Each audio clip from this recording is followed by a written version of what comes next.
Happy Saturday, everybody. Welcome to the OfflineTV Holiday Charity Valorant Invitational. My name's Seltzer, and I'm so excited to be hosting this event this weekend, and I couldn't have asked for a better pair of casters to join me than DDK and Van Silly. So, gentlemen, come forth.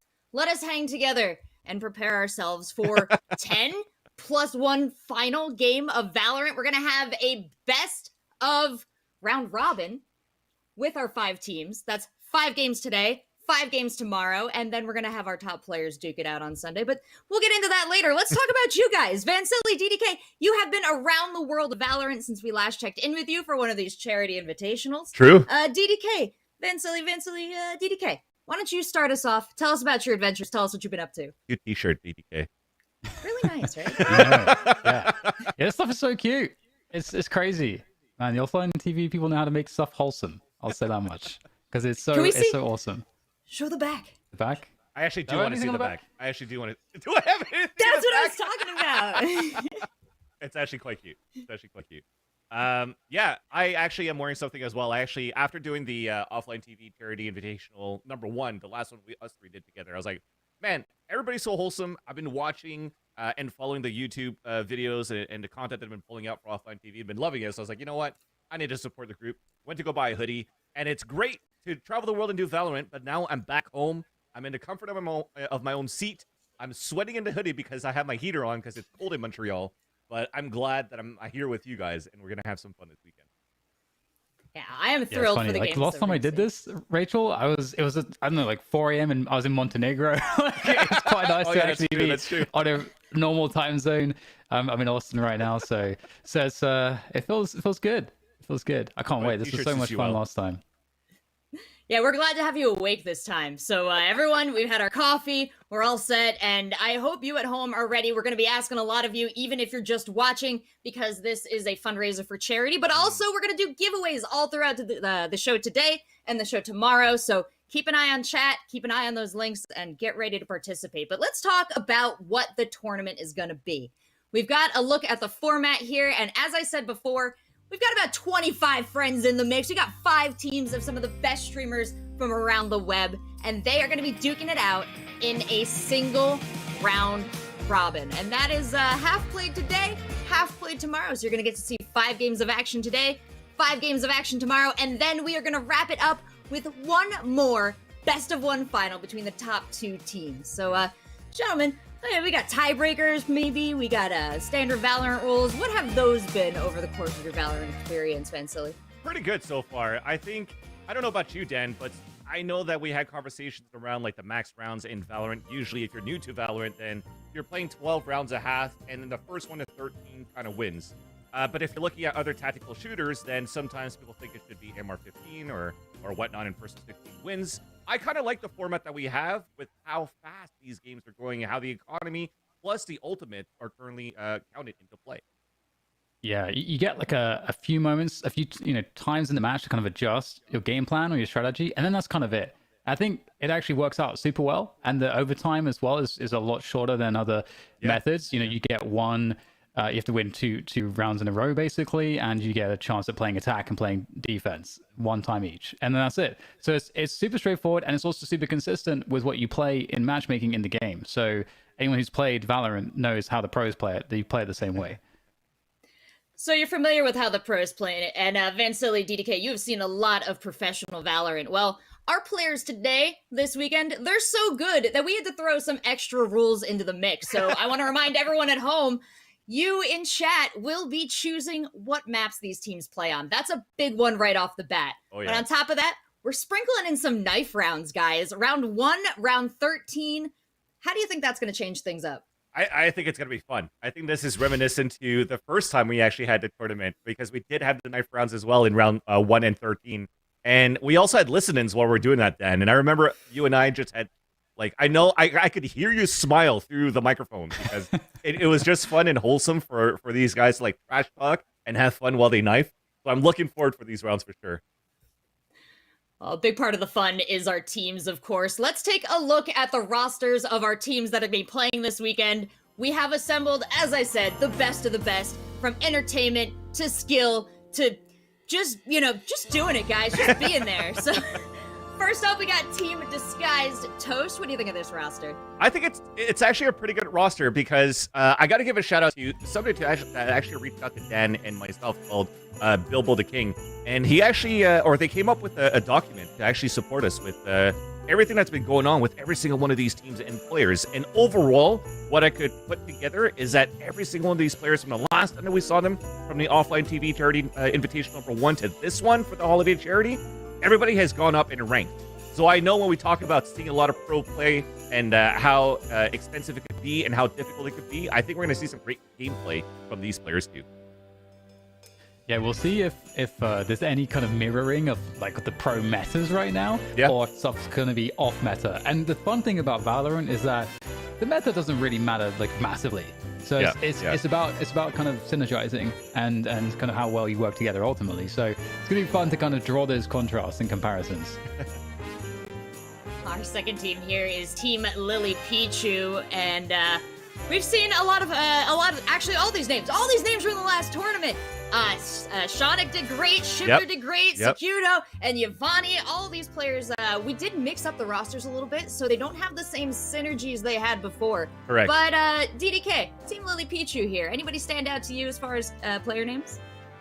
I think Team Lily did pretty well last time. I mean, firstly, one thing I think glossed over actually with Disguised Toast is that they actually won the last tournament, and I don't think on paper were necessarily the favorites for that, but they did it through strategy. I think Team Lily Pichu definitely has a solid shot to win this. We've got a lot of like good players. I don't know that we've had a lot of activity from players like Shonik for example. But I think I don't know. I like the team dynamic last time. I think again, chemistry is a big part of this. And last time, Team Lily Pichu, I think had a really great amount of cohesion. So I think I'm predicting Lily Pichu's team to do very well. I think I'm seeing the finals. Seeing the finals out of Team Lily. Already, I'm writing every prediction you make down, boys. Just off so the you know. gate. Okay, I'm ready for predictions. I'm down for predictions.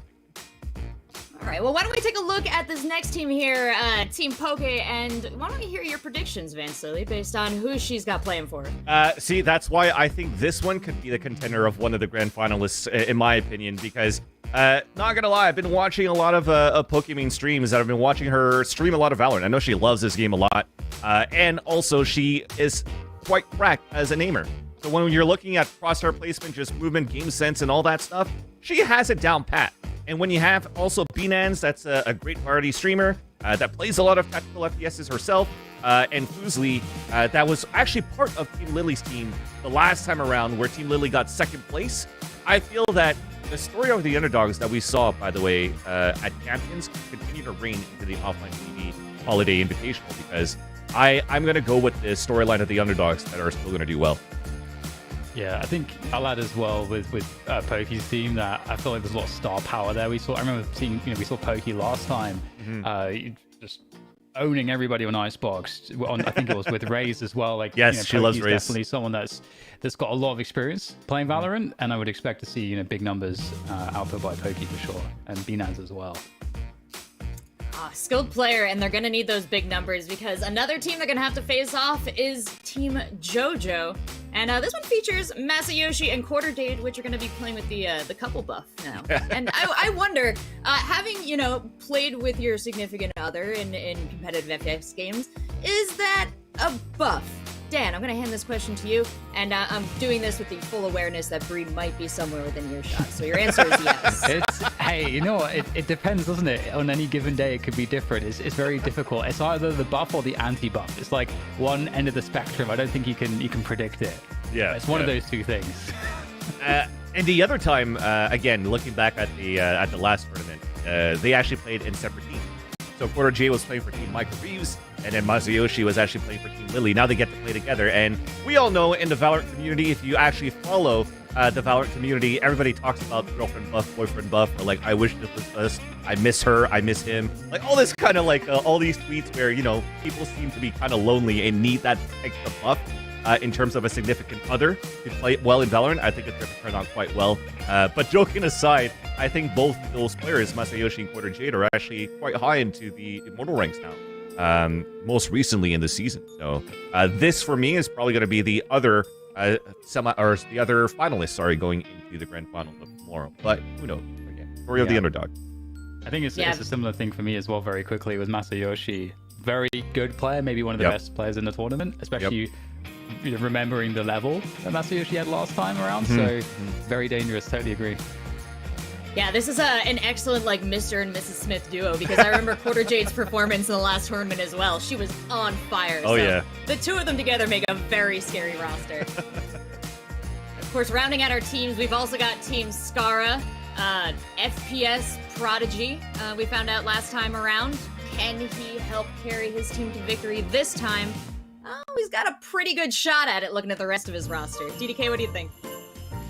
Yeah, I think this was another team as well that I felt like was pretty impressive. I think one of the factors, though, in this tournament for me is the fun factor. And I really like the banter coming out of Scarra in particular. So from fun factor, I feel like this is definitely towards the top for me. And I think from a performance standpoint as well, last time around, I think we saw pretty good stuff out of Scarra, Peter Park, Valkyrie kind of jump straight into my mind in terms of just seeing them working well together. I agree. Even Scarra, if I'm not mistaken, was mainly playing the Raze as well. And I know that yesterday he was hopping on his stream after playing some TFT to say, yo, I gotta start practicing and grinding some Valorant, because I definitely want to come up on top. Like last time they got fifth place, in the charity invitational, so they want to go a little bit higher. I know there's a lot of fun trash talk that we had from Peter Park at the same time too. Very, very funny streamer at the same time. And Valkyrie, for me, it was her Viper play into the Viper's pit. So this was also mentioned by Bilbo the King, where he was able to get some good clutch situations into these rounds. So I'm looking forward for this to see what's going to happen. Everybody upgrading in the ranks, like I said, when they kept practicing. And I'm going to reconnect because apparently my mic is down.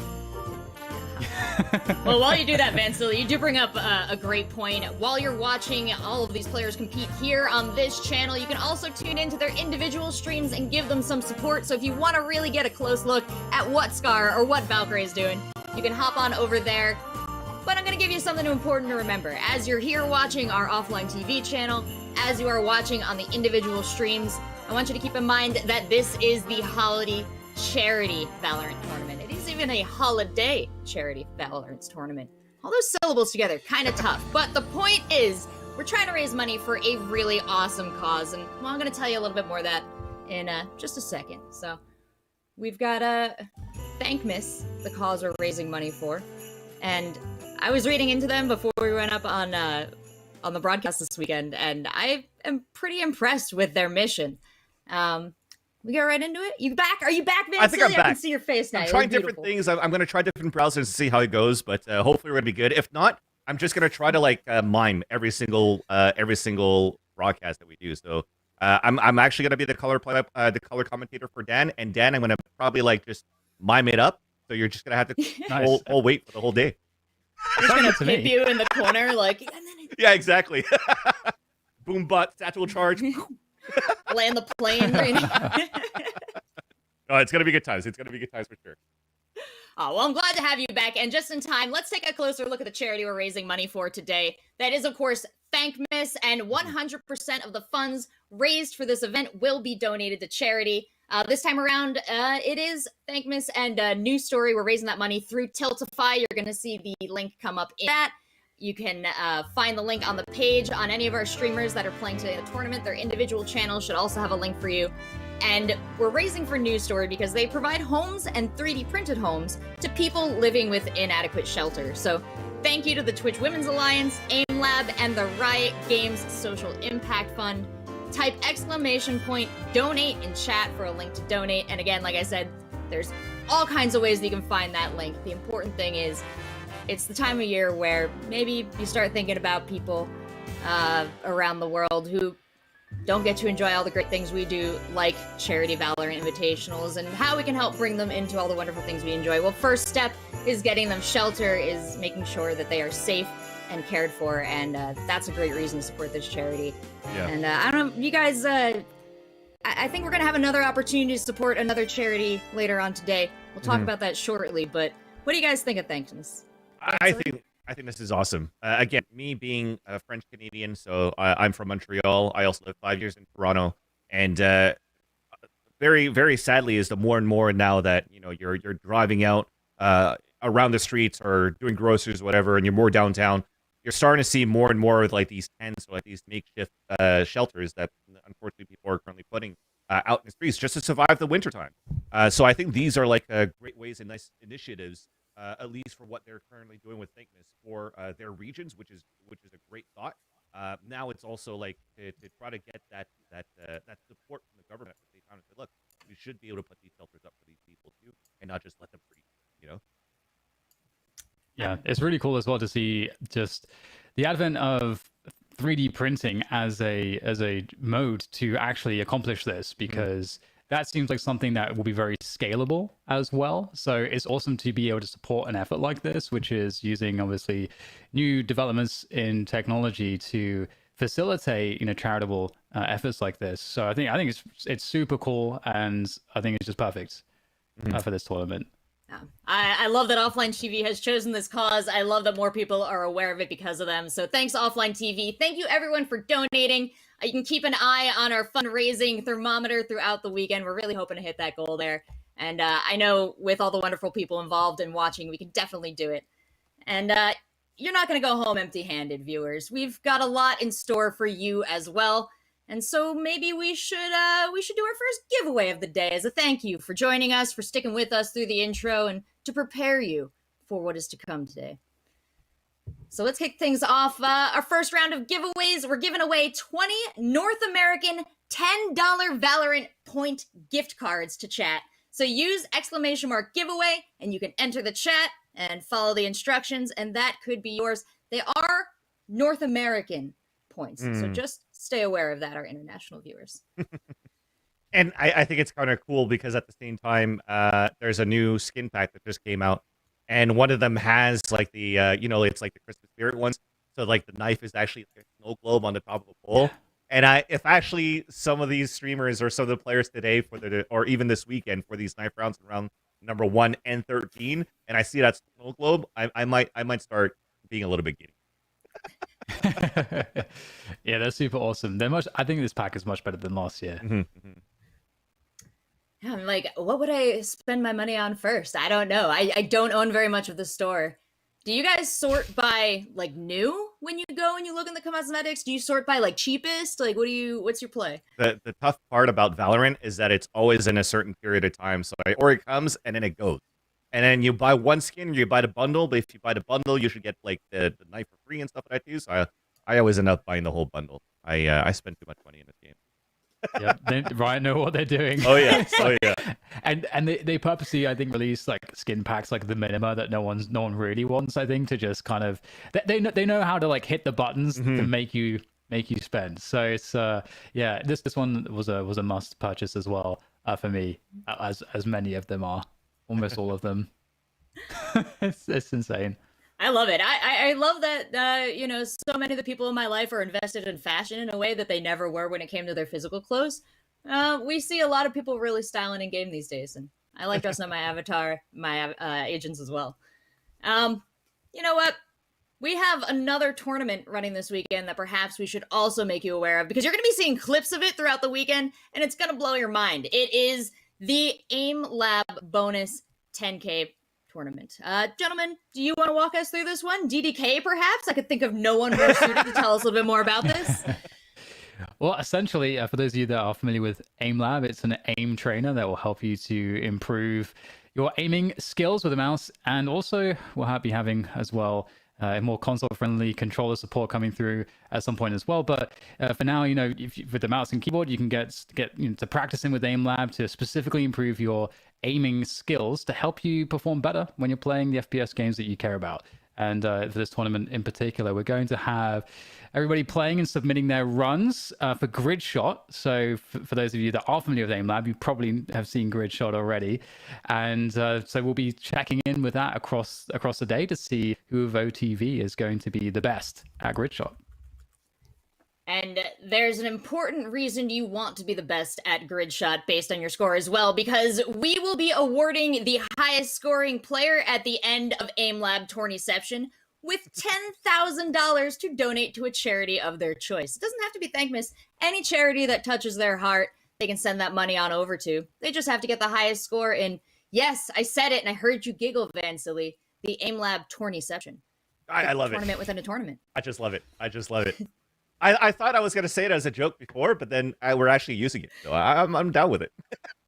That's how good the joke was. They're like, yep, no, it's the title now. Listen, I'm an old guy, so any type of dad jokes or anything like that, I'm down. Right? So. Oh, we're here for the dad jokes. We got them coming all weekend. I'm not fast on the puns. I've got to summon my inner like toffees for that one. But DDK, I'll be looking at you to back me up on the silliness. Hell yeah. Oh, by the way, we just Fancy and I just did an AIM Lab tournament just yesterday. True. So we're ready for this. True. Yeah. Oh yeah. We had plenty of dad jokes going on to that one too. And even just the AIM Lab in general. Like so far, once we get to these breaks and we see these AIM Lab sessions come out from the players, the ones that they submitted, you're gonna see it's not as easy as it looks. Actually, it looks very intimidating. Especially when I was watching like the pros do the Grid Shot, for example, Dan. And then after that, I was like, you know what? I'll finally download it. I'll finally try it. It's not too bad, but there's no way I'm at the scores that these guys could do of like 100,000. Yeah, I do believe our viewers are going to be very impressed when they watch some of the streamers today competing in the AIM Lab Grid Shot Challenge, because, it's wild. It is very difficult, and it is very much a homework lesson in AIM. So that is our tourniception that is happening. Of course, that is happening within our greater tournament, which is the Holiday Valorant Invitational for charity. And I think it's time we got ready for our first match, but there's an important step we have to take before each of our matches. That is to hand over the vote for the map to chat. So chat, Keep an eye on when that pops up. You're going to be given the option of several maps to choose from, and whichever one you pick, well, that's where our teams are headed. And our first two teams of the day are Scarra and JoJo. DDK, Vansili, where do people typically like to feel each other out in Valorant? Like, what would you say, Vansili, is the best map to get a sense of how the other team's going to play? I think the most common one and that people enjoy the most would probably be around Haven or Ascent for me, to be honest with you. Haven seems like the most basic one in terms of like a tactical FPS of like one site and two sites, but Haven has a third one. But Haven seems to be like the most common one that people like the most. I see a lot of Bind in the chat, and I love Bind, but I hear that a lot of pros in North America and especially North America actually hate Bind. Why is that? I don't know. It's got to be something about the teleporters, or because a map like Bind doesn't really have a true middle. It has like a short A and a sand side to go towards B and A. There is none of that middle control that allows you to rotate easier from left one side to the other, except from using a very, very, very loud teleport. Yeah, that like a map control dynamic, I think, for sure. It makes it harder. I think pros feel like there's more variance. You've got to make more kind of gambles because of that, and the pros don't like that. But I would echo the sentiment of Haven and Ascent for sure. I'm with Vansili on this one.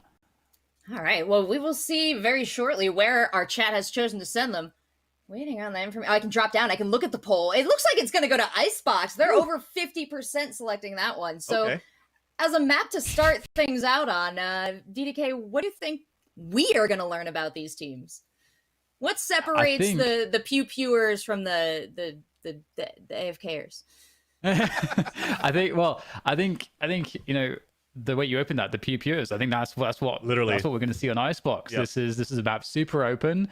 It's one of the most simplistic maps in professional play. It's one of the most predictable maps in terms of how the pros will play it. A lot of it comes down to just being able to hit your shots in the open spaces of Icebox. So we'll get to kind of see who's on form individually, and if who's able to hit those crazy headshots. That's what this will be about for me. Well, fantastic. I think we might be getting ready for Trash Talk. So with that assessment, DDK, I'm going to let you gentlemen go rest your voices for just a second. And I'm going to bring in the captains of our two teams, Scarra and JoJo, and we're going to get a sense of how they're feeling for this matchup.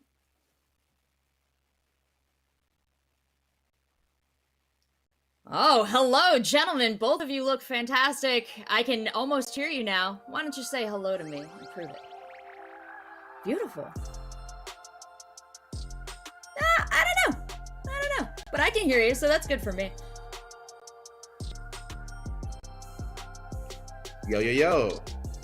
Oh, I can hear both of you. You both sound awake, ready. No? Me?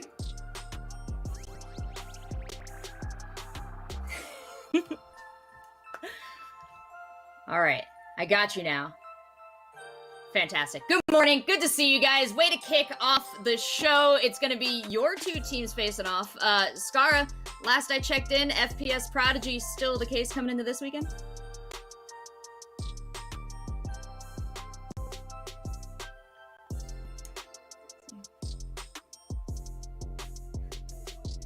Oh, unmute. Hold on. Someone said me. Okay, my bad. I'm good up here. Can you hear me? Testing. Testing. 1, 2, 3. 1, 2. Hello. 1, 2. Come in.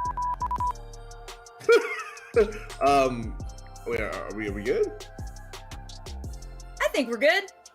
Everything is awesome. Alright. Everything's great. Excellent. You were telling us how you are actually more known as an FPS prodigy than you were perhaps the last time we faced off here. Exactly, yeah. Like recently I picked up a new FPS game, Tarkov, and I'm just as good God, as that one as on every other one. Yeah, so have you been getting most of your practice for the Valorant Charity Invitational in Tarkov? Some would say yes. And I did play quite a bit yesterday, and I gotta say I did frag out. I've heard stories. Some of those games. Tales of Tell Scarra. those tales, Masayoshi. Tell me, man. I've actually heard nothing. Where are the clips, Scarra? Everyone on Twitter, we're all waiting. I feel like it's quite apt that we're both playing each other because we're both famous for the same character. I'm just wondering, are you going to be playing Raze? Yeah, I'm gonna bust out Raze. Game 1. Icebox. Yeah. Yo, are you worried? You a little scared? No. My favorite Raze map. Yep. I have a question. How comfortable is your couch? A nice 9 out of 10 actually. You're gonna be sleeping there later tonight. After satchering Jodi, it's probably gonna be the cat tree. I'm gonna be honest. Oh god. Sky, is this a questioning of the effectiveness of the couple buff that Massa and Quarter Jade are gonna get here? Are you saying this is not gonna work out in their favor? Oh, you know what? Despite their best effort, I hear they were pivotal in balancing the teams. And I look at the teams, I'm like, wow, dude, John Jodi on the same team. That's gonna be a hard team. And then I look at my team, and I'm like, wow, we got June. That's gonna be a hard person to deal with. But you know what? Despite their best, efforts, I think we'll still come out on top. Excuse me, we have Broden, Myung, and Brook. You better be quaking on those sides. And we have June, so we have quite a big handicap. But you know what? Despite that, I think we'll still come out on top. Yeah, it's pretty true. Well, I do love your confidence, Scarra, but I do want you to be maybe a little more positive, Masayoshi. Masayoshi, maybe some festive cheers for Scarra. Do you happen to have any? Festive cheers? Yeah, festive cheers, I was told. Like a happy holidays type thing? That might be it. Like, Scar, you want to have a mistletoe moment, or Oh, a mistletoe. if we meet in the middle of the, if we meet in the middle of the webcams, I think it's this way. Well, Wait. oh, thank you. I got you, fam. Like, We're gonna see that on Twitter for sure. Well, Scar, I don't know how you're gonna follow that up, but any festive cheers for Masayoshi? Happy holidays, Merry Christmas. I hope you don't get coal in your stockings when he comes down the little chute into your Scarra, apartment you didn't have late at to. night Aw, by himself. thanks, buddy. Pass all your alarms. What are you He's playing right now? a big Jodi fan. Wait, what? What are you playing right now? I hear What do the you mean? inputs. I hear the crings. You know when you're bored, you just run around and use your knife on walls. That's me right now. I know exactly what you're talking about. Oh, well, Scar, I don't want to hear that you're bored. I think it is time to let both of you guys get on into the match and get started with our first game of the day. So thanks for saying hi and talking to me. I'm throwing it over now to Vansily and DDK. Alrighty, thank you so much. Thank you. Thanks, guys. Good luck, Scarra. Absolutely fantastic. We are going to get right into this match in just a few seconds, but beforehand, it's me. It's me on the full screen. So, nice hanging out with you, and I've got Vansily and DDK back now, so I feel a little less lonely. Thanks, guys. We are What back. did you think of the You holiday? know what, Dan? We're gonna do it off. We were asking off for it fly. specifically. Let's move down one I think channel they so nailed here's- it. so we An can exceptionally Okay, vague concept. alright. The holiday cheers. Boom. The festive cheers. We're back. Rachel, we just had to join you in your channel.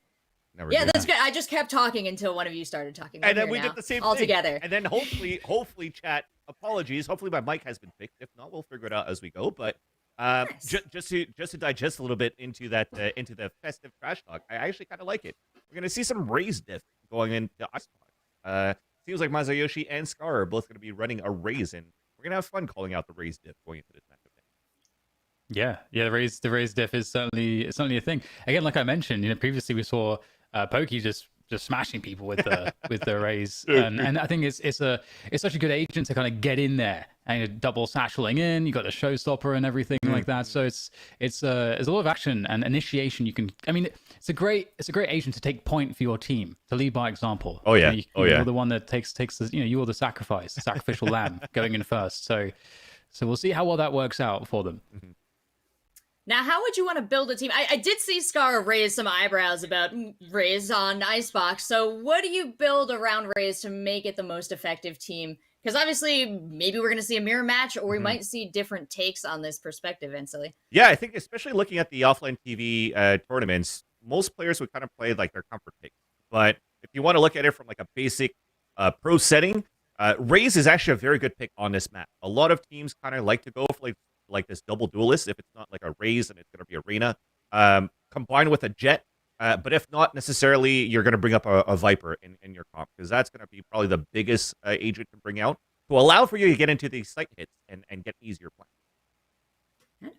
Well, Yeah, it would be cool to see like a Sentinel, something like a Cypher or Killjoy as well, to just kind of have the information around the map so that when your duelists are kind of running around trying to make plays, you're able to kind of move your team around more because you can kind of lean on that utility from the Sentinels. So that's something as well that we'll kind of keep our eye on. See, which team is going to go for more of a tactical information-based approach and which team is going to go for maybe more of the brute force approach. Well, it's funny you mentioned running around DDK because I think that's what one of our players in this next match is doing. We're going to go to a quick break, track them down, and then we're going to jump into our first match of the day. Don't go anywhere. Remember, please consider donating in your spare time while nothing's going on so you don't miss anything. Tap away and keep an eye out for giveaways to come. But we'll see you in just a couple minutes.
Next week, we have interviews for new employees, so make sure you guys are all there because it's really important that we find the right people, okay?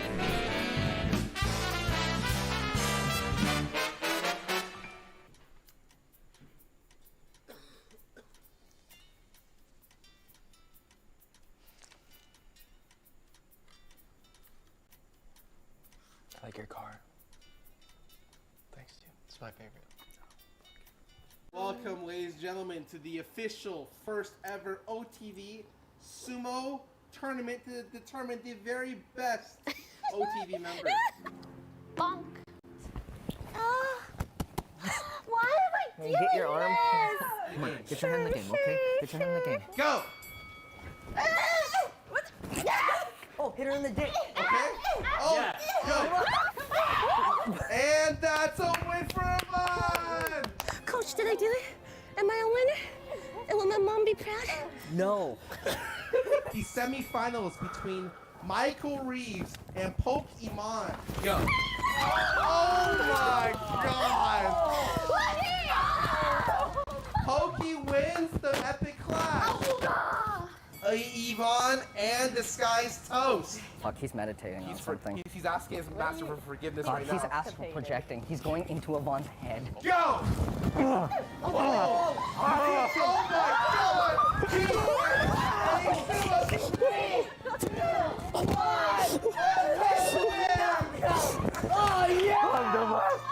I'm the champ. no win. Yvonne moves on to the next round by 10. Fire. 3, 2, 1.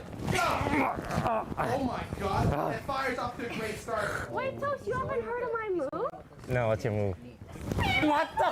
Oh! I'll never walk. Let's go. The #1 OTV waves. This is pretty. Who's this? Bring it on! Okay. Go! For the greatest. Oh! Bring it on! Oh, let's fucking go!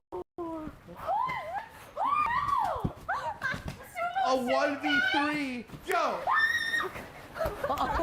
Congratulations. Alright.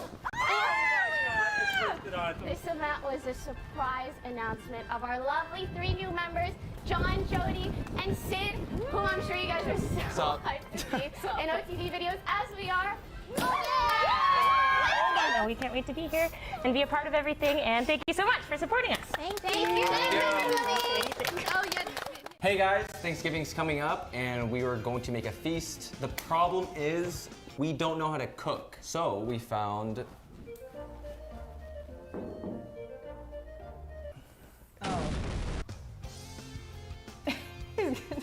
Do that. Oh my god. That was a classic. That's a classic. That's a classic.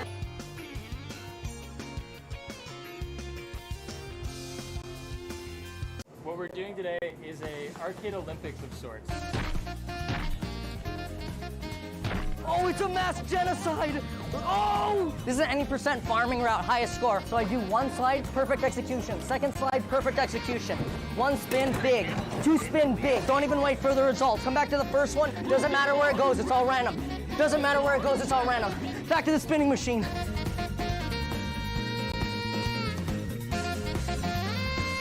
What's up, guys? My name is Jay, and we are OTV. Today, we are playing our version of hide and seek, and this is our prize. It's a computer sponsored by MSI. Let's go! He did it! Welcome to the annual OfflineTV Hide and Seek Challenge. This year, we rented out a sprawling Hollywood mansion. Our friend Jay joined us all the way from South Korea to be our seeker. Here's some of his music.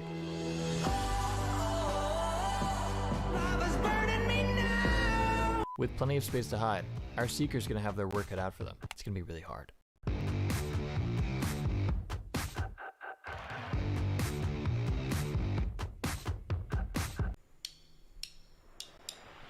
Next week, we have interviews for new employees, so make sure you guys are all there because it's really important that we find the right people, okay?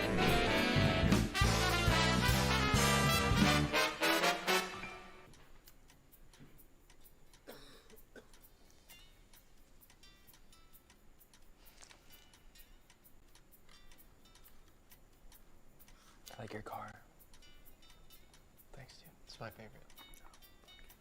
Welcome, ladies and gentlemen, to the official first ever OTV Sumo tournament to determine the very best OTV member. Bonk. Why am I doing Get your arm. this? Come on, get your hand in the game, okay? Get your hand in the game. Go! Oh, hit her in the dick. Okay? Oh, go! And that's a win for Ivan! Coach, did I do it? Am I a winner? And will my mom be proud? No. The semifinals between Michael Reeves and Pokemon. Go. Oh my god! Poki wins the epic clash. Yvonne and Disguised Toast. Fuck, he's meditating on something. He's asking his master for forgiveness Fuck, right he's now. astral projecting. He's going into Yvonne's head. Go! Oh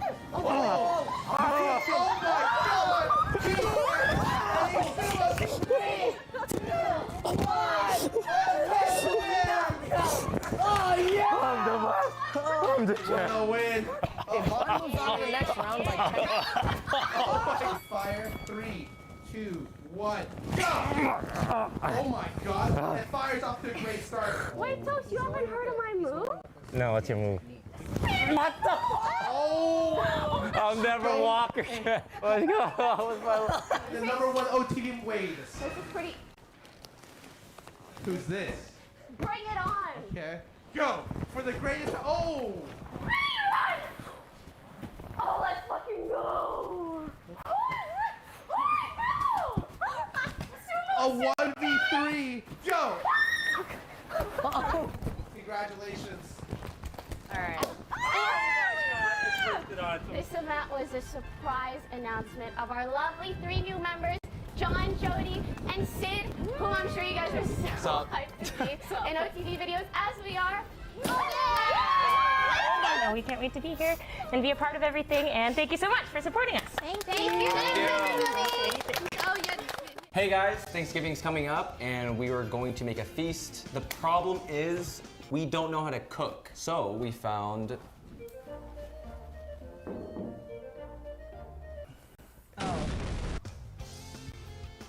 Do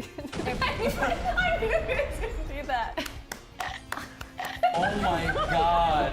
That was a classic. That's a classic. That's a classic.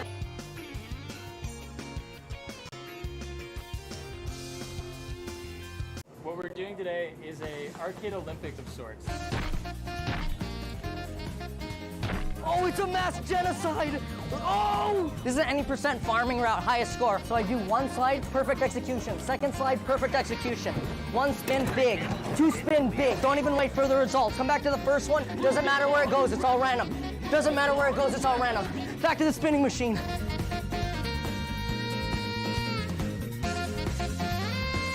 What's up, guys? My name is Jay, and we are OTV. Today, we are playing our version of hide and seek, and this is our prize. It's a computer sponsored by MSI. Let's go! He did it! Welcome to the annual OfflineTV Hide and Seek Challenge. This year, we rented out a sprawling Hollywood mansion. Our friend Jay joined us all the way from South Korea to be our seeker. Here's some of his music.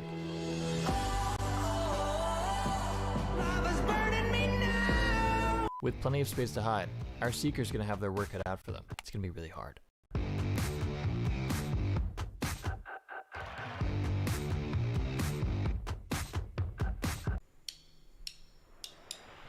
Next week, we have interviews for new employees, so make sure you guys are all there because it's really important that we find the right people, okay? Welcome back to the OfflineTV Invitational. Van Silly, we're going to Icebox. It's a good place to start things off. How do you feel about it?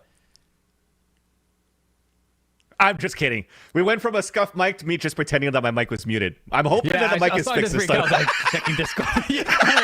Why are you trolling me right away, man? Yeah, no, you know, I like toying with people's hearts. But yeah, I'm super excited for the Icebox game, actually. It's a great way to kick things off. The thing is, for me, Dan, is every time we watch Icebox games, for me, I find it being very one-dimensional. So if you're actually a fan of Valorant, or if you watch at least a little bit of Valorant, then you kind of know how Icebox is going to be played. So I kind of want to know for both of these teams, for Scarra, for Team JoJo, are they going to use this type of strategy used on a pro scene? Or again, as I mentioned before we went to break, if it's going to be more comfort picks and go with just the all-out pew-pew, as we mentioned before. Yeah, I mean, it's an interesting map in the sense that you can kind of just...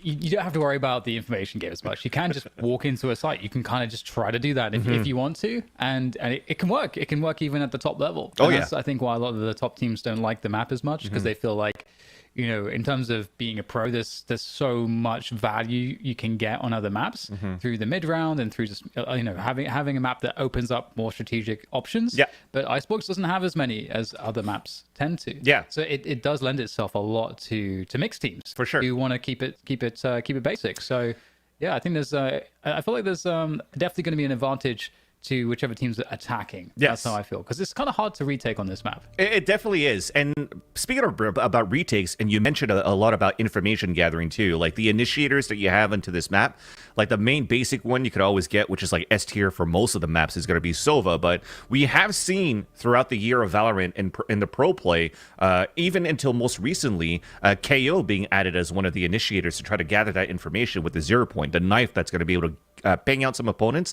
that's in their radius of where the knife lands. Sky also is a pretty good initiator to use, whereas, you know, when you're playing Icebox, a lot of these teams, especially when you're playing with a Viper, you put these walls up, you put the plant, and then you play a pulse plant very far back into the from like your spawn side if you're on the attacker side, and not really play the site in itself, which then means that you don't really need that Sova because you know everybody's are going to be falling back anyways. So you use a Sky, so you play the flashes more towards the orb side to be able to get those trades in and frag a little bit more. And you're already looking right now at the agent pick here, Dan.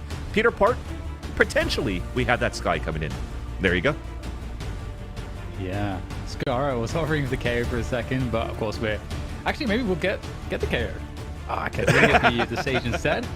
I was really hoping we see the KO. Sage is actually an agent that's not as necessary as it used to be on Icebox because of how they changed the collisions on the Radionite boxes on that B site. Previously it was felt like you had to have the Sage to be able to even plant on that site, but definitely a little bit different these days. Yep.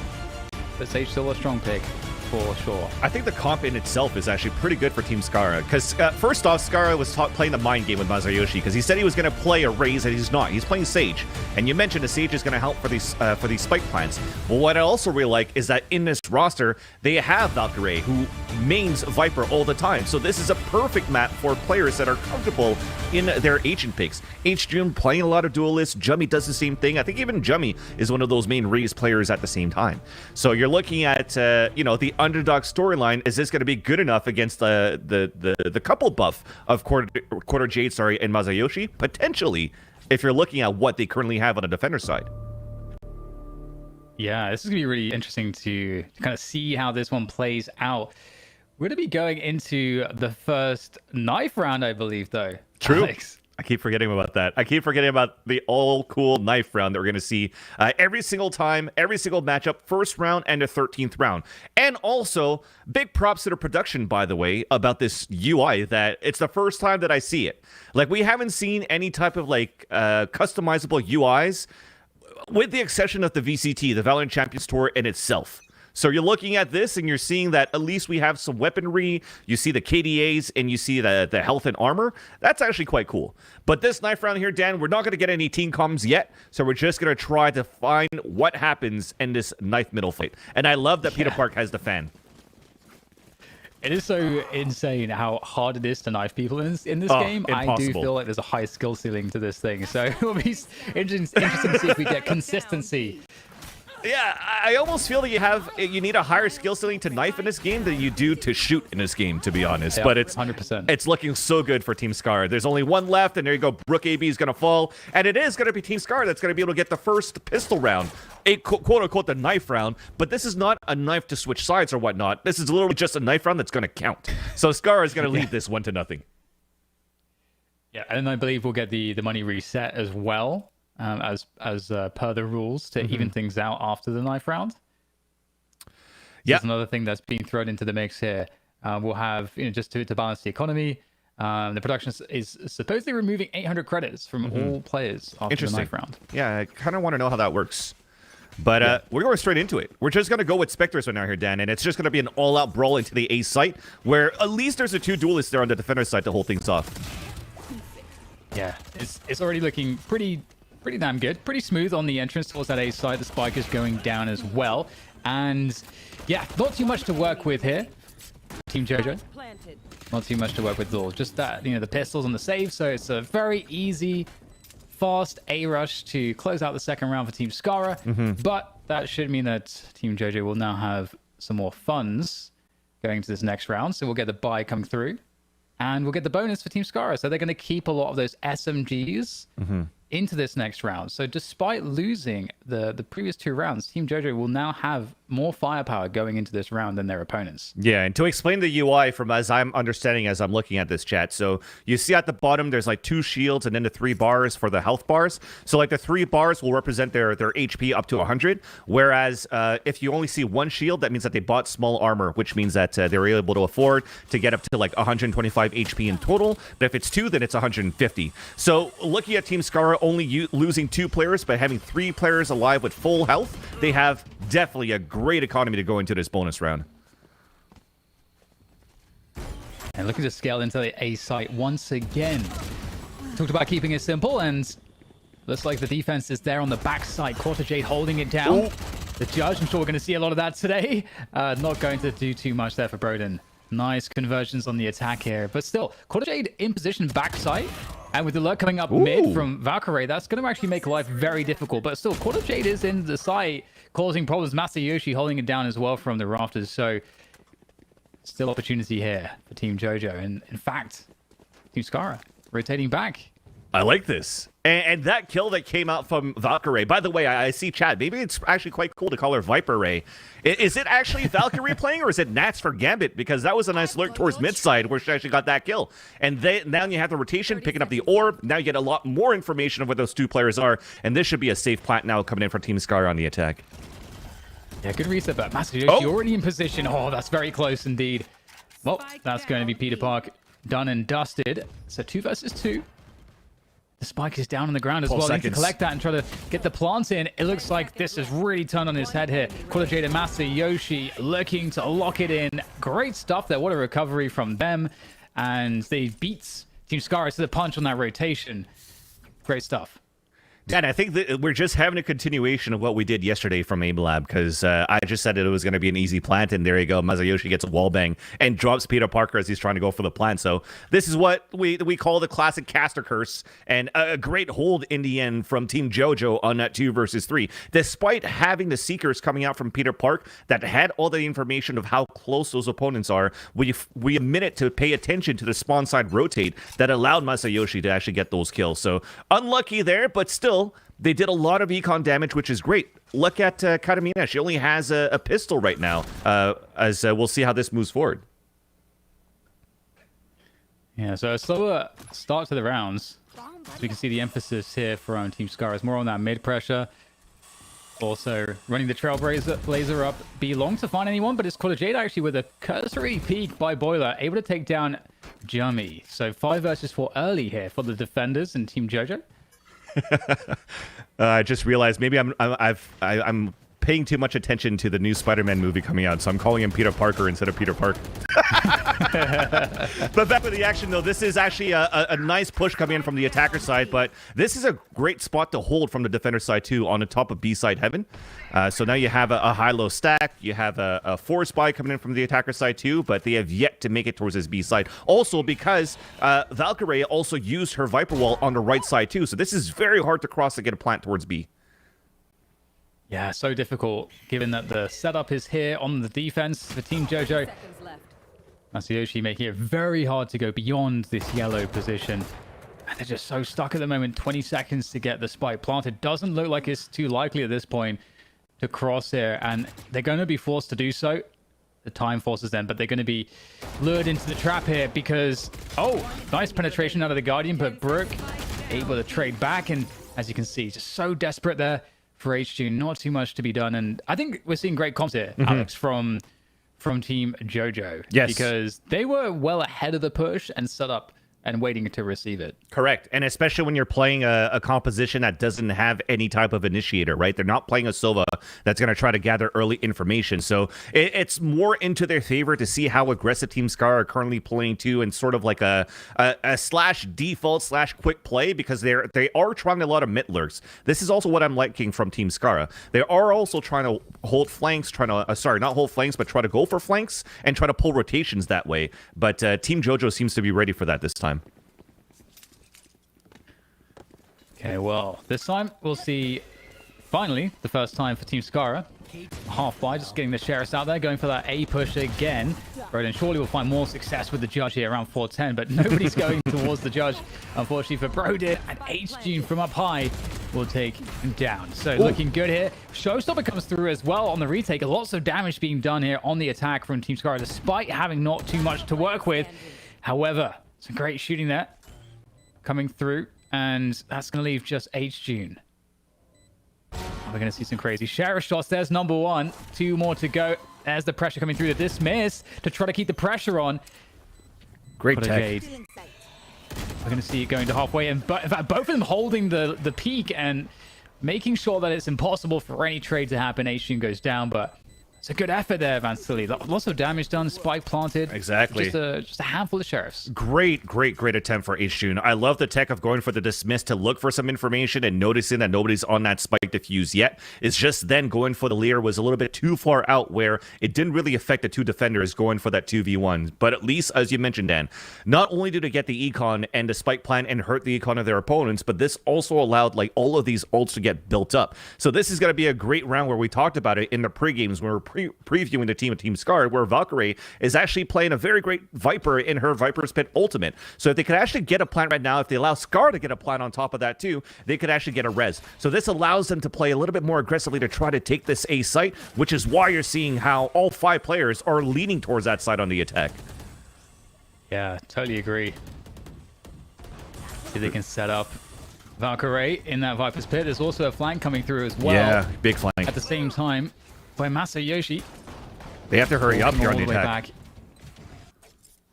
Jade will take down Jami as well. This is looking very, very dangerous. Again, that flank is getting worse and worse here in terms of the prospects for Team Scarra. Great stuff from Masayoshi, unleashing it, but the Viper's Pit did go off, but never mind. Jade swings on through, and that is a flawless round.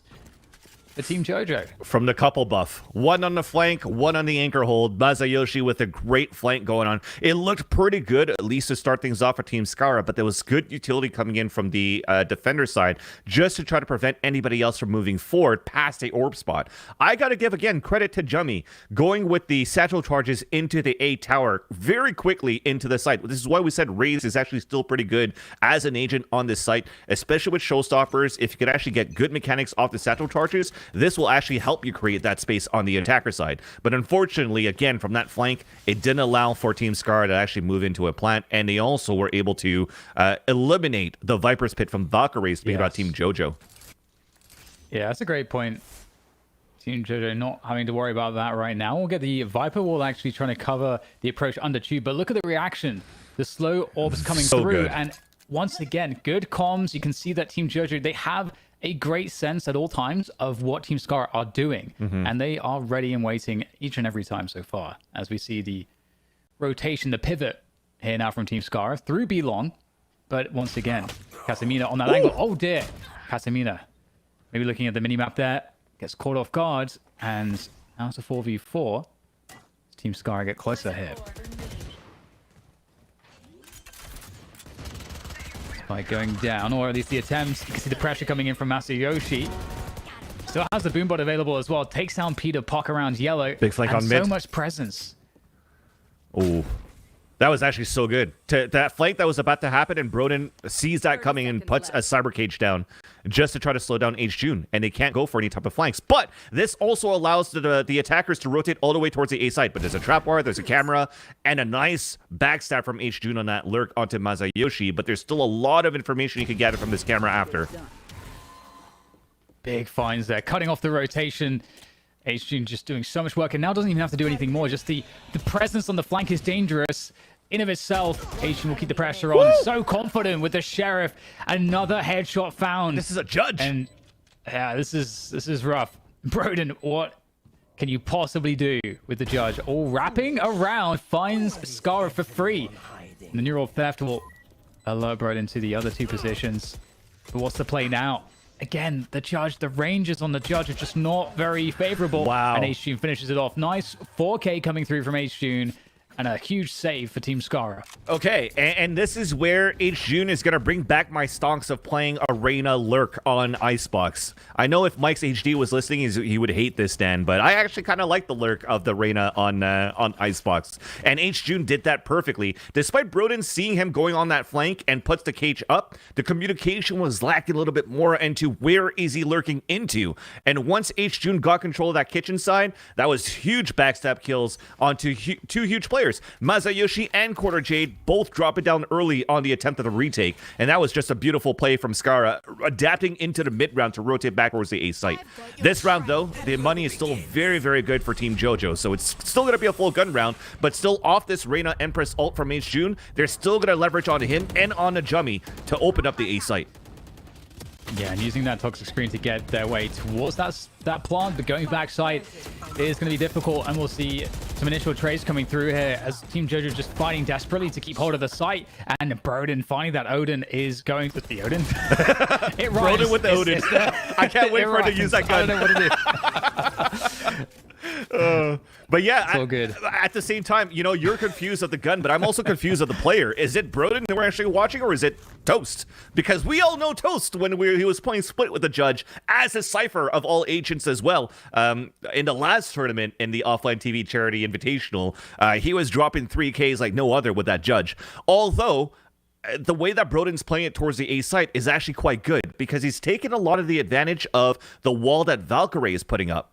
Because Valkyrie is trying to split up the A site diagonally so that we could potentially get a pixel plant on the open side of the map for A, so a pulse plant would be quite nice. But I like the adaptation that Broden uses it from that. But we're tied 4-4. One more gun round coming in for the defender side of Team JoJo, which after that should be quite low in the economy, as you can see, for a lot of these players. And now we have the nice wall coming in towards the B side. We could potentially have the Sage wall come up from the Sage, and that is going to be from Scarra, and then a plant coming in. There we go. So we'll get an after plant situation. Everyone falling back to post plant positions to defend the spike, but here comes the push from Team Jojo out of B-Long, out of that garage, the B garage, and making their way across it. Masayoshi with a nice 3K, opening things up massively, taking the fight straight to them, and just sandwiching the defense of that spike.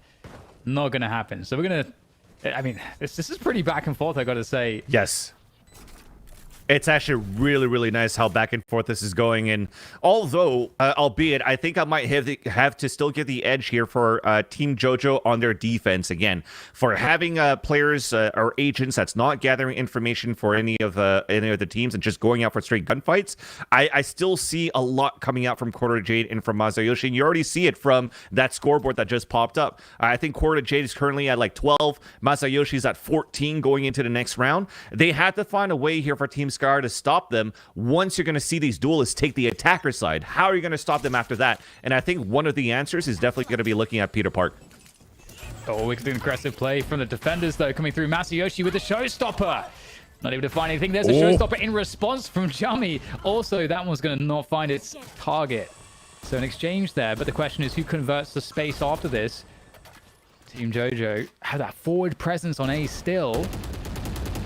And Team Scarra, do they want to retake this fully? It looks like they're thinking about it. However, in the meantime, Van Silly, we've got Valkyrie alone with the spike towards B garage. And the whole rotation is currently being pulled. The only thing right now is that we're still holding into the garage side. So you could see it from that minimap. Everybody's rotating back on the defender side just to keep it straight on a default. And same thing for the attacker side. They're slowly leaning towards the B side, but I think they're taking too much of their time here, where once again, you might have Masayoshi ready on the top of that B side. He's deadly at that spot. They got to put that wall up to try to block him.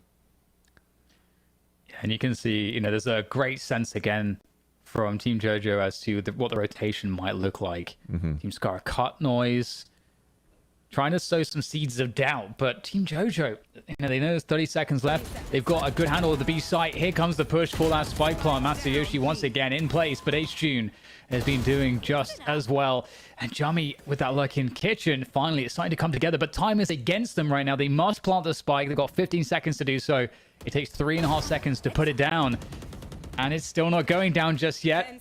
There we go. Finally, Spike is going to find his target, and it's just going to be Broden left with the Vandal. Not a lot to work with. 1 versus 4? Question mark? For Broden?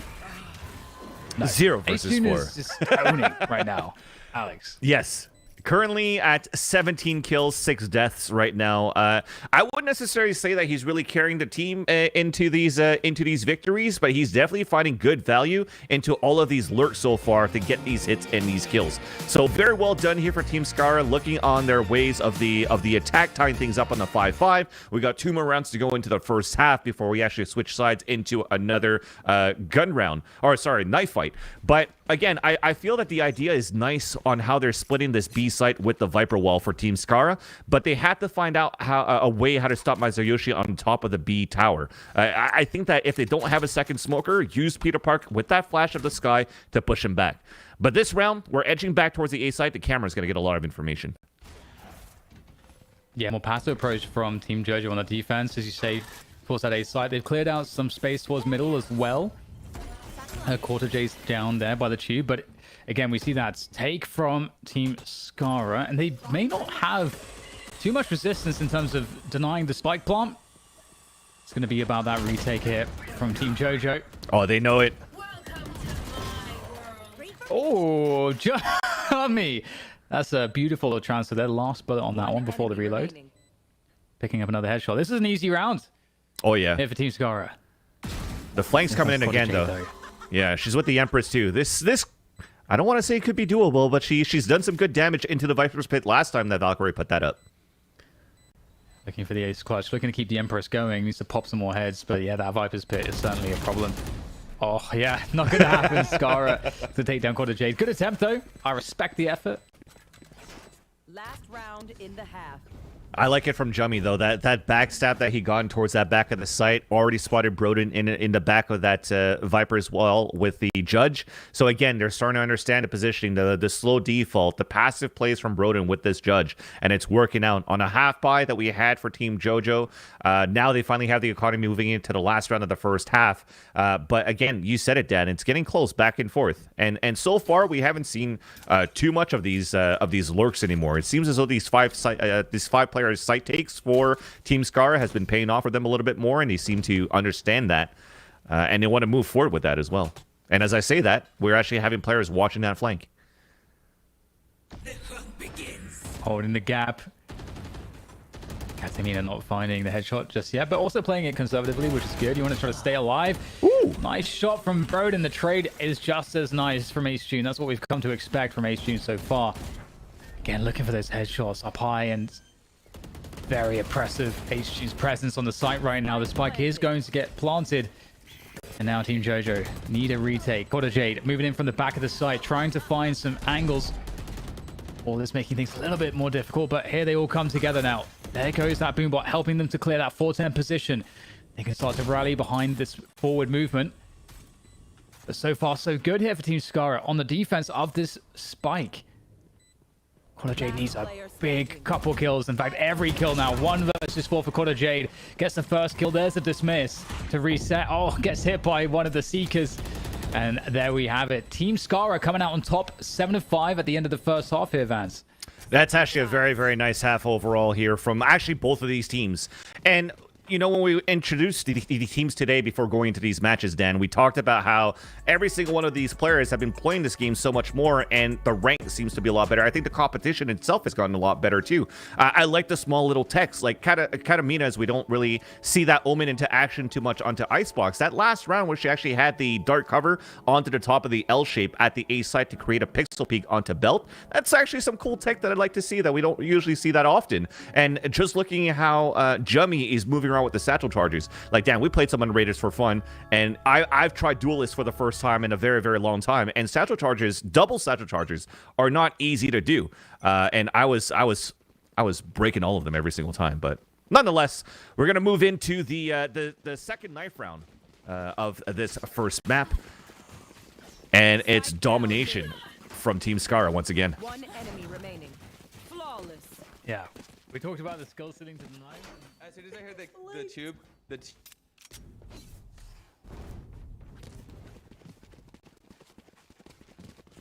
think we almost had a listen in there, but not quite. It went too fast. It went too fast. Usually for knife rounds, like every other ones that we've watched, Dan, they usually go by pretty fast. But this time it was just like, well, the round started and it ended, and Team Scarra just knifed everybody. Clean, right? Clean. Very, very clean. Clean as you like. 8-5 then for Team Scarra, coming in ahead at the beginning of the second half. And we're going to get those Spectres out there on the defense.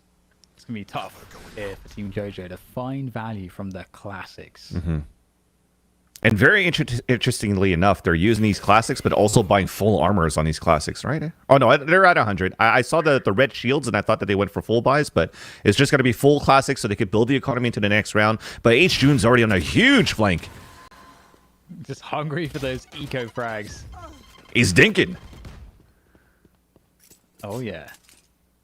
Respecting the paint shells, though, falling back. Yep.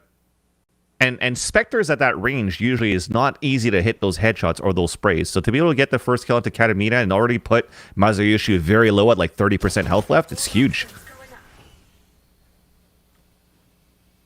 Ray able to play in the smoke. It seems very difficult, but could get kind of scary because they could surround Valkyrie there, and that might be what's happening. Valkyrie going to pop out of the smoke there. The run and gun, dropping the snake bite, trying to delay the plant, get us two at least, but the spike was actually planted. Unfortunately for Quarter Jade, though, she doesn't have any weapons to play off of this situation with, and oh, it's going to be hard to get an angle onto that spike as well. And there's the two fuses coming in. No problem at all But yeah, defuse, a couple of kills. That's a good result for Team JoJo despite losing the round. Very, very good, actually. And especially when they went with full classics on that previous round. This time, the economy is going to be very good. And we talked about how looking at the economy, oh, wow, look at H-Jun. He's 23-7, by the way. But then all the duelists are doing quite well overall. Masayoshi and Quarter J, now that they have these rifles in hand, now that they have Vandals at the same time, Dan, and how good we've seen them fragging out on their defender side, forcing to play rotates. This time, they're bringing the fight to Team Scarra, and this could potentially get scary.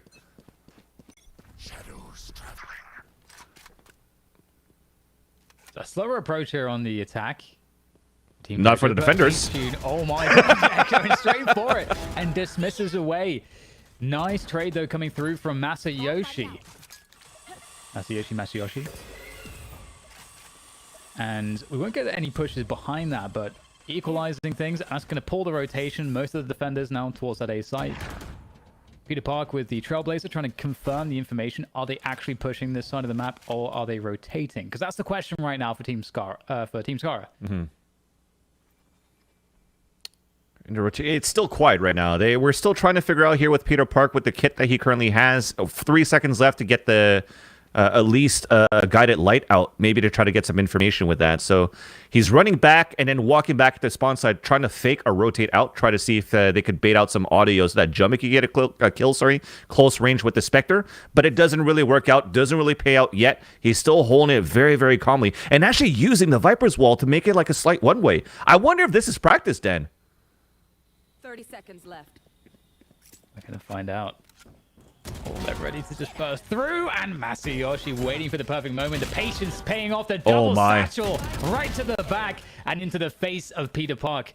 And the 2 versus 2 now. 15 seconds to go. Masayoshi trying to do it all by himself. Trying to find that ace. Paint shell's coming through. And there's the tap on the spike. Masayoshi nails it. Beautiful, beautiful approach with the race. Showing everyone how it's done. The race diff is real.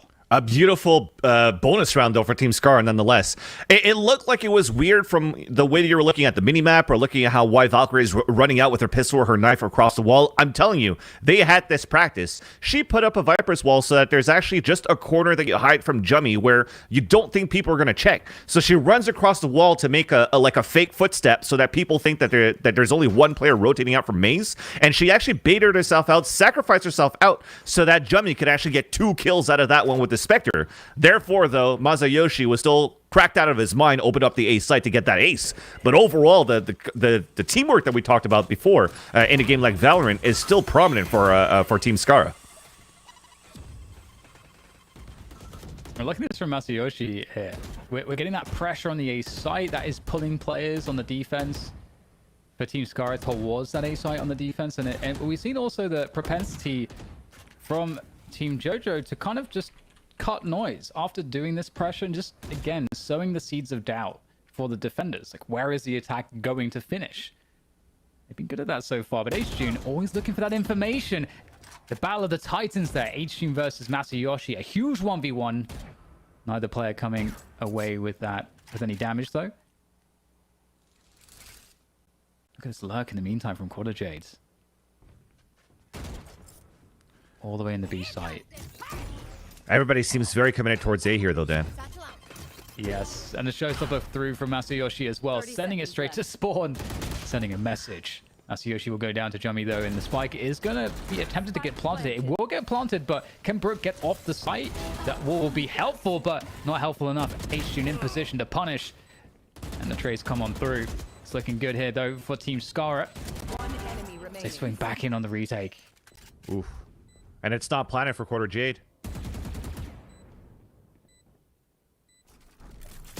There you go. Unfortunately for that, because the plant was a little bit too tight inside, Quarter Jade forces herself to be out of position. She has to go for the wide swings to try to get a couple of picks to try to get for that defuse. So very, very nicely done for Team Scarra to actually play very aggressively on that retake in the end. So yes, the idea was nice, Dan, to have Quarter Jade lurk out towards this B site, but they probably had to wait slightly longer, like maybe 5-10 seconds more, so that she could actually try to get a kill, force a rotate out potentially, and then go for that full force hit into the A site where she could potentially go for a better flank in the end. So a little bit of a slight miscommunication communication in the end on how they wanted to attempt to take the A site. But at least from the spike plant, the money's still good. We got 3 rifles, a Spectre, and a Classic for Brook, and we are looking for an A hit, but H-June continues to be so aggressive towards the front of the A site. He's going to catch one off guard.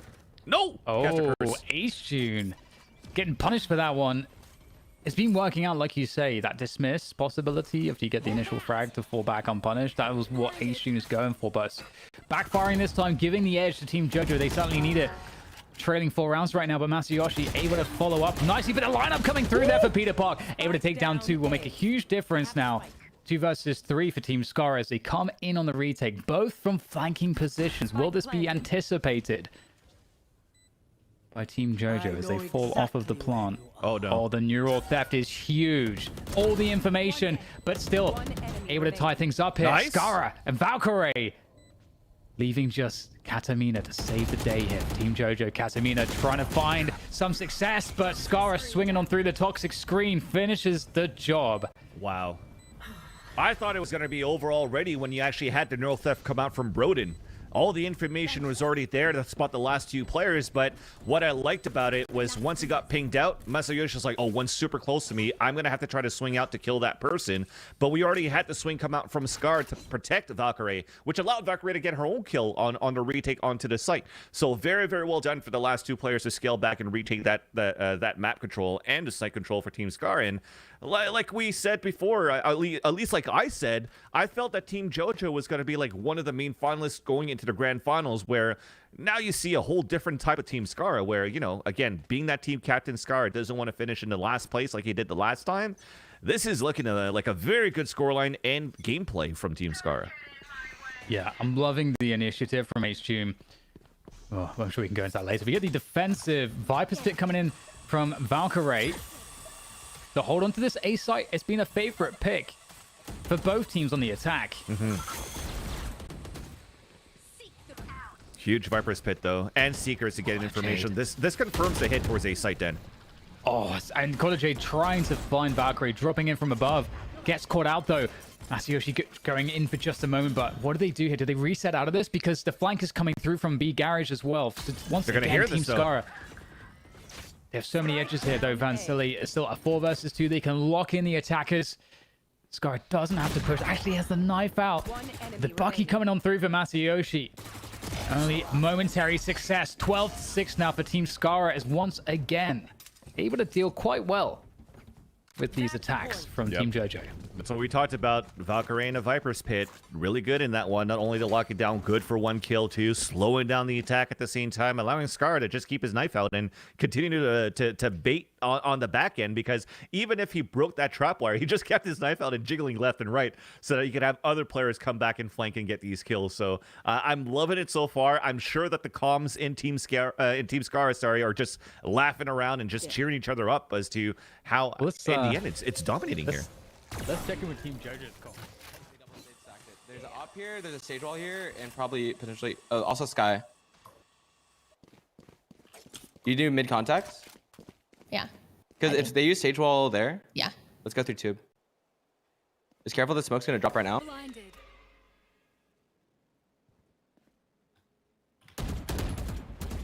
You want to still do this?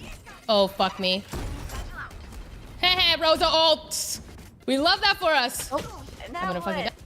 All right, we just run A. Just full sprint A. Okay. One's probably pushed up. Yeah. That's okay. Nice. I'm resable. Oh. Good point. Good point. I'm full blind. One is back a king, I believe. Yeah, we're just running in. Momentum here. Oh, Peter's backside. Guys, there's 700 of them. 80 on the raise. 2 on rafters. Oof. Defenders win.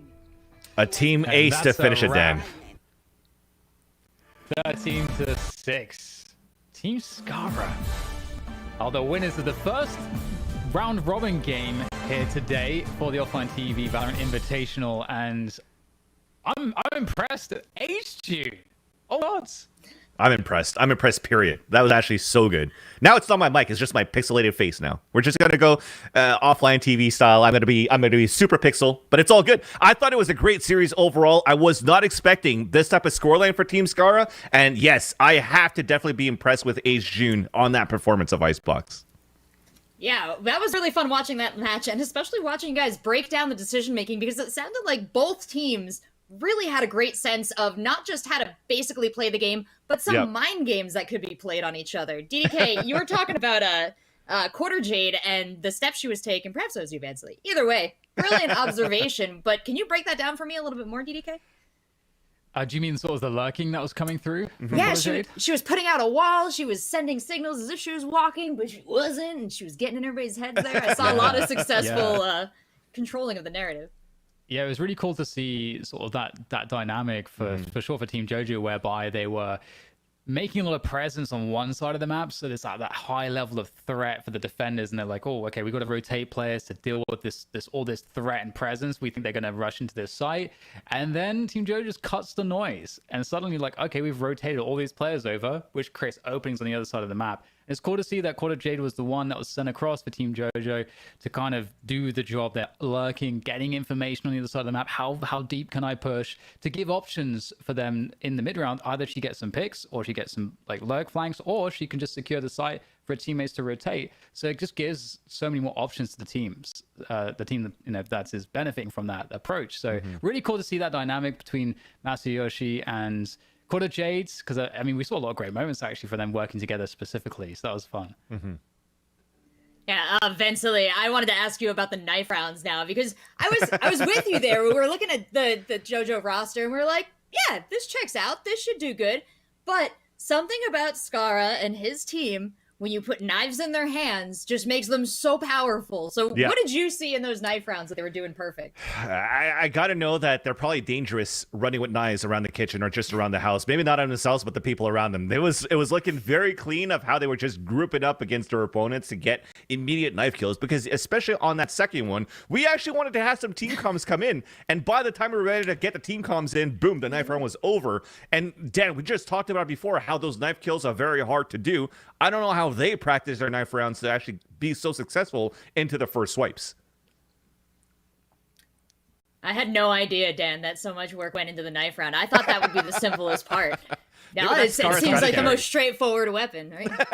Yeah, it's definitely scary. I mean, if you're going into this tournament with a strategy, there's gonna be, there's going to be knife rounds. Yep. And it is very hard to actually knife people in this game. So I feel like we've been putting some emphasis on that. They could get 2 free rounds every match they play. So this is pretty big. Well, I love all the excitement that our two teams have brought in the first match of our charity tournament, but it was just that, the first match. We still have an entire round robin to run, 4 more games today, Let's 5 go. more games of the round robin tomorrow, and then a best of 1 final. But I do want to say to you, chat, if you're watching, thank you so much. If you're enjoying this tournament, please consider clicking on the donate link or !donate in chat. We are trying to raise money this weekend over Tiltify for, of course, an incredible cause. This is Thanksmas, where we're trying to get unhoused people around the world into some housing, and we're using 3D printing to make that possible. So really cool charity. Already got, wow, a very impressive amount raised, and we're just kicking off the day here. Thank you, chat. Yeah, that's actually a great way to start things off. We had a great match to start things off on the first game. The story of the underdog remains true, and chat is also very supportive to donate to a great cause as well. So thank you as well, chat, for that. Well, thank you so much.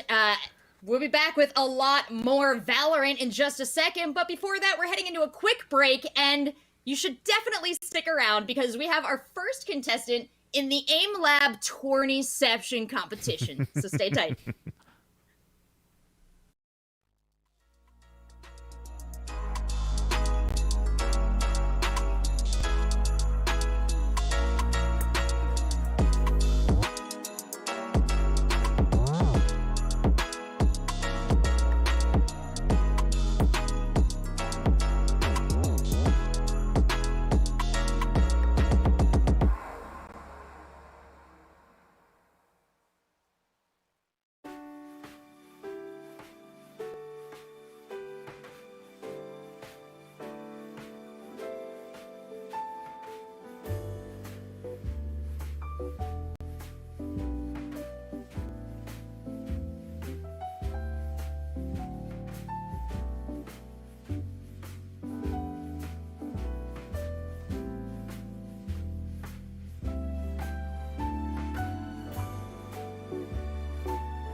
This is any percent farming route, highest score. So I do one slide, perfect execution. Second slide, perfect execution. One spin, big. Two spin, big. Don't even wait for the results. Come back to the first one. Doesn't matter where it goes, it's all random. Doesn't matter where it goes, it's all random. How you guys back to doing? the spinning machine. Chilling like a bitch. What's up, guys? My name is Jay, and we are OTV today. We are playing our version of hide and seek, and this is our prize. It's a computer sponsored by MSI. All right, sounds good.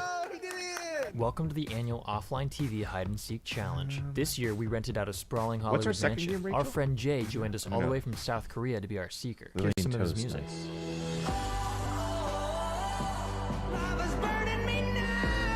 With plenty of space to hide, our seeker's gonna have their work cut out for them. It's gonna be really hard.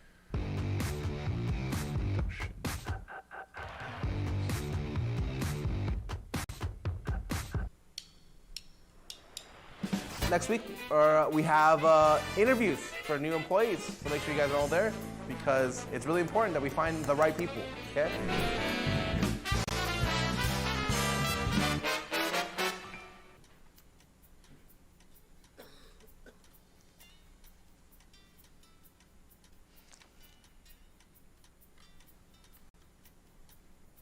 I like your car. Thanks, dude. It's my favorite. Welcome, ladies and gentlemen, to the official first ever OTV Sumo tournament to determine the very best OTV members. Bonk. Why am I doing Hit your arm. this? Come on, get your hand in the game, okay? Get your hand in the game. Go! Oh, hit her in the dick. Okay. Oh, go! And that's a win for Ivan! Coach, did I do it? Am I a winner? And will my mom be proud? No. The semifinals between Michael Reeves and Poki. Go. Oh my god! Poki wins the epic clash. Yvonne and Disguised Toast. Fuck, he's meditating on something. He's asking his master for forgiveness right He's now. astral projecting. He's going into Yvonne's head. Go! Oh my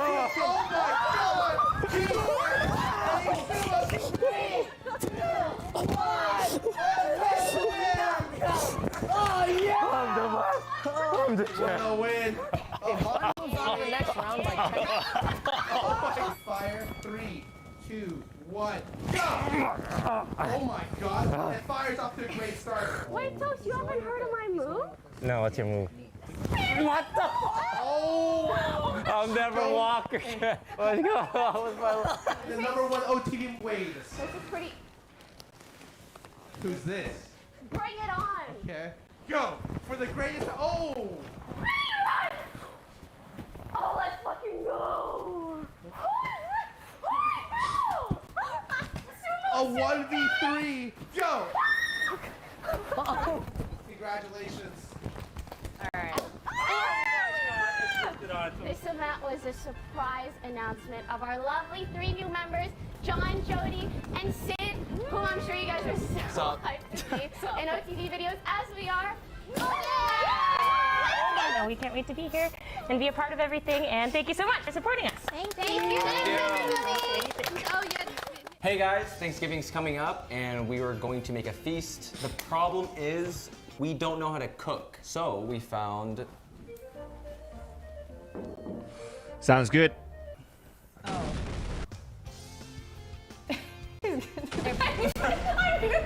do that.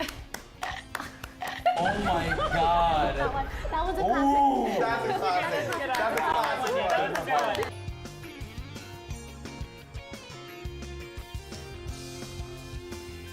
What we're doing today is a arcade Olympics of sorts. Oh, it's a mass genocide! Oh! This is any percent farming route, highest score. So I do one slide, perfect execution. Second slide, perfect execution. One spin, big. Two spin, big. Don't even wait for the results. Come back to the first one. Doesn't matter where it goes, it's all random. Doesn't matter where it goes, it's all random. Back to the spinning machine.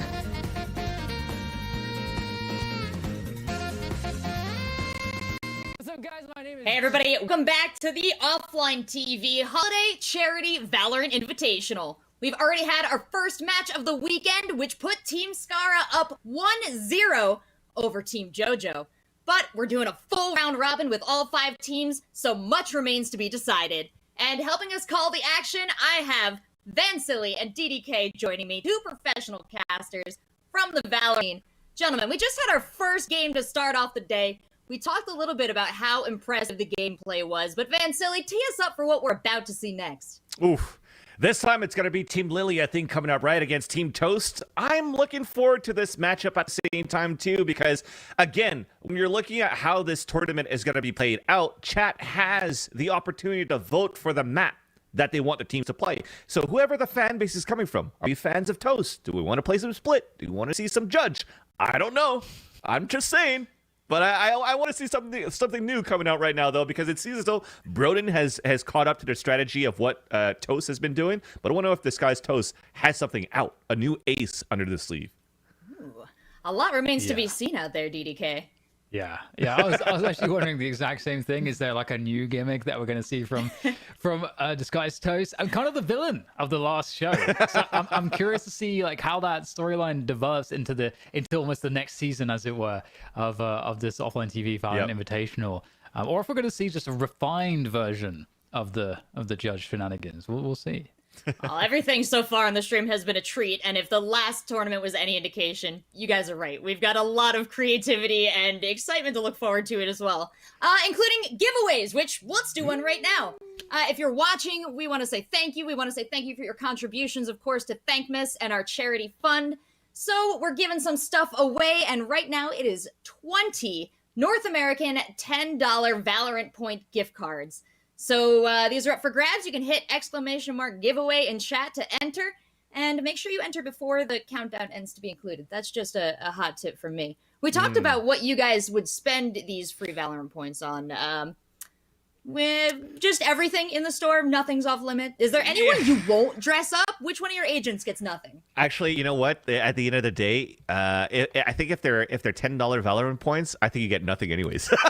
unless you want to buy like stack them. Yeah, exactly. Unless you want to buy like sprays or like gun buddies. But I think when it comes down to just the weapon in itself, like Dan said, Riot knows what they're doing. You need a little bit more, unfortunately. So you're gonna have to put a little bit more into there to get the gun that you want. So, or at least the skin that you want for your gun.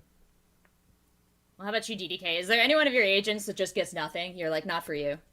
Who is your wizard under the stairs? Oh, I don't actually know what that means. I was like,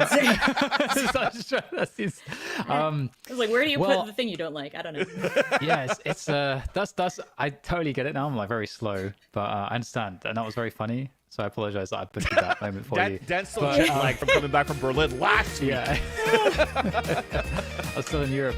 Yep. But yeah, no, it's for me. I'm going to echo the thoughts of Vansily. I just feel like I have to go all nothing. It's like the $100 purchase. It's all nothing.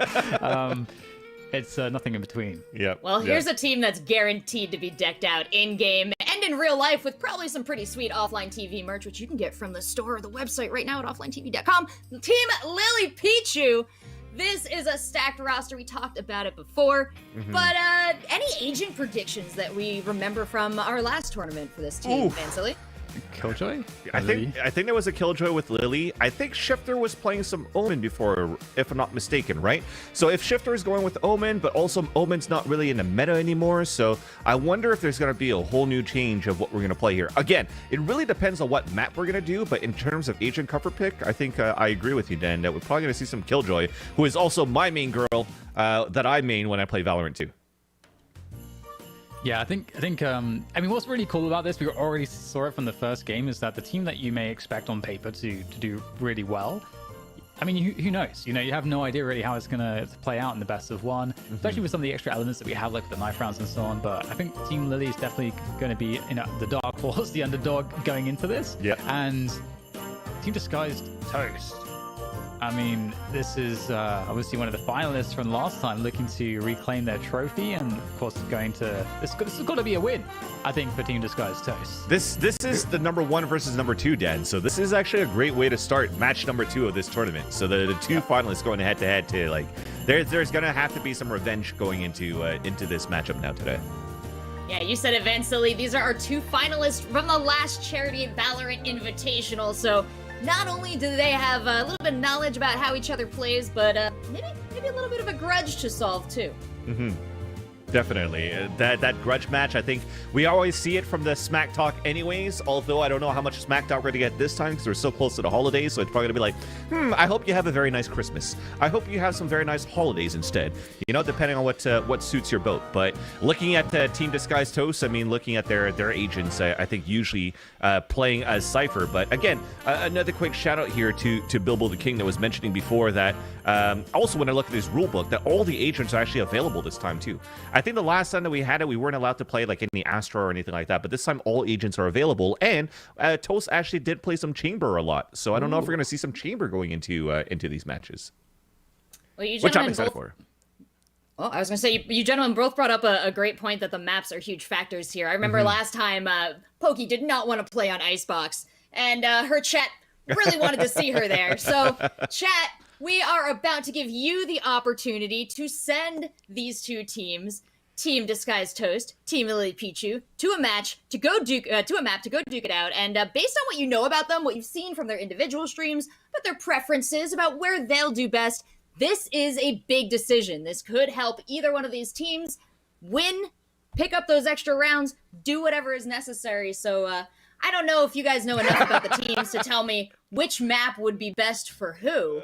But, you know, if you had to guess, Vansili, what occurs to you? I'm already looking at chat as we're doing this, right? There's already like 72, 71% of people wanting to see some Cypher action on Split. But again, if it's not going to be Disguised Toast playing Cypher, I'd like to see some Chamber in general. Like, Dan, we haven't had a chance to see any type of like pro play of Chamber yet going into the VCTs. It has been into other like local third-party tournaments, but really, this is going to be my first time seeing Chamber if we actually do have that pick coming out here from Disguised Toast. That is very true, and you can definitely do some good trolling with Chamber. There's definitely some stuff you can do with Chamber that's very annoying, so I would love to see that. I mean, we're talking about if Disguised Toast is going to innovate on that, being a villain, Chamber judge, find those gimmicks. You can definitely do it Chamber, so that'd be cool to see. And I mean, when you were talking about the map picks, I mean, Split and Cypher was very characteristic of the previous run. So I would be surprised if we don't see that. Especially, I'm sure chat wants to see more of that, because that did also produce a lot of shenanigans in terms of the drama between the teams. A lot of smack talk.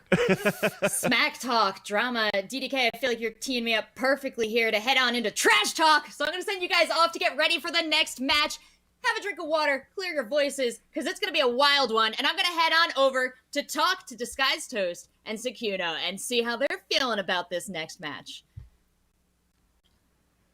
But I think the real difference, we have Lily here today, so I think that's going to be, Oh, I hear you. Go ahead. It's going to be the big difference, probably.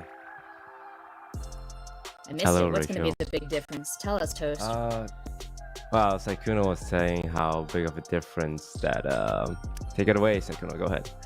Oh yeah, we did some practice matches yesterday, and we got absolutely destroyed, but we have Lily this time, so she'll carry us.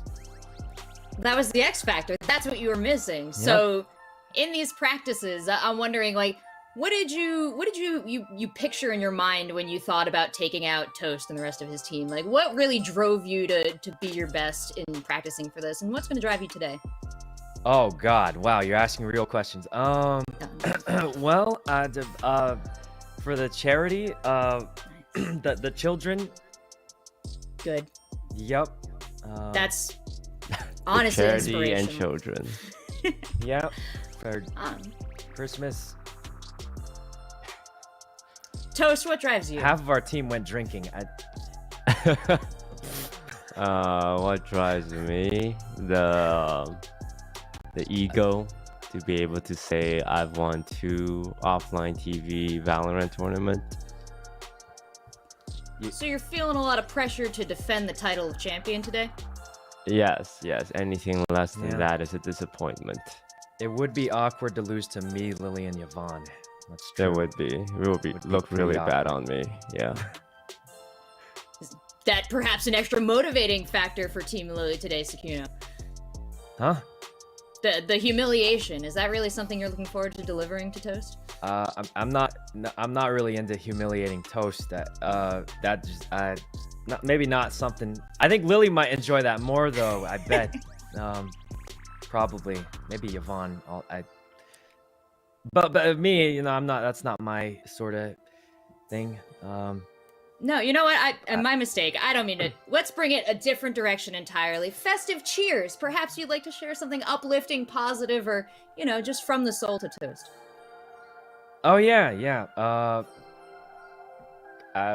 Merry Christmas. Almost. A few days. Week from now. Is that what you meant? That was beautiful. Honestly, I don't know what I mean when I say that, but everyone's got a different answer, and they're all the right ones. So, Toast, give it a shot from your end. Oh, God. No, Sykkuno kind of said everything that needs to be said. Yeah, Merry Christmas. Are we supposed to trash talk? Is this a positive thing or? No. Start trash talking. But why don't we just say something about how Lily didn't show up for scrims, and if we lose, it's because she didn't show up for the scrims. Oh, she is gonna. You're ruining your team synergy, Sykkuno. You're gonna get in that call, and Lily's Lily, gonna yell at you. She's a competitive player. This kind of thing makes her play better. Okay, so we should both shit talk Lily now. Well, to make it even I'm not better. gonna say that, but I will say she doesn't have a camera on, so. Yeah, and she's also not at her regular setup. That's well. also true. That's also. Is that a bad thing? I'm not an authority. They just float me in this box between you two for this conversation segment. And you guys seem to have it actually just fine without me. So any last words for each other? Good luck. Sykkuno, you know that op skin you have with the toaster on it? You're gonna get it. Yeah, I bet. Yeah, I'm gonna get it when I kill you and take it off your body. Yeah, most likely. And then I'll get it 5 rounds later, and you'll buy a new one anyway. Alright, I'll see you on the battlefield. All right, I can you turn guys. this camera thing off after, right? You can live your best life right now, Sykkuno. You just go and do whatever it takes to be your most competitive. Toast, you already seem to be in the zone, so I've got zero advice for you. Gentlemen, back to your teams. Why don't we get into the second match of the day here at the OfflineTV Valorant Charity Holiday Invitational. And here we are. We're back. We're almost ready to go into the action here. I was enthralled by the trash talk. I was trying to understand who won. But then I realized I feel it that wasn't in the about end, that. Yeah, or if anything, in the end, I feel like Lily lost. I think it got to a point where they both just wanted to talk about Lily. Yeah, I think there was something that was going on there, Alex. We're gonna have to pay close attention, because I feel like something that was maybe beyond our comprehension was happening. But if we think hard enough about it, maybe we can work out what's going on. There's a next level to the mind games that are happening there, I think. I think they all want this to happen inside the server. It's like, okay, we don't really want to smack talk. We're just going to let our shooting do the job. But at least one thing that's interesting looking at how the conversation went was that this guy's Toll said anything less than first place like we had on the first charity invitational is a failure for us. So I think now at this point, everybody's going to bring their A game here for Team Toast, and they might just want to try to win this 13-0. This is something that's interesting too, Dan, because we're gonna go into split, right? If I'm not mistaken, with all the votes that we had in the chat. By the way, thank you, chat, for participating. And if you're looking at the composition in itself, Abe is usually a person that plays a Sova, and a Sova is not that quite prominent on a map like Split. So I wonder what else they're gonna try to bring out here. It's a good question. It's a very good question. And I mean, one extra thing about all of this too is that presumably we will see the killjoy from Lily. Yes. She's not been participating in the scrims, Alex. Yeah, but here's the thing: is like she might have a different setup, she might not have a cam. It doesn't really matter because you're playing killjoy. Sometimes as a killjoy for deniability, you don't really need to shoot as much, anyways. Which is also a great reason why I like to play killjoy, because I am an old boomer, Dan. I have a hard time shooting faces right now in this game because I think my reaction time is a lot slower than it used to be. So if I could just use killjoy utility to stop pushes and to also also get a lot of Nanostorm kills, I'm happy with that, and I've done my job. But overall, I see now a hover over Chamber, and I'm looking forward to it. Ooh, Shonik maybe going for the Astra. Astra is very good. Very, very good, especially on split. That would be pretty cool to see Astra. Astra's also one of the agents that does benefit a lot from synergies as well with the teammates, you know, with the gravity well and in particular, you can do some nasty setups. So Chamber as well from Sykuna. That's pretty cool. Yeah, we might even have a mirror match, right? Because we talked about Toast, aka now in this game, Buster. That might be switching over to a Chamber onto this map too, so that mirror match is gonna be nice. I like the hover over a Shifter as Jet actually, and that brought back memories when I thought Shifter was playing an Omen, kind of like filling sometimes, but I think that the main agent that he usually plays is going to be a Jet. And although we are on a map where these days I do find that if you also have to go with like a single duelist type of thing in terms of like an agent comp in the pro scene, I'd rather have a Raze, especially with a combination that you could have with Sage and also an Astra. But the Jet individual gameplay could still be very, very strong. But overall, when you're looking at Team Lily's composition here, Dad, there is a lot of deniability. You have a lot of gravity wells to slow with Shonik as the Astra. You have the slow orbs coming in from Ivani. You have the nanoswarms from Lily. And now you also have the slow turrets coming out from Sykuna. So this is actually going to be very, very difficult to penetrate for Team Toast once they take the attacker side. And I'm excited to see how this is going to pan out. Yeah, I'm especially given the fact that Ariasaki is on the Viper, and we're not seeing a Viper coming in from the other field of players here. This is going to be a definite edge, I think. Vipers gives a lot of free space on this map with the toxic screens and so on. So it's going to be interesting to see how that works. Yeah, so let's see how this is going to come out here on the first round, being the knife round. And I'm assuming at this point we should have some comms coming out at the same time too. So let's wait and see what's going to happen or not. And if not, I do have a question for you, Dan, but we are going to have the knife round with the comms. So let's check it out. And then we all lunge out at them. Wait, does it make a big difference, guys? Don't right click, only left click. Really? Only left click, only left click. Because everyone, you have 100 health, a left click does 50, a right click does 75. Who's luring them over? You. Me? Yeah, go bro. Oh, well, okay, I'm gonna take like one stab so they think I'm going all in. And then who is Wait, this? they're not. They're doing the same thing to you. They're doing the same thing. They're doing the same thing. It's a pit. It's a snake pit in there. No, she's stuck in the corner. No, there's 5 people down there, I swear. Oh, God, there's 5 people down there. Yo, right around. Everybody, come this way. Come this way. Oh, God. Okay, we're going. Go. I've got a plan. I've got a plan. They're going to cut sound. They saw me. Cut sound. Yvonne! Guys, walk. Oh, sorry. We're going to loop in back into the pit on them. I think they may or may not have left the pit. There's I know. No, we know. They definitely left. They left the pit. They know. Guys, they left the pit. Keep them busy, Sykuna. We're gonna go to them. Now we're in the pit. Well, right now we wait in the pit. We wait in the pit. All right, now we're in the pit. Okay, now they don't know. Get ready here. Get ready. Everyone, get ready. Get ready. You are allowed One of them to comes plant down the to check. bomb. We all lunge out. They're right above. All right, we gotta fight. Let's go. Screw it. We're out of time. Yeah. I hit Rena once. That's and Rena Viper once. Okay. What is happening? Oh, I hit Toast once. Just keep left clicking Toast. Yeah, let's go. Left click only. I don't know what's happening. Left click only. Oh, what? Wait. Oh no, you got it. You got it.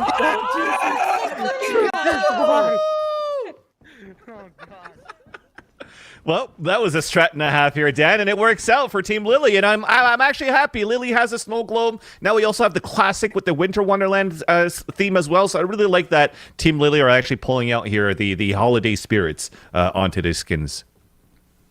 Yeah, and that's that 1-0 advantage. Definitely going to be a powerful one going onto split on the attack, especially. And they are looking to barrel into that A site, and on the other end of it, got Abe and Ryan, Sova, Reyna, respectively, looking to hold things down from heaven. They may have to give this one up, though. So many players coming forward. Love the dash into the ground burst. And totally juking Abe there. And I respect the aggression coming out here from Toast, but it's not going to work out. Ryan taking his chance as well down a ramp, but again, the classic, only so much you can do. Interestingly enough, because I saw a small shield come out, and I was like, oh, are they actually going to buy here? And it was only Toast that went for the Marshall and small armor buy. So he's not going to be looking good in terms of the economy into the next round. But overall, Team Lily has done a great job just to overpower the A site. And we are going to take this time also to look at Team Toast, rather, the agent comp. We talked about Abe, who likes to play the Sova. He's actually going to stick to a Sova onto this map. And we've maybe seen a little bit of that during like the Red Bull Campus Clutch, where was it Fnatic that was trying it out at some point too? But you know, there's still ways to play him. It's not like a bad thing to have to use a Sova onto this map. It's just really hard to actually land some Hunter's Fury because of all of the elevations that you have into this map. So going into the next round, we have a buy for Team Toast, and it's looking like they're going for a passive opening, not looking like they're going to do any early pushes here. So might be a fight over mid though with that set, because as I'm mentioning that, we are going to see Ryan turn his attention towards the ropes area. The wall goes down straight away though. Yeah, and we'll get some pressure on that wall. They utilize a lot of ability off the get-go, though, for Team Lily, right, Dan? They went for the Sage Wall, but they also went with the Toxic Screen right away. So once both of these calm down and when the wall breaks, that's a lot of opening for the mid-control if the attacker side of Team Lily want to go for that late lurk.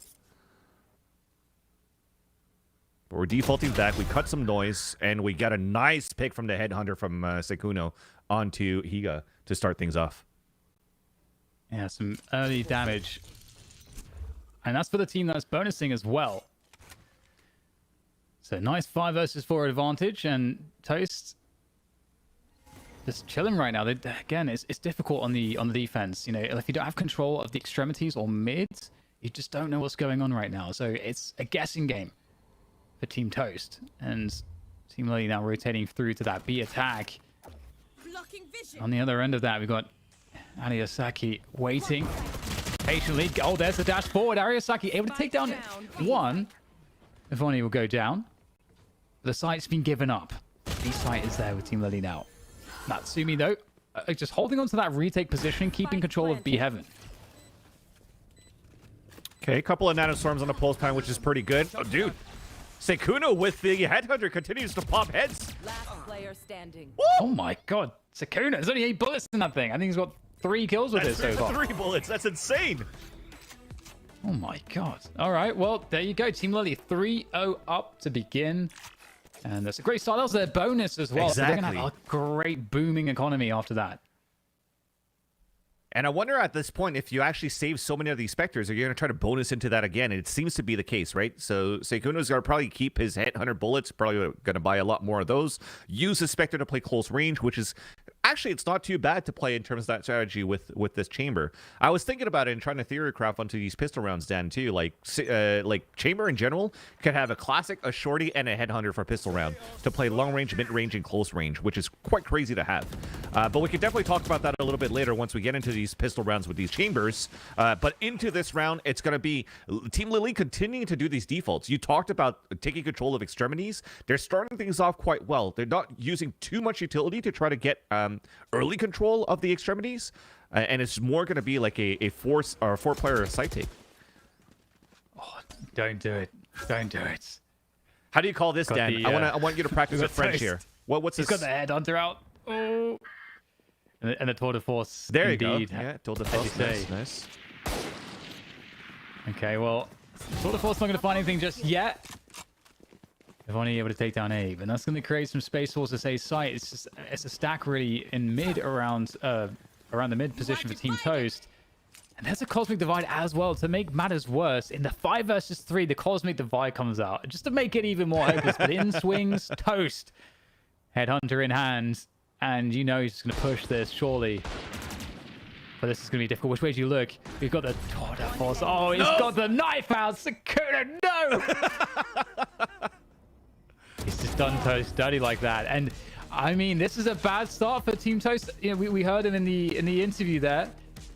Anything less than a win is It's just unacceptable. Yeah, and hopefully it doesn't get to his head right now this early into the game, because this definitely, if you're in the shoes of this guy's Toast, this is unacceptable. And on top of that, you're getting diffed by your opponent's chamber on a mirror match, and it's going to be the team captain that does a knife kill onto you as that chamber, as the agent diff, and he could have had to tilt the first kill right there, and it just decided to go for the humiliation kill instead. So this now continues. Like, funny enough, though, for Team Toast, you still have some good economy going into the further rounds right now. But this is probably their last buy here, Dan. Yeah. I'm liking the the use of the rendezvous there. It's such a good...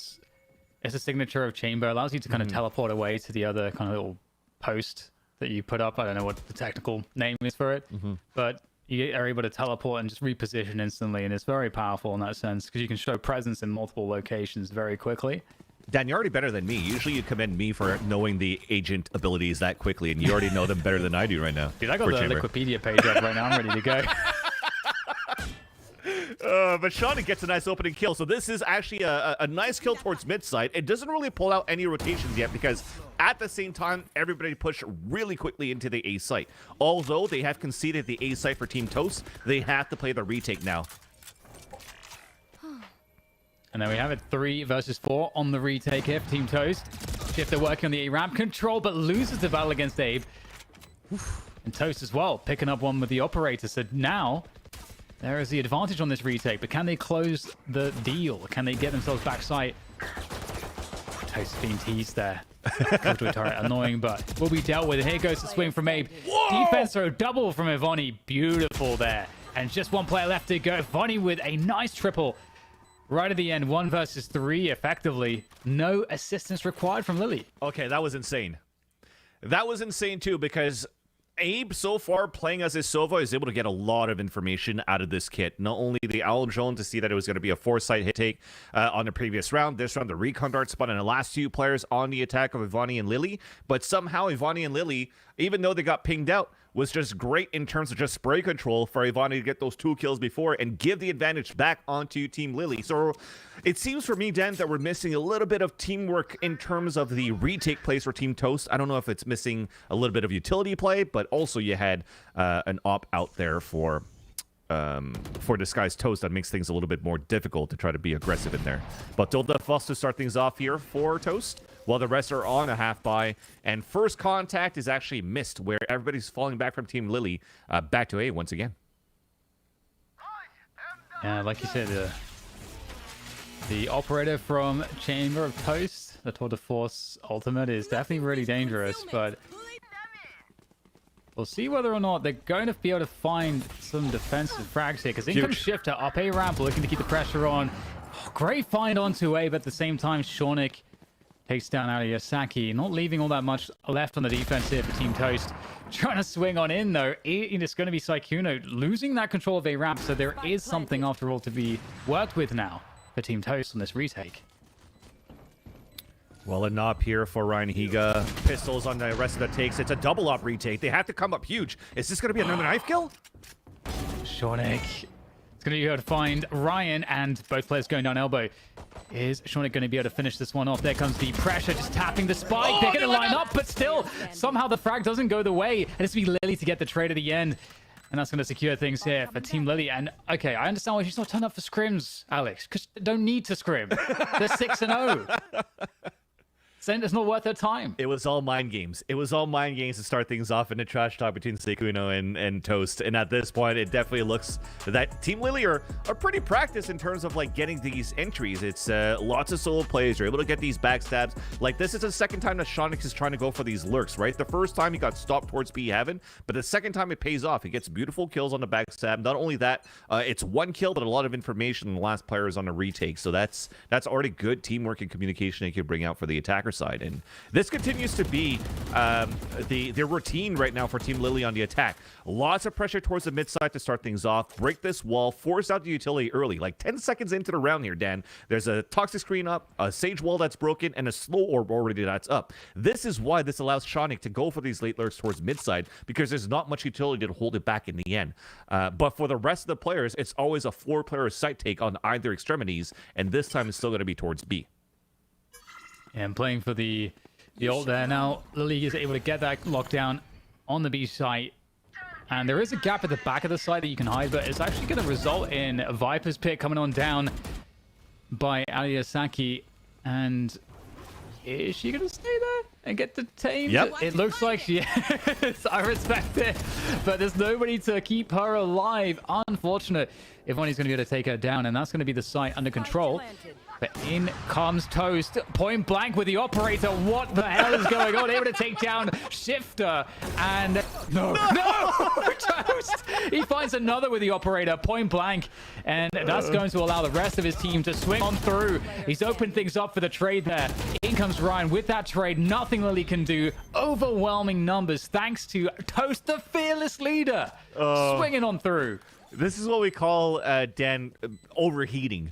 In a sense that they actually had, like, they saw Toast come through the wall, and Toast is looking towards the air. And it's like, oh my God, Toast is there. We can try to knife him. So Shifter is trying to like go back and forth, trying to figure out, okay, what do I bring out? Why is he dancing away? Why can I get these kills? And then suddenly get 2 no-scopes like this. Look, they had so much of an opportunity to get these kills, and off this trade, look at what we have out. We're putting utility on the ground instead. For Sykkuno instead of trying to go for the kill trade instead, because it's also an op that Sykkuno also had. So it was a little bit difficult, but thankfully for Team Toast, they got the first point on the board. And that's going to be a little bit of a momentum shift, that they desperately needed here for Team Toast. Yes. That's the way you get back in it. That's the momentum shifter right there. We'll see if they can build on that. Abe, oh my God, the re-peak's fearless. Absolutely fearless. Rhyme gets the trade. Can he pick anything else up? Goes for the heal there. And Sykkuno trades out. And there's the res coming on through from Ivani. Nice shot once again. Toast back in position. Maybe he has to be the one to save this, preventing anybody from moving beyond the choke point. But it's so difficult. The dash comes through, and that totally stuffs Toast's defensive efforts there, leaving Natsumi and Aliasaki on the retake 2 versus 4. And Natsumi able to take down 1. And maybe there's a chance. Yeah. And that's one of the most basic things, chat, that you want to pay attention to when we talk about creating space, right? Just that simple dash, forcing Toast to look into a different direction and then allowing Shawnee to come in and get the kill. That's what we talk about when we're creating space with a Jet or a Raze. But with that said, the spike is down. It's a 2v1 now as we have a beautiful trade from Sykkuno. As let's see what Natsumi could do here with her Spectre. It's going to be tough. That Spectre, not the best at these ranges. We'll see. Well, we won't see. Shifter takes down Natsumi. And that's going to be a 7-1 scoreline. Team Lily looking extremely dominant on what was previously the home ground for Team Toast in the previous tournament. This is how they won the tournament, was these matchups on Split. But correct. We don't have the Cypher. Maybe that's the difference for Toast. No Cypher. I think it's more that we don't have a judge. Because he's landing these shots right now with the operator, which is nice. But the other thing about Chamber is why we find that he's a little bit opportunistic with his op and how aggressively he could play is thanks to the rendezvous, these teleports that he could actually use. And unfortunately, I haven't seen many of those yet here from Toast. He's landing some beautiful shots, but there's no escapability after to follow up. Here. Look at the pressure here from Shifter as well, just really forcing a big rotation onto the A site. That's something that can be exploited, as we've mentioned on that past map of Icebox. Oh, Shifter is going to just steal it. Oh my God, there's Ryan right around the corner with the Spectre. And there's the dismiss. That's going to get some extra info there. So they know now, Team Toast, that they can keep these positions because Team Lily is just all in this spot. And they're going to keep pushing. And this could be the move here. Collect some weapons, keep the pressure up. And we don't have the trace coming through. The dismiss is perfect. What on earth is Disguised Toast doing? He's pulling out the knife. This guy's crazy. And you know what? Ryan's going to take it down. And it's almost a flawless round. If Lily doesn't get any kills, if she's in the defender spawn. Oh, so that's actually Shawnick. My bad. Yeah. Of Team Lily. That was just unfortunate in the end, right? So like I think because we also had a DC at the same time, so the UI now puts it on Shawnick as this Astra trying to come across. Nice kill onto Ryan Higa, but there's still 23 seconds left, so this is actually quite doable for him to still be able to make it into sight. He lines up the 2, and there you go. Some people want a knife. Some people bring guns to knife fights, and that's Shawnick bringing guns to knife fights. So Shawnick doesn't know what Abe is, and Abe is very, very close. Abe should be able to convert this. Has all the sound cues in the world. those smokes? We get the nebulas going up there? Oh, No, there's the info's quick jiggle. Throwing the gun away. The knife comes out. We get the gentleman's agreement. But Shaunik has the health advantage after tagging him. Oh, I this love is just dirty stuff there. Okay, what is this? We've got the recon going out. Yep, just got to get that information right now. There's the Nova Pulse. And there you go. Shaunik gets himself an ace. Not bad. In the end, at least they were able to make that gentleman's agreement. But this round, we got the confirmation it's moot because of the DC. So we are going to replay that round right after. Should I play some stars in this? So here's that restart. But in the end, Dan, when we're trying to digest this first half is, you know, we're looking at an agent composition, at least on the defense. I know chat was saying, oh, there's not that many smokes, but that I think a single controller Viper is still quite good. When you're looking at the meta of how splits being played currently, you actually do have like a Viper and an Astra. Usually that's going to help out to get the double controller to basically do more rotations and splits across on the attacker side. But a single controller with Viper is still quite decent if you're focusing a lot on op plays that currently Team Toast is currently doing. Yeah, totally agree with you. I think Viper is massively impactful as a controller on this map, and so you can definitely you can make it work. You can make it work for sure. Like the solo Viper controller situation. But going back into this next one, we've got, as you mentioned, the round reset. So we're back at 7-1 in advantage for Lily, Team Lily. Ooh, Stinger, let's go. Ryan there as well. It's just going to keep running and gunning with that Stinger. Not as good as it used to be. Agreed. And trade it out. Agreed. It's a free A site. Still a gun to be able to picked up here by Abe as they lost one dashing across with Shifter as that jet.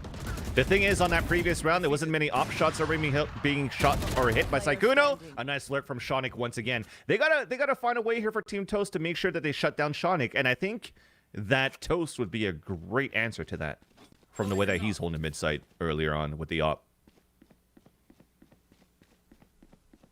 Yeah, at the beginning of the show, I called Team Lily as my favorite, and I just did it off of just a gut feeling. And I feel like any prediction in this tournament, given how the last tournament went, I think the fact that Team Toast won and they were perhaps one of the least expected teams to win. Yeah, I don't know if any prediction is really good. any predictions in this game is very, very hard to do. Like sometimes gut predictions, even during the VCTs. Like I don't know, Dan. I don't know about you, but oh my god, yeah. I don't know if you tried to do any predictions for your pick'ems for champions, but I think I was like only 5% right. Yeah, I have to say, of any major tournament in esports ever, that is the one tournament where I got the most predictions wrong. Yep. And they're supposed to call us professional casters and analysts. Yep, it was difficult, but hang on, we've got 10 seconds to get this spike down. Okay, we're gonna get it planted. That was Arya a TP. Swinging on through spawn. Perspective. Oh, there's a quick catch on the Shaunik. 1 versus 1 now against Sykkuno at the back of the site. There's a snake bite available as well for Ariasaki. She's gonna go for the swing. The jump. She jumps. I mean, all right, it's bold, but sometimes fortune favors the bold. That's the motto of the SAS. Sometimes in like other games, it's working out quite well too. Like when you start with the jump and then the swing. I'm thinking about like Call of Duty, Fortnite, those type of stuff. But Quake, Quake, or even this game when it's pissing around with classics, because that could still be pretty good. But on a Spectre against a Phantom, unfortunately, the running and gunning in general, I think, could have been very good. And we already saw the display of that with the Spectre on how she was able to get a couple of kills the previous round. But on that one, I think if we stayed boots to the ground, there was a possibility that fight could have been won there for Ariasaki. But nonetheless, 8-1 here for Team Lily. No defaults this time, though, Dan. It's just 5 players getting ready for a late hit on the A site. These stars are coming down. That's potentially could give a sort of a clue, but they're actually rotating out of the site instead. They're putting Toast towards mid. So somehow the defenders fake themselves out. Yeah, it's unfortunate because Toast is on the tour de force again. So that's the operator, the ultimate that comes through, which is why he's only holding a classic. And otherwise, it's effectively a full buy round. A minute left now. Team Lily just holding ground, just trying to see if there's any aggressions from the defenders early on, but there's not. So now they're forced to make a move, and they're looking to go through mid. I don't know if the wall was burned yet, though. So that might slow things down if the wall is still available. The ice orbs as well. There goes Oh, the there's the wall. wall. A little bit too late, though. That's unfortunate. Gets punished, Natsumi. As we'll get Shauna getting that entry kill. And you can see how fast the rest of the team is behind that team, really looking to assault. But you can see that weird stuff on the ground. That's the slow that happens when you get a kill with the tour de force. Good trade comes through, though. Spike going down. 3 versus 3 on the retake. Abe has good timing on this one. He seems to realize that there's a player male. There it is. Shauna goes down. 2 versus 2. Ivani and Lily on the sides. Ivani could kind of bait for Lily here. Abe only has 30 HP. This is going to be very difficult. So Ivani can run the distraction there to allow a free kill for Lily. Oh, no. Position unknown, but Lily unexpecting the move along the rafters, along the heaven position. Abe. Oh, my goodness. Fantastic there from Abe. Ice in the veins. That was actually for 2 rounds on the board. Beautiful clutch in the end. When you saw that recon dart came out towards that B-side wall, it's like, okay, we know 100% that Abe is going to coming out here towards this, towards his B heaven side. Where unfortunately, yes, that's exactly how they tried to play the pulse plan here for Team Lily Den. We tried to go for the bait and switch, trying to use Ivani first to try to get some information and Lily try to get a kill after. But unfortunately, she was still stuck looking down towards that default spot, and that's kills from above. That's 2 kills from above that Abe did on this retake into this game, or into this round. So we talked about the Sova into the round that also kind of prepared Team Toast on that hold on the B site, because he had a nice recon dart on mid site like he always does right now. So that could help a bit, but it was a lot of timing that was in favor of Lily when they were able to get above the wall. Oh, and this is one of the reasons why the Sova is difficult on this map. The Hunter's Fury, it's hard to get those connections with the multiple elevations, and the A site under massive attack. However, Spike has not made its way all the way onto the site just yet. It needs to be planted still. In fact, this effort has been largely blown to pieces by the defense of Team Toast. So finding some success here late into this first half. And that's going to hurt. That's going to spot here Sekuno, and is about to get flanked from the back. He's not even shooting the drone. So he gets pinged twice. And that's probably going to eliminate this tool defense that we have here from Sekuno. Oh, never mind. He gets that hit. And there you go. There we go. It's gone. I like the idea, though, Danny. It looked pretty good for Team Lily, despite that they lost a couple of players in the beginning. It was a 5-2. But because they put a lockdown on the ground already and Shonik actually pulled out the Cosmic Divide, you know for a fact that the A site is going to be open. So if they actually had an eco and the main goal was to try to plant the spike, I think it would have been nice if we actually did have Lily just run in and go for the spike plant, despite them, even if they lose the round. At least you build that economy, because the spike plant allows for an extra 300 credits across the board for the team. It still looks to be a decent buy here for the attackers, because we still have Vandals and a Spectre for Shifter, and they're 1 orb away of getting Blade Storm. So this is why you see this concentration towards this garage side. Shifter is at the point. He's being met up by teammates too, and they're potentially going to try to get this orb so that he can get the Blade Storm. Yeah, that gas is running out soon, so there will be an opportunity to go in, but you can see the Snake Bite goes down the Ice Orb as well. That will prevent any forward movement from B main to the B site. And now things cool down a little bit. We get the response from Arisaki just preemptively to drop the Viper's Pit. So there's no... I mean, it's going to be very difficult if there is a commitment from Team Lily. What do? They're going back into mid right now. That's a huge kill to get from Sykkuno. Arisaki commits to the fight and doesn't pay off. Okay, but the Owl Drone pings 2 players, so they know the hit's coming towards this B site. So Team Toast is already on the rotate, and a late lurk again from Shonik with the kill. And now they're dropping like flies here. Team Toast getting caught out left and right.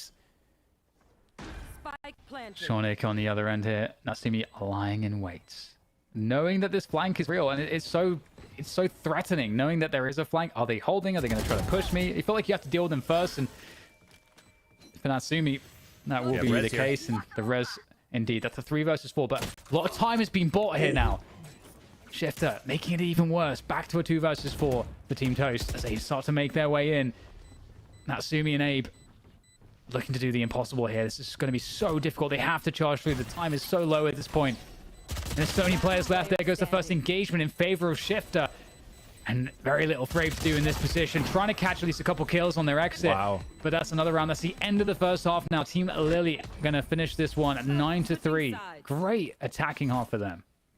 So I like that in the chat where we got the spams of the 9-3 curse. So shout out to the fans that continue to watch these tournaments in Valorant, not only for the offline TV but everything else from the VCTs. Because 9-3 definitely is one of those curse, but we'll see what's gonna happen though, because this is 9 rounds of the attack that Team Lily has, Dan. And as I've mentioned before, they have so much deniability with the agents that they currently have on the defender side that I feel this could continue to be very, very difficult for Team Toast to take this over. But at least they have a chance to come back for Team Toast in this 9th round. So let's see what's going to happen here.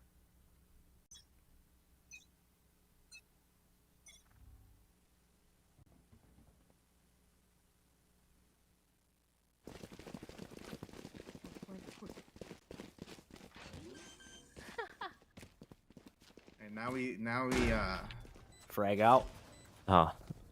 Now we look. Now we have to guard. We have to guard. Yeah, the we bomb, have to though. guard Heaven, because heaven, they heaven, can just heaven. form and guard it. Like, just Okay, make I'll sure come in you're behind very you. go, close. Aria, go heaven, go, On go, site, right here, running to CT. All right, make them come to the bomb. One Make them come to rafters, the bomb. 2 rafters.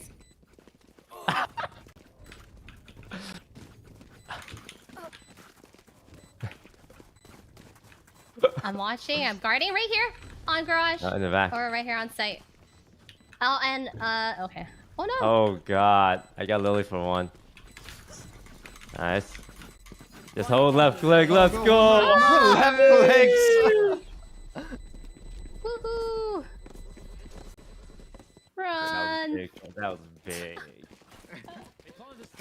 Is that allowed? That's a strat. That's a strat. I didn't see that in the rule book, so I'm assuming that it's fair play. It ain't in the rule book. It's fair play. Look, if it comes down to, for example, what happened with this all around the world that we had on the first knife round, and let's say there was 5 seconds left, right? Technically, you would have still had the defenders win the round 2, right? So you gotta try to make sure that you force these knives to come in. And now the 9-3 curse, it starts. It starts off with that. Because they're kind of starting now from like 9-4. Yeah. I mean, these are It's the okay. philosophical questions we'll have to figure out the answer to as time goes on. We'll get the attack into the B site very What is the quickly meaning of coming life? through. Is to I don't know. Don't ask me What such is things. your definition of happiness? Pancakes. What about you? I don't know. You know what? We talk about sweets. I had pancakes before, but I never had pumpkin pie. You haven't had pumpkin pie? And I've been alive for 37 years. Never had pumpkin pie. Isn't that like a Thanksgiving thing?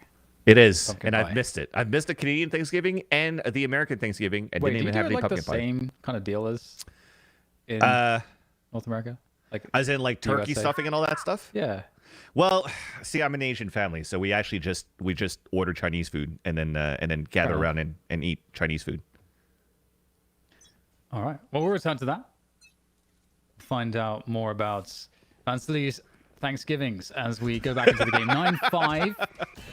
Team Bonus Lily in round. advantage. And again, we're going to get ruthless savagery moving into this B site, or at least they'll try to. Look at all of this util that was burned to try to prevent this from happening. But still, it can't be prevented. It's a good idea to start things off, though, Dan. Despite them not actually doing too much damage.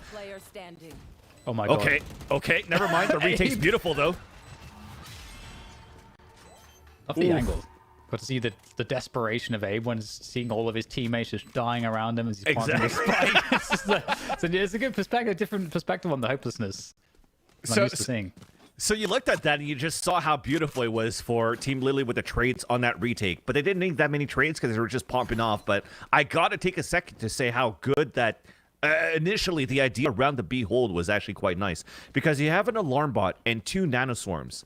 Now the alarm bot technically is supposed to trigger some opponents coming in, but the wall kind of blocks it. But you still have a turret that's been set on the ground from the chamber. So you have a trademark that's set on the ground that slows them. If they actually had the nanoswarms at the right spot, that would have been so deadly. So Team Toast has to be careful of that. And into this round where they had all these bonus rounds and whatnot, you have a knock coming back out once again from Toast.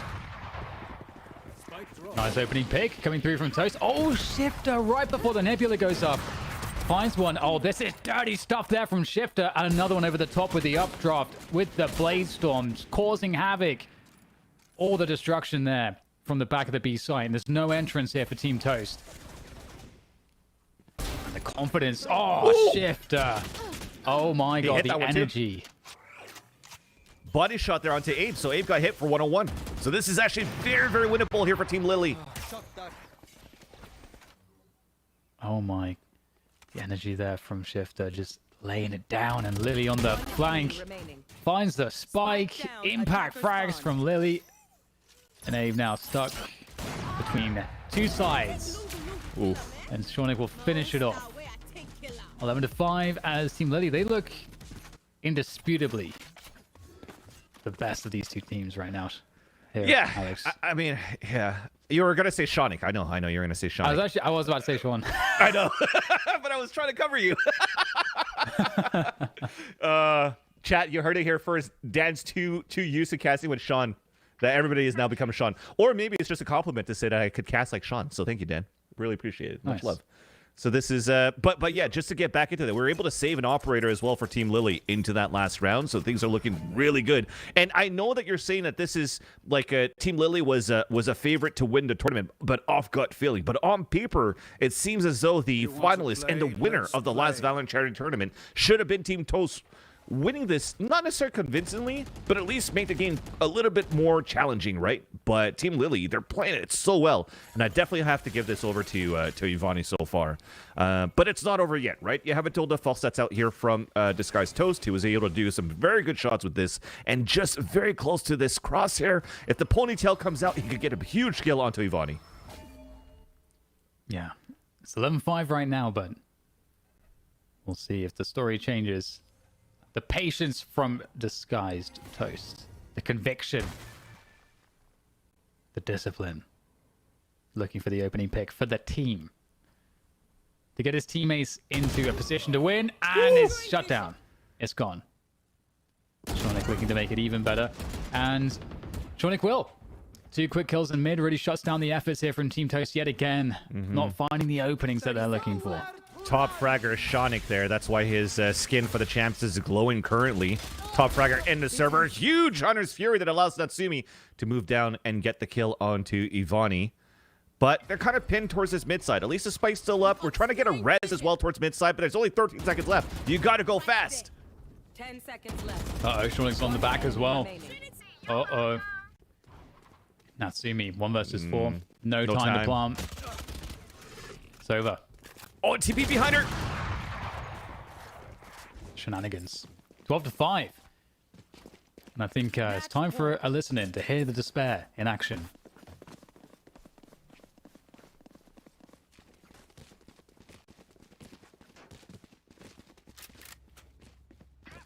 I don't know if it has infinite range or whatever. I forgot. Because sometimes I'm just going to leave ramp and I don't want them to be able to lurk through.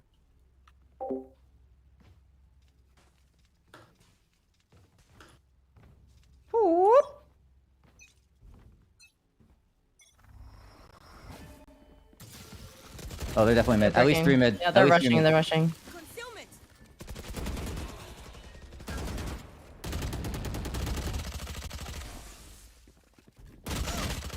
They're mid. 3 mid. They're running up mid heaven now. They're reviving. Yeah, they're heaven. Can't really see too well. So. Oh, 3 there. 3 there. 3 heaven. You're gonna see him second for sure. Nice. That one?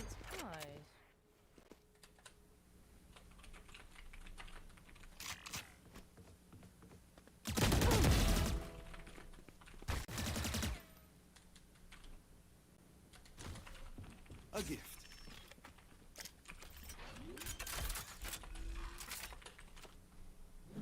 Planted.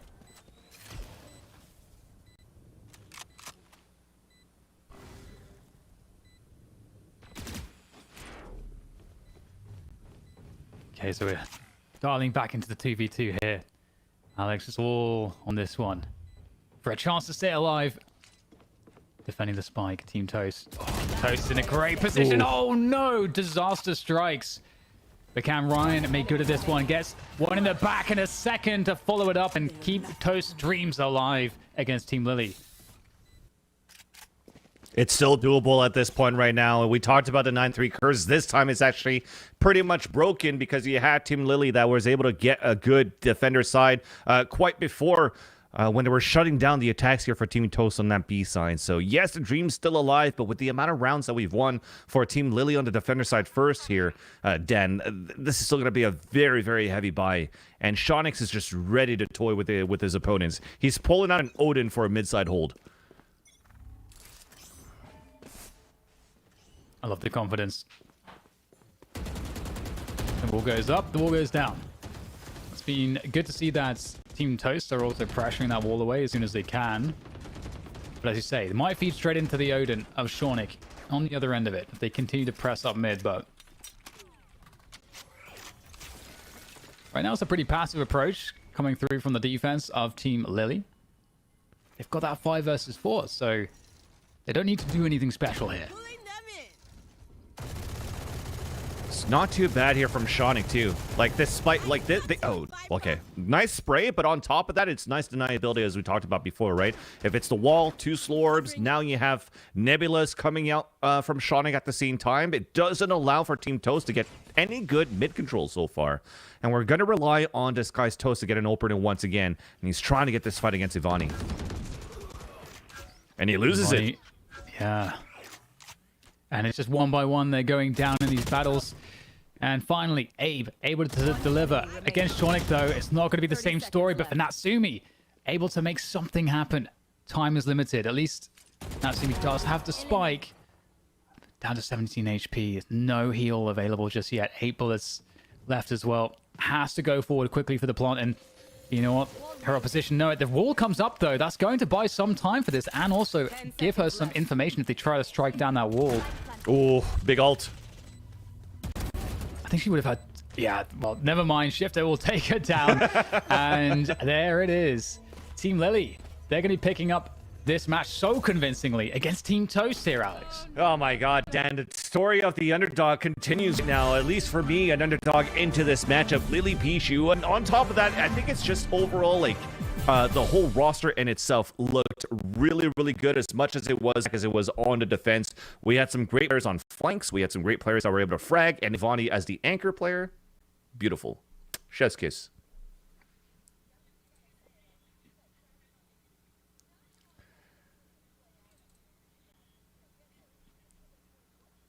Yeah.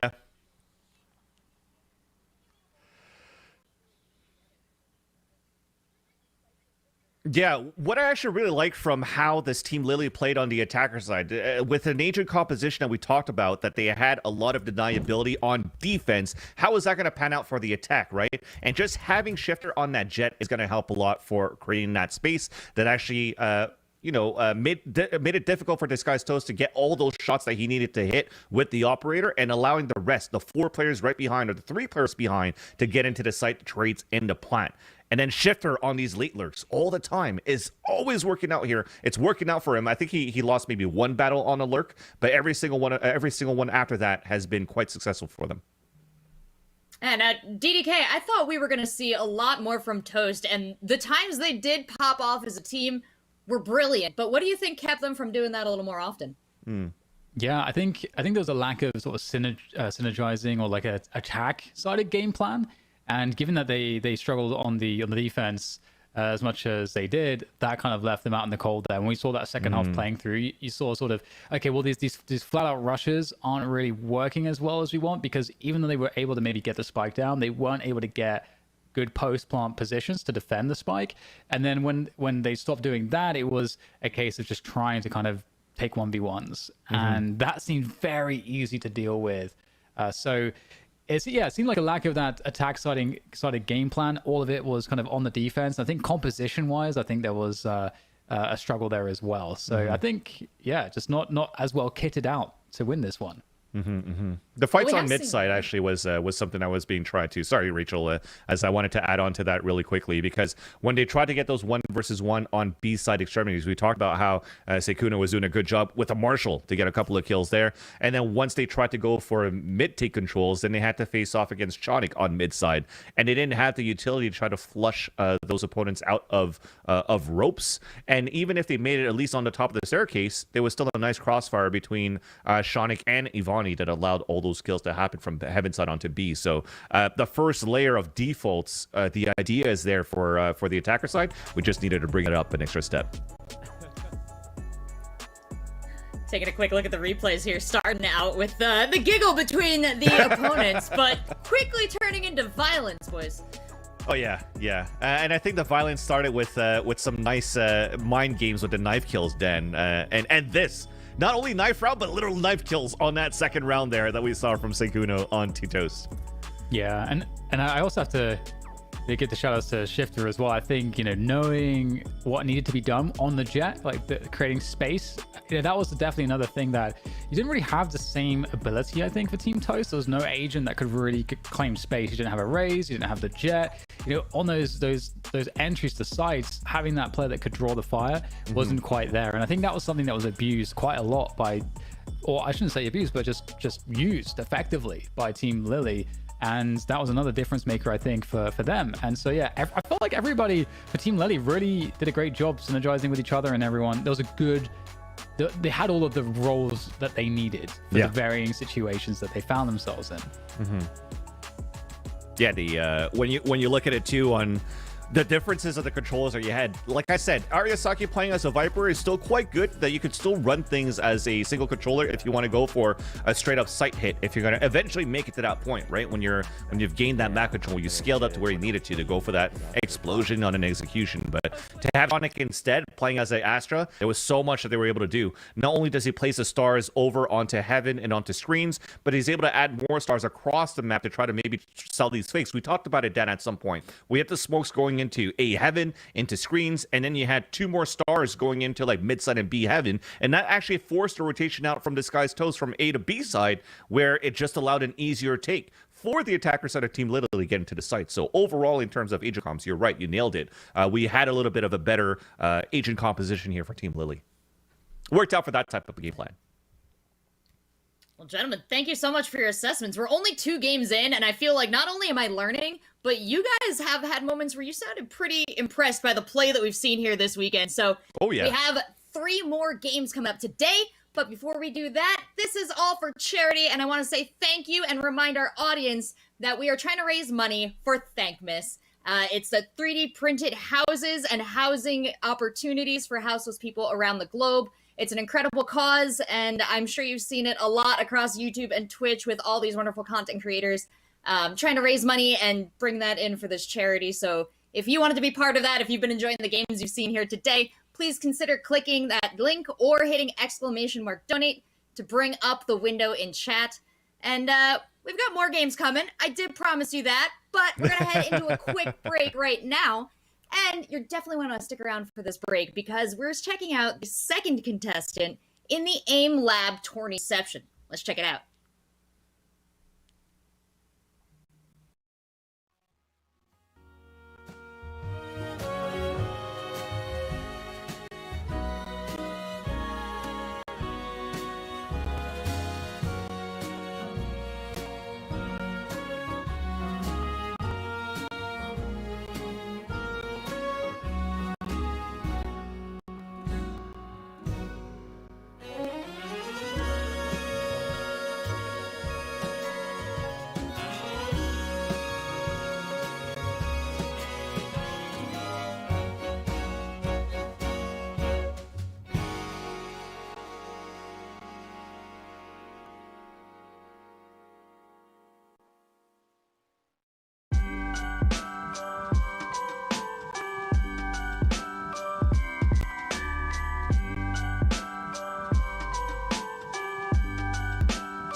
Oh, it's a mass genocide!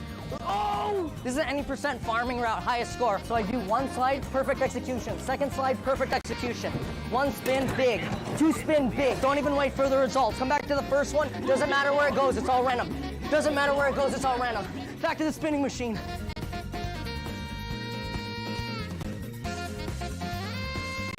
What's up, guys? My name is Jay, and we are OTV. Today, we are playing our version of hide and seek, and this is our prize. It's a computer sponsored by MSI. Let's go! He did it! Welcome to the annual OfflineTV Hide and Seek Challenge. This year, we rented out a sprawling Hollywood mansion. Our friend Jay joined us all the way from South Korea to be our seeker. Here's some of his music.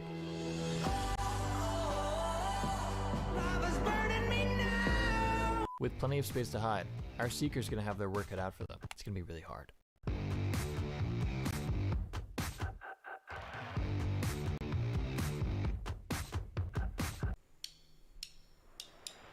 Next week, we have interviews for new employees, so make sure you guys are all there because it's really important that we find the right people, okay?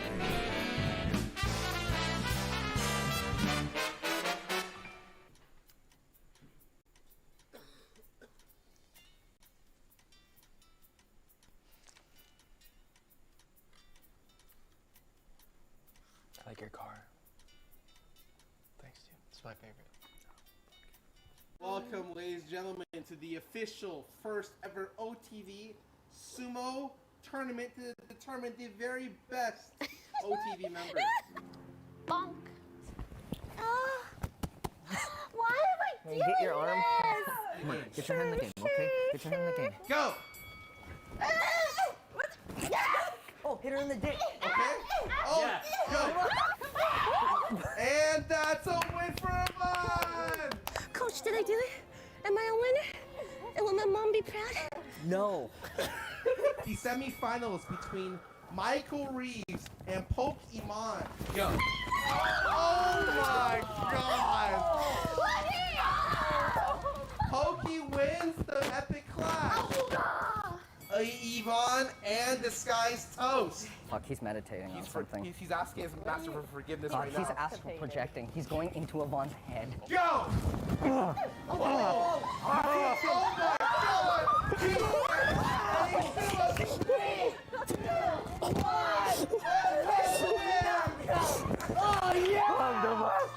I'm the champ. What a win! If Yvonne moves on to the next round,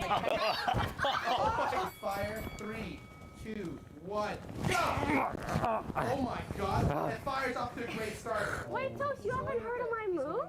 No, what's your move? What the? Oh! I'll never walk again. Let's go.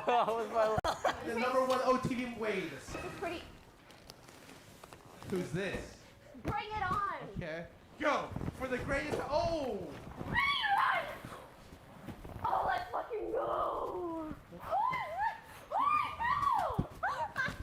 A 1v3. Go! Congratulations. Alright. This event was a surprise announcement of our lovely 3 new members, John, Jodi, and Sid, whom I'm sure you guys are so hyped to see in OTV videos as we are. And we can't wait to be here and be a part of everything. And thank you so much for supporting us. Thank you. Oh, yeah.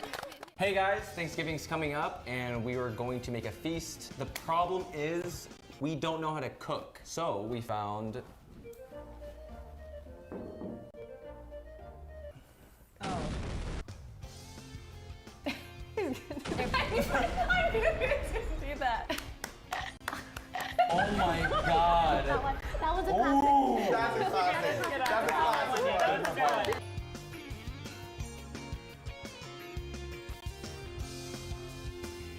What we're doing today is a arcade Olympics of sorts. Oh, it's a mass genocide! Oh! This is an any percent farming route, highest score. So I do one slide, perfect execution. Second slide, perfect execution. One spin, big. 2 spin, big. Don't even wait for the results. Come back to the first one. Doesn't matter where it goes, it's all random. Doesn't matter where it goes, it's all random. Back to the spinning machine.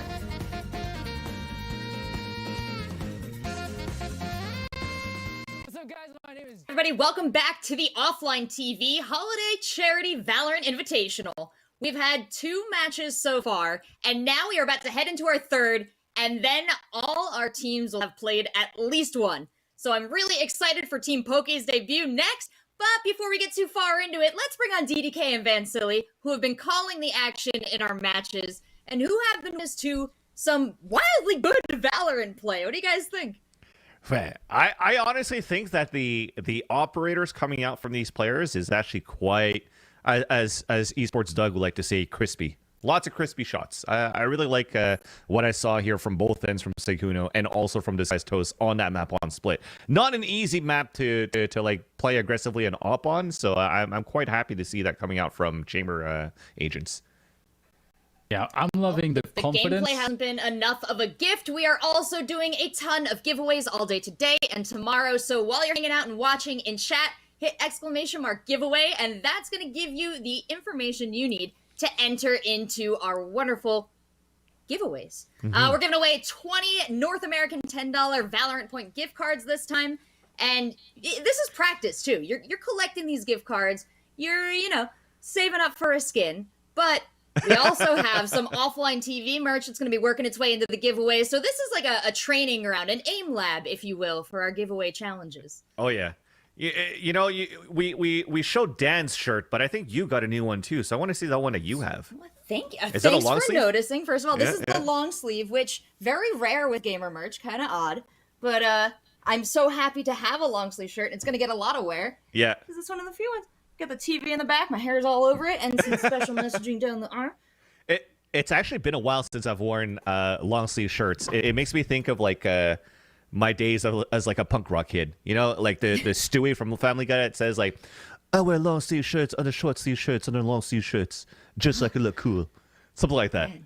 Did we look cool in middle school when we were doing that? I don't know. I thought I was amazing. I still think I'm amazing now.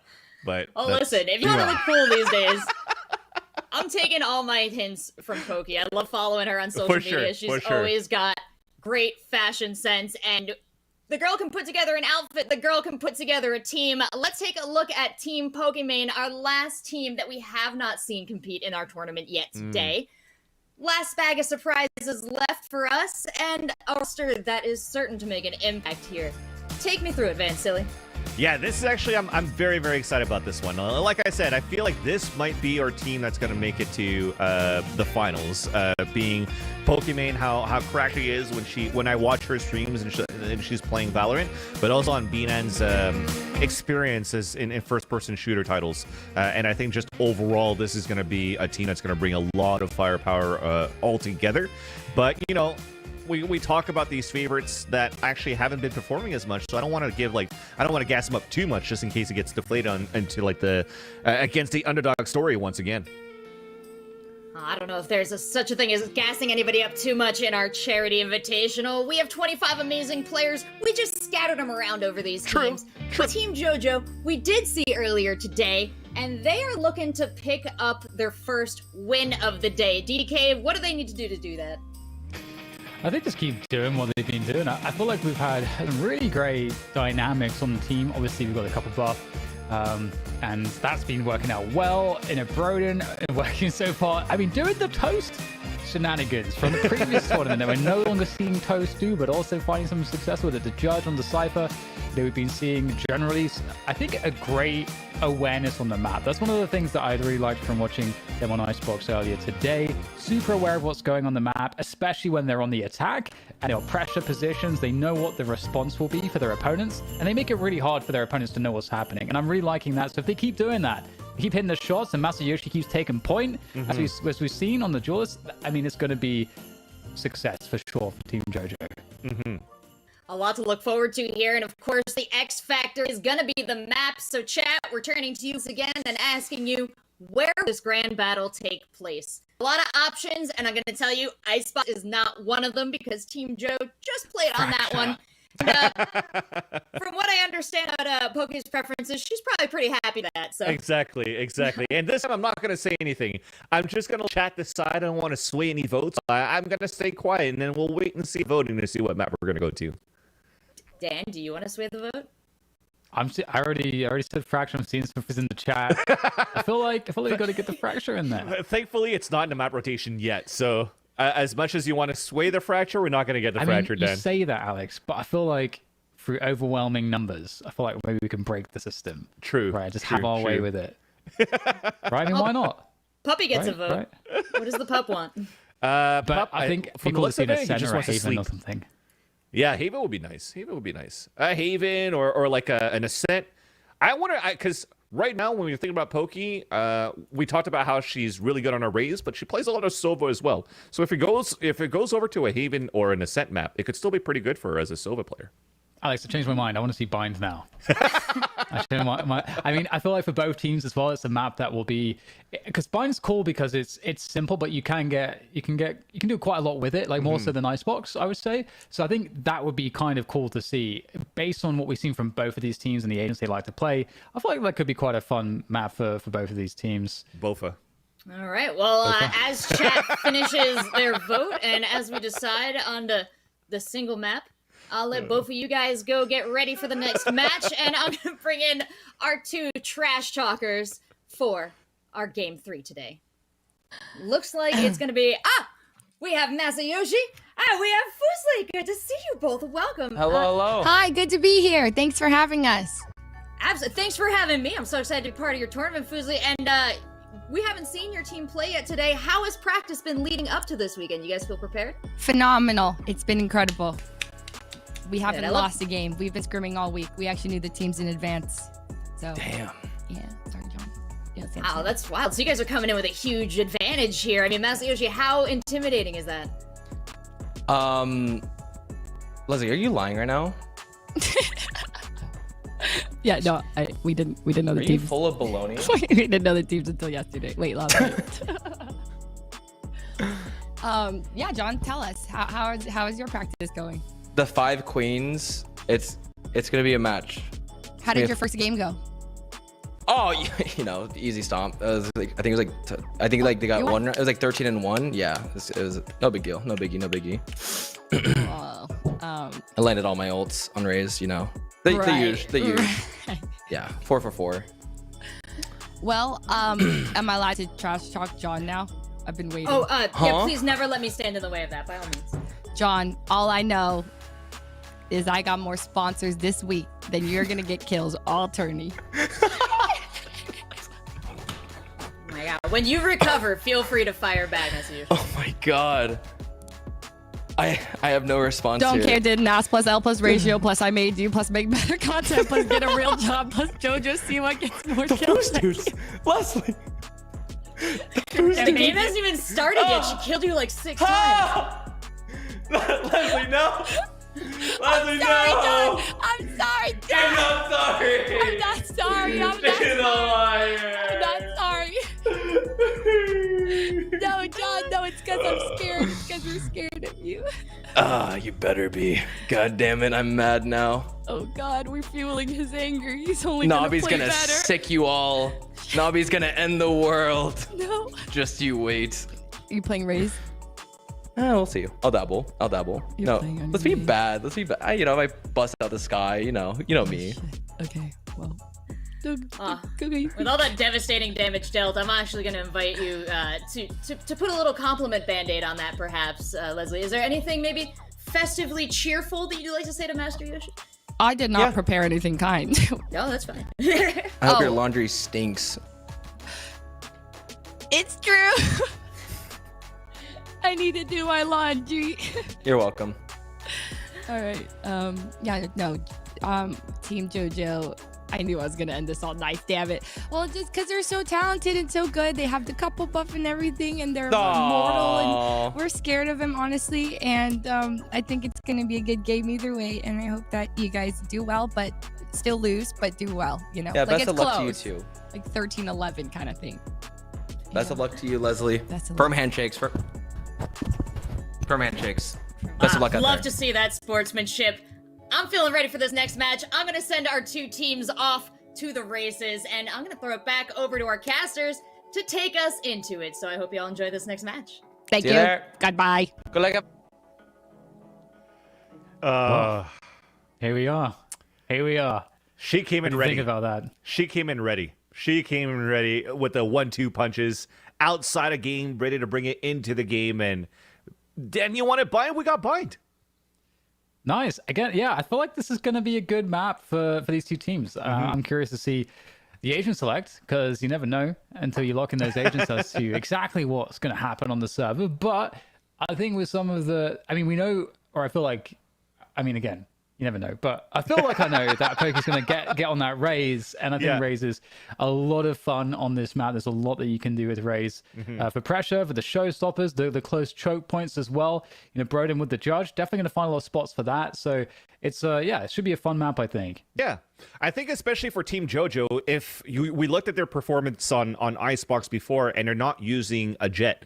I feel that Bind could also be one of those maps where you don't necessarily need to have a jet as a duelist to go in. So if you do have Masayoshi playing towards the Raze or even a Sky, but you also have Quarter Jade that's going to stick over to Reyna, that could still work quite well, because we've seen, for example, Team Liquid with Scream trying things out with a Reyna, and it works very, very well on their Bind, except for versus Sentinels, of course. But it worked pretty well against Cloud9, so the agent comp for duelists for those two players works well on this map. On the other end, though, for Team Poki, Dan, now we want to find out, is Pokimane going to use Sova, or is she going to use Raze as well? Because on their end, they usually have Box playing duelist.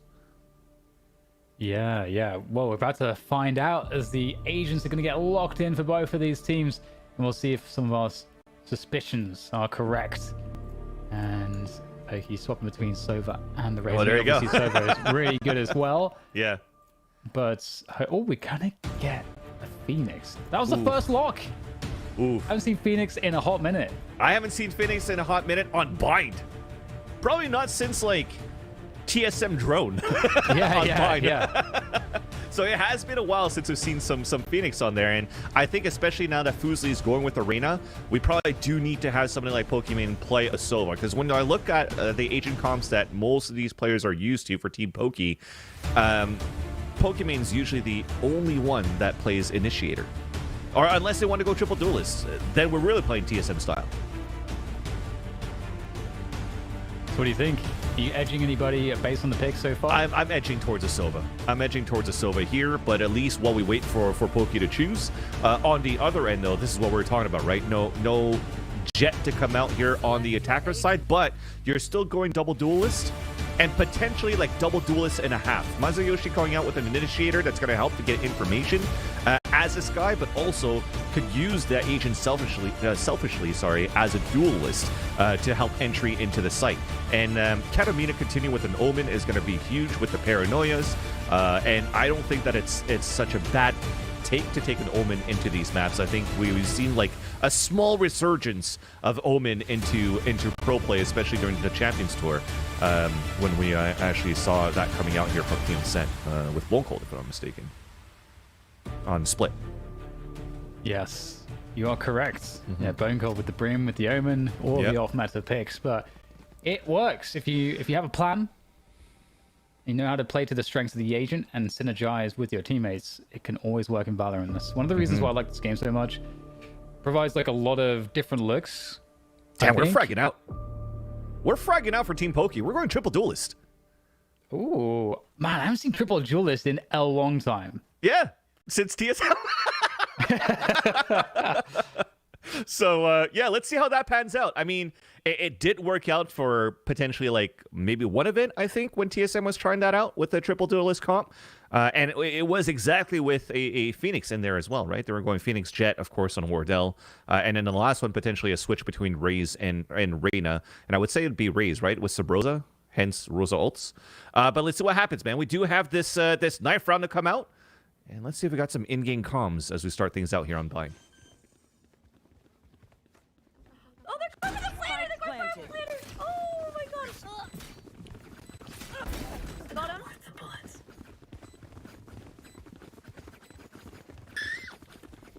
him. Oh, I got one more! Okay. One hit Sky.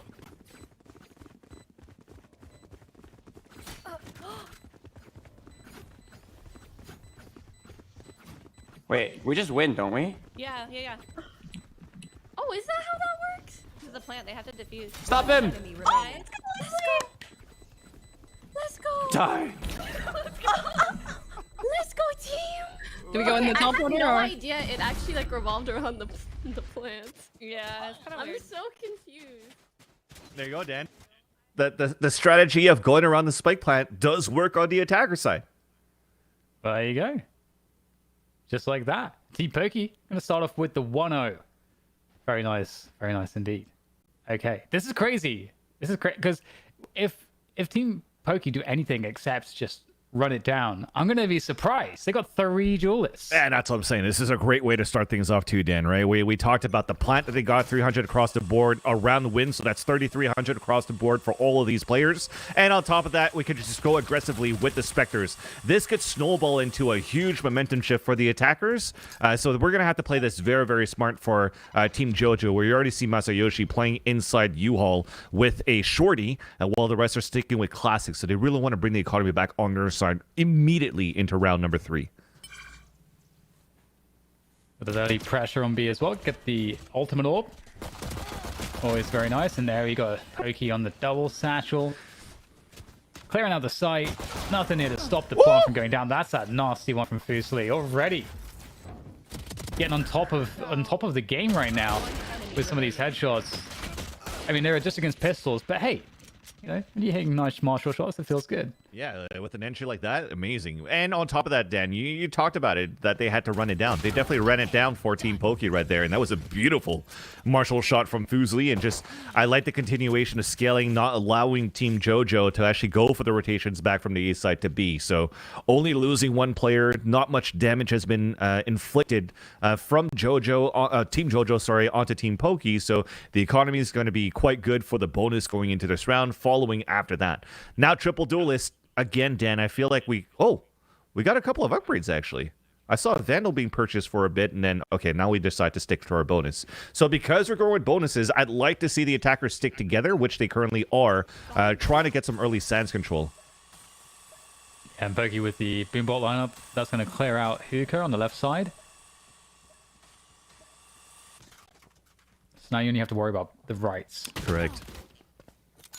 Good angle there on top of the B sites. Paint shots going in as well, so just keep that pressure on. And there's 3 players here on the defense, so a lot of players ready to go for the defense. Quarter Jade opens things up nicely, but Poki right at the back of the site with a double, able to deal the damage that's needed to clear it all out and allow that spike to go down. Masayoshi trying to get these pop flashes through, but not having too much success here for the team right now. Wow. Poki is looking dangerous. Well, Broden continues with the signature judge into this round, but the entry for the rest was super nice there for Team Poki. Box started things off, and that's what I like that second round where they kept running it down. It was Box that kept running down with the Phoenix so that they could actually build the ultimate into that round. So picking up the orb towards long B, you go with the run it back from the Phoenix ult into the site. You're trying to scare out and force your opponents out of their positions of where they're hiding inside that B site, therefore creating a diversion so that Poki could actually get towards the back of the site and get those 2 nice double kills in the end. So the bonus round was huge. She picks up a Vandal for a beautiful kill onto Masayoshi on that rotate into Hookah. And into this round now, you're putting Team JoJo into a tight buy. So back with a judge, using it for you. I'd like to see a judge more towards Hookah, though, if Broden's going to keep using that judge here, Dan. Yeah, absolutely. Well, they're going to be switching things up here. Team Poki looking to assault the A site instead, and it's a half buy for Team JoJo, and they guessed incorrectly going to be the side of the round, but spike goes down. Binaz opens things up. This wall is there as well to make life very difficult for the retake. See Binaz holding onto U-Haul, and again, that's the only point of entry right now. Until that wall goes down, the only way they can get in is through U-Haul. Yeah. They're starting to work on the wall. So I like that they're knifing it half and not fully breaking it down in case it gets spammed as soon as the wall breaks, trying to bait it out. You saw one towards showers. They're trying to hunt it down for some econ damage, but this is looking like a sealed deal here for Team Poki on the pulse plant. Yeah, making their way forward, but they can't deal with the weaponry advantage coming through for Team Poki. They'll convert against the half buy of Team JoJo, but because it's a half buy, that means the next round we're going into will feature a full buy here for Team JoJo. So this will be the first best chance at taking a round, I'd say, against Team Poki. So we'll see what their adjustments are. And right now, Alex, it's really hard because Team Poki are kind of just sending it A or B, and it's just, hard right now. It feels like for Team JoJo to kind of really figure it out. Yeah. In terms of how do we manage this? And that's exactly it. They're playing this more reactionary, right? You're playing those 3 players inside B site. You're playing 2 players inside A site, but the A site players are always holding in towards you, so not really using much to try to get information. Even when you're looking at this minimap, we already have a smoke down towards bottom long B, but this allows for the opponents to scale up, but you don't really have anything to try to gain that information. So I feel that it'll be nice for them to try to fight back, fight early, especially when Team Poki doesn't have an initiator. You have good opportunities to catch your opponents off guard, and there's the first one that's caught off guard as Box gets killed as he was trying to spray towards Heaven's side. But it's still quite confusing for Team JoJo. They've heard noise B long, they've heard noise A short, they've heard noise on showers with the all picked up. So again, it's still quite unknown, but the Seekers go out there from Masayoshi to try to confirm the information. Where are these players? The Seekers will allow you to understand where most of them are. And Masayoshi's going to follow on behind, and it's going to convert the kills. 4 against 3 now. Desperation starts to sink in here for Team Poki. Going into that B side, the dismiss from QuadraJade. Beautiful to get out of that position. And Albinaz knows she has to commit to this one, but the timing is just better for QuadraJade again. Resets to another fight, and QuadraJade locks the B site down. Again, going with the couple buff, and you really needed some big kills coming out from Masayoshi there towards that short A side, because yes, you had the Seekers that came out to get some information. It spotted 2 players, and it was the same 2 players on the default that Team Poki was using towards that A site. But at the same time, you still had an orb being picked up towards B side, so there's still a lack of information happening at the same time. I like the idea from Star Smitten though, as the Seeker came by, it was actually wasn't going against her, so she just let it through so she could try to potentially get some sort of like late lurk kill. But after losing her teammate early in that round, it didn't pay off in the end. So this round, less of a default, more of a initially looking like a 5-player hit towards short A side, and we got some nice actually poison clouds being set up here. That's a showstopper to open up from Poki straight into that triple position, and out goes Masayoshi. Big kill to get on the opening. Box as well, finding success and grounds gained. U-Haul here for the team as well, giving massive advantages in holding this site now for Team Poki as they wait for the spike to detonate. And it looks like that is exactly what's going to happen at this rate, unless there's some magic here from the remainder. But Box, fantastic position, picks off Casemina. There's very little left to work with now here for the remainder of Team JoJo. Such low HP there for QuadraJade, as we saw before, I think, right? 3 HP that she had left. Oh, no, she's at 100. It's actually Fusli that's at 3. So we're going to see what's going to happen as the wall breaks, but they're running that clock down so well for Team Poki, and there you go. The round finishing for Team Poki, and I kind of like what I'm seeing here, Dan. The regular going for the Poison Cloud throw from the Palm Tree into U-Haul to try to cover that up, putting that wall up to allow Pokemon to go for a satchel charge. Not this time a Rosa ult. She gets a +8 out of that one because she's able to get the ultimate kill onto Masayoshi into A site. So we talk about this communication, this teamwork that works well for these teams. It's still pretty high level from what I've seen so far in terms of the site executions for Team Poki. So I really like this so far. So now we'll get that pressure once again. And one thing to remember as well, with the composition that Team Poki's running, the expectation is that they win the attacking side. So that's one thing to bear in mind as they're running the 3 duelist opening. And that's true. Box with a pick onto the B site. It's going to deal with these saving players for half buy. Ooh. It was a nice little dink that came out though from Broden. And now QuadraJade is on a big flank. Might get a good timing on with that one.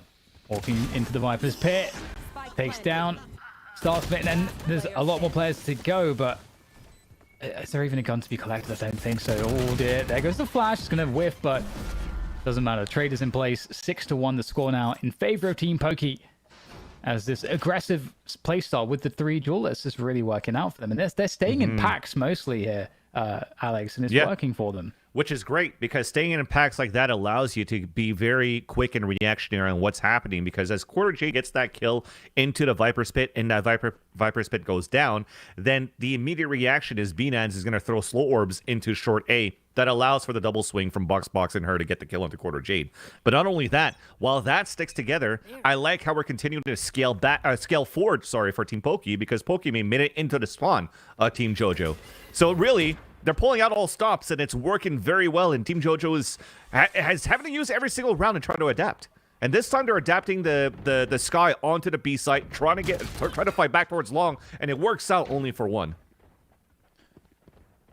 And right now the defense is kind of displaced. All relies on this judge from Broden, and the judge is going to deliver on Hookah. But the rest of the team here for Team Poki making their way safely through B long into the site. Timing not looking good around elbow though, but Box still gets the kill. This is an interesting one. Quarter J's managed to find a way back site. A nice pick off. Catching the Phoenix ult though. The run it back will deal with that one, and very little left now. Just Brook swinging on through Hookah. 1 versus 2 now with that frag, and oh, it's so close against Binance. That was such a good engagement. Unfortunate for Brook, and that's a 7-1 advantage now for Team Poki. And like I said, the idea worked out to try to have that Sky towards Long B to get information, but just we didn't have an extra player to try to set up the crossfire here with Masayoshi, especially when you're playing a Sky where you don't really have that escapability, right? The only other exit that you may have is taking a teleporter out, and if you take the teleporter out, then you're already weakening your B defense there and keeping one stuck towards the shower side of sight. But again, it continues to be Team Poki to get these trades that are nice, but also continue to scale up into these sites. Like the run it back from Box. We talked about how it's difficult how we haven't seen Phoenix in a long time. And it's paying off here for Box. In this round, a little bit of a change. Triple aggression towards Sands, but it's still here won by the attacker side. Getting the orb control is always nice. As Poki just having fun with the satchels, getting a lot of space there. Oh. Might be a gun to be picked up, but Poki might be good for the hunt. It's actually going to be Fusely, though. So right now, it just seems like there's no real answer on the defense for Team JoJo. What would you want to see them do as an adjustment to deal with what Team Poki's offering here? I like that they're fighting back here, Dan. So the last round when they had the triple Sands push is like, okay, we know that they're defaulting a bit towards Sands, towards long and short. Not much showers control, so it's okay to leave that open. I like that adjustment, or how they decide not to work anything here for Team JoJo. But now, on that previous round was only on pistols. I'd like to see more aggression coming out with the gun rounds, where it could potentially catch these players off guard here for Team Poki. And as I mentioned, like the showers is open and they never really use it for Team Poki. We actually have a double push here from Masayoshi and Quarter J to go for a longer flank. And there comes the showstopper again. That's gonna should have cleared Octagon, but doesn't find the mark. So that's gonna be awesome here, because Broden's still with that position with the operator. Has that line of wow! Binance out of nowhere decapitates Broden. Nothing left on that B-long position. But they still have to hold the site, and they don't have the best positioning, but Box finds a favorable timing. Flank is still coming. Here goes Masayoshi. Speaking of favorable timings, Masayoshi looking to save the day. And Quarter J comes through as well, and it is that couple buff as they work on this retake. Just down to Quarter J now, as Fusely works her way around, but Quarter J, better position, better timing, and plenty of time for that defuse. Yeah, Dan, in this round, the adjustment went towards like this double pressure on both extremities, and allowing Quarter Jade that found success previously with a flank with a Spectre, I think, when it was in that Viper's Pit 3 rounds ago.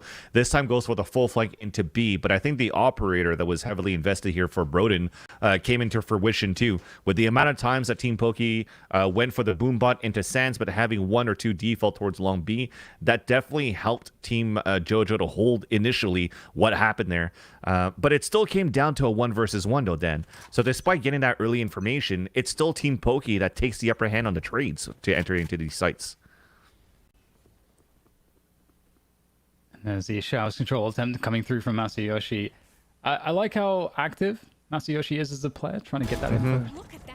And to get that good position, the angle unexpected by Box. I think the guiding light caught any players there, but Team Poki actually have a good timing to re-clear showers. This is the game plan here, Dan. Look at this minimap. As right now Masayoshi is fighting towards this area and throwing his utility. On the other end, Quarter Jade was getting ready to push down towards Long B. She falls back and she's now ready to TP, and they're going to try to do a showers crunch. Off and ult. Quarter Jade with it all to do here, coming through the TP. Oh, Binance Wow. just straight in there. No fear at all. That's I a love huge frag from Binance. No. Broden walks into that one. Unfortunate. However, Masayoshi's still active towards that short A position. Now, if they choose to go through this, the problem here is that this could be a one and done for Masayoshi. There's no way to back off after getting a frag, although that wall might provide some cover. They're going to line up here for Masayoshi, but still Poki very fast to that one, down to 10 HP. Katamina against the world here. 1 versus 2, spike in hand for Star Smitten, and they'll get the plant on the B sites. And Poki still pushing towards spawn side. So Katamina, okay, she lands that one. Nice little run and gun. It's a 1v1 then. Yeah, Katamina! Oh, that's just so sick there. So ready for that one. The triple kill, the clutch coming up huge for Team JoJo when they need it the most. And now there's an opportunity to maybe get that 4-8 first off. It's not sexy, Alex, but it's better than 2-10. Exactly. If any round that you're able to salvage right now, or even ending on an 8-4, is actually still a pretty decent finish on a half in the end. But you definitely got to give credit to Katamina on winning at 2 versus 1. And the way that she just continued to push very aggressively, I got to say that there was a little bit of luck because Team Poki was ready to go for a spawn side, and they didn't expect that Katamina was going to be that close. So it actually catches 2 players off guard. And I'm talking about luck on timing that allows Katamina to be able to get those 2 kills quite fast and save that round there for Team JoJo. This round, though, it's going to be very, very fast and explosive. Off the hunters are starting to run it back. And it's going to try to create some space. It works out with hot hands. We canceled it out for Masayoshi. He has an up, a big slow orb, and lands a shot there onto Star Smitten. And there's that fight kind of raging on for this site right now. The ball broken, utility streaming in. Masayoshi can't get there in time against Boostly into U-Haul. And that U-Haul position is very well held at this point. But they're all stacked up, so opportunity here possibly.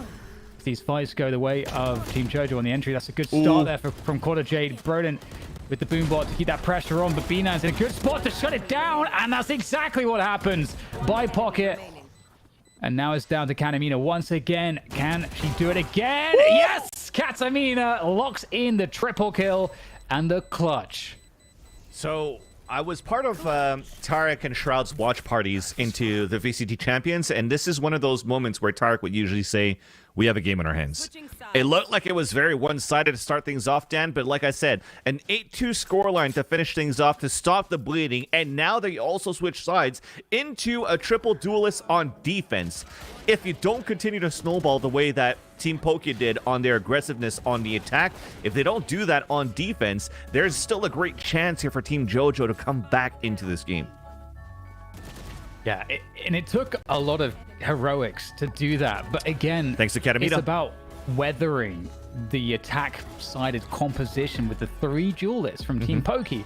And weathering, could that be classified as a success for 4 rounds? I think so, like you're saying. So we'll see, because being on the defense with the duelists won't be as easy. They have to play active and aggressive on the defensive side. And that's going to happen towards B long. But it is like The British are coming. The British are coming. Plant the bomb. Plant the bomb. Planting. Hold B. Hold B. Yeah. We're covering you. Okay. Right. They're all here. The fucking bomb. Okay. You did it. Oh wait. I guess we let them come. Oh god. Oh. That Phoenix is low. They're defusing. They're defusing. Oh no, my it's god. halved. It's halved. Okay, to get this Phoenix. What the? Who passed the gun? Whoa! What the hell? Oh. One enemy remaining. Oh my That's a god, garden. Mia, go off! Get your 4K! Oh yeah, Miang, it's all you. My 4K. You guys are crazy. Get it! She's one. Get the 4K! Yes! Let's go! Oh my, thanks, T. Wow, thanks. Oh my. Yeah, and they're really gassing up Katamina. I mean, she deserves it. Dude, Dan, at this point, not only is she gassed up, the whole team's gassed up. This is good momentum right now as they take over the attacker side here. So I can't wait to see what happens for Team JoJo, because Katamina, after 2 clutches and the whole team standing behind her and getting a 4K on the knife round, this is definitely going to help swing that momentum and gain that confidence to take the attacker side, especially now that they can bonus up with the Spectres. Oh man, like just over the last like few rounds, turned into a completely different game now. It's totally different. Masayoshi with the Trailblazer will find the Viper by the pocket position. There's flank that is for info. Doesn't matter. They're just going to power on through. There's still a work in progress on this A side, but it's looking pretty decent. However, these pistols doing a lot more damage than expected. Quarter J swinging in the back though, leaving it all to box here for Team Poki, and Team JoJo should be good to convert this one. There might be a gun to be collected. I was going to say, anything away. Yeah, I think there's still a gun towards Palm Tree that could still pick up. So the plan's going to happen towards the A side, but he's going to have to go for a full cross to try to pick up the weapon. So he's going through Cave instead to pick it up, and that's going to be a weapon on the X that we're trying to recuperate. But that flank from Box, even though that we were saying that it didn't get too much information, was good enough because we had a 4-player stack for Team Poki there. Yeah, and so much noise was cut here as well with that rotation to pick up that gun. At this point, it could be anywhere. And there is the element surprise for the first kill, the second offering itself. But, I mean, in Katamina, we trust a safe pair of hands in these clutch moments, time and again. I believe, Vansili, Katamina's closed out, what, like last 4 or 5 rounds in a row? At least, yeah, at least 4 in a row. And 3 of those 4 were clutches, Dan. So 3 clutches and a 4K knife round for 4 rounds in a row as Katamina.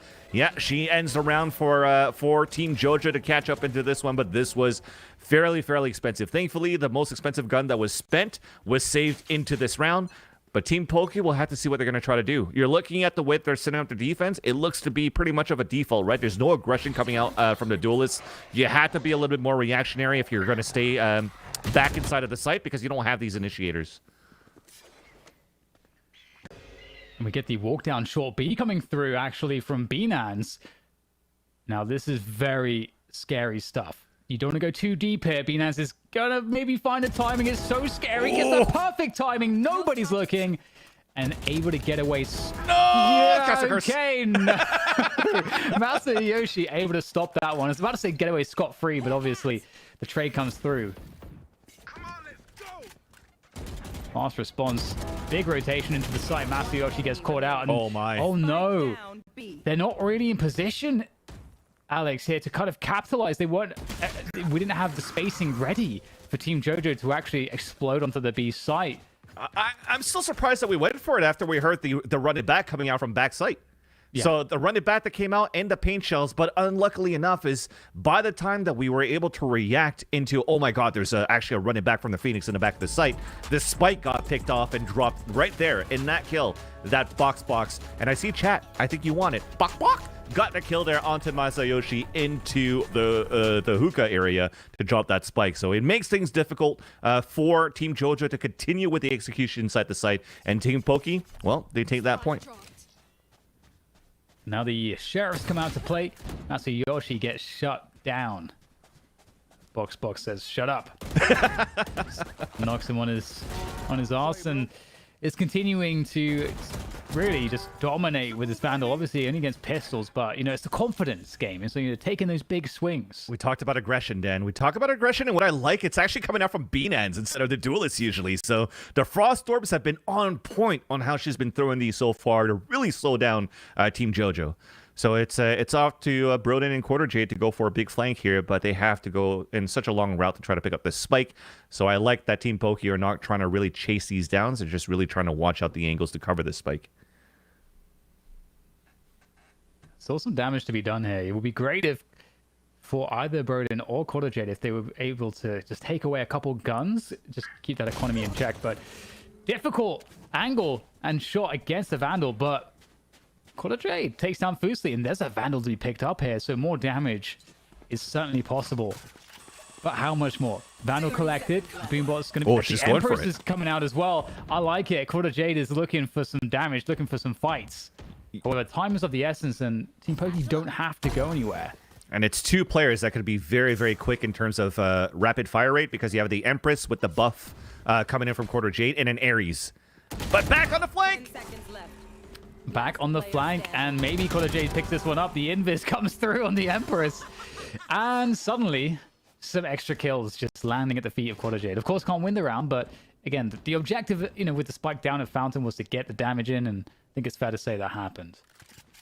Oh, definitely. I think in the end, you're pretty happy to at least save the Vandal onto Quarter Jade after getting a couple of kills, hurt the Econ on the other end, and this is what I'm talking about, man. The Frost Orb on that ground, allowing their box to move forward for those kills. Yes, they are eco chasing, but I like it because you continue with their confidence and say, look, we're playing triple duelists. You have to be afraid of us. They have rounds where they're pushing forward. They have rounds where they're running defaults here for Team Poki, or at least more contained on a defense rather than defaults. And this round is one of those that's going to be slightly more contained, at least towards the A site. But you still have box looking for aggression into into Sense.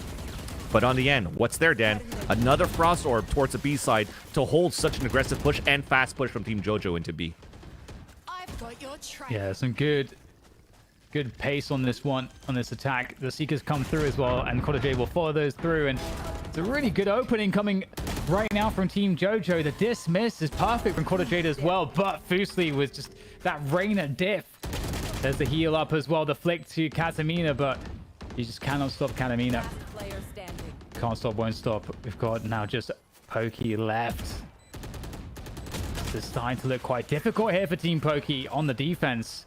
3 rounds now, the deficit for Team JoJo as they start to speed up this recovery. And this is looking like the momentum is, I mean, you mentioned it, Alex, like the momentum is with them, and it's not leaving anytime soon.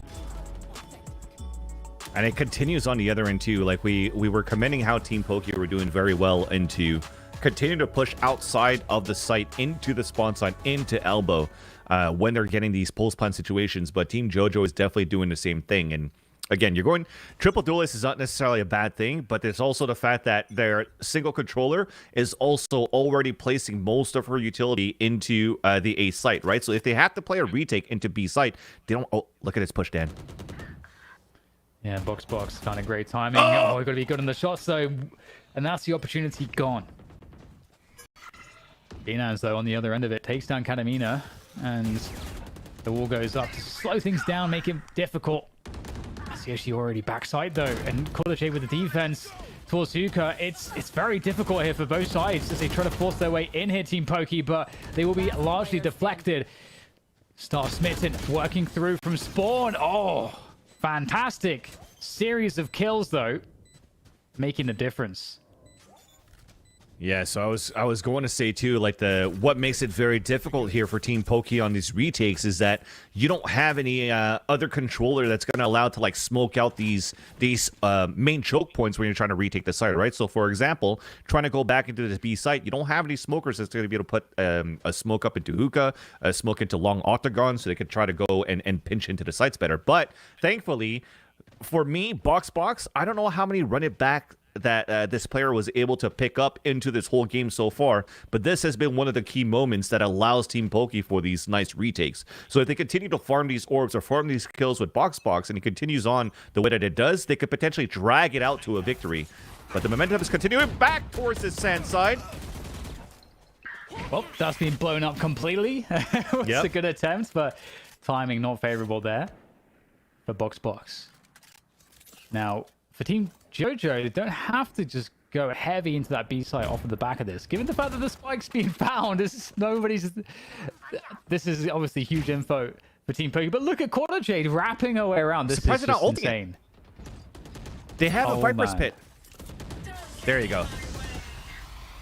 Oh, but Quarter Jade's wrapped back around again around the site. Now she's been discovered. This gets really weird now. And they're just going to force the issue. Poki with paint shells again, refreshing that one with a double kill. And Quarter Jade finally finding a way through to the Viper's Pit. That was crisp. And a res too. Big paranoia. This allows a huge flank here, Dan. Oh, the dismiss just in time from Quarter Jade. And really making it doable here for Katamina, despite very little health. Again, there indeed, from the shadows to allow a spike plant coming in. And we've seen Katamina win these clutches before. Now, the remaining players are quite low, Binance and Poki in particular. Yeah. And she's used her paranoia before to try to take Spike with her teammate, Quarter Jade. So she only has the smokes and a rifle. That's gone. Well, at least the showstopper had to be burned for that one. They also got rid of the Viper's Pit as well. You're right. But it's also 12 to 7 right now for Team Poki, so you have to try to come back for 5 rounds in a row. But let's see if Team Poki could actually just close this out, because they're now at match point in this BO1, and we want to know what the comms are going to look like. So let's check it out.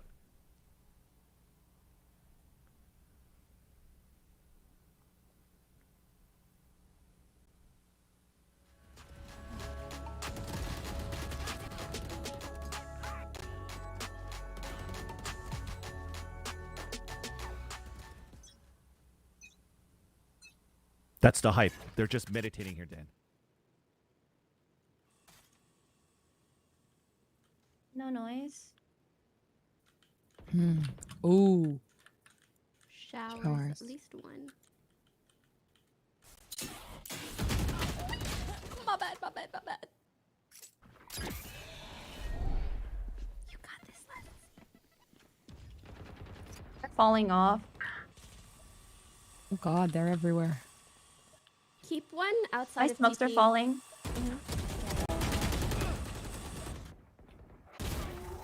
Actually, one is showers. Like 3 showers? Really?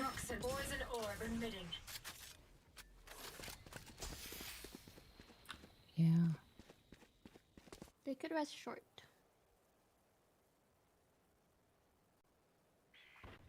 Short.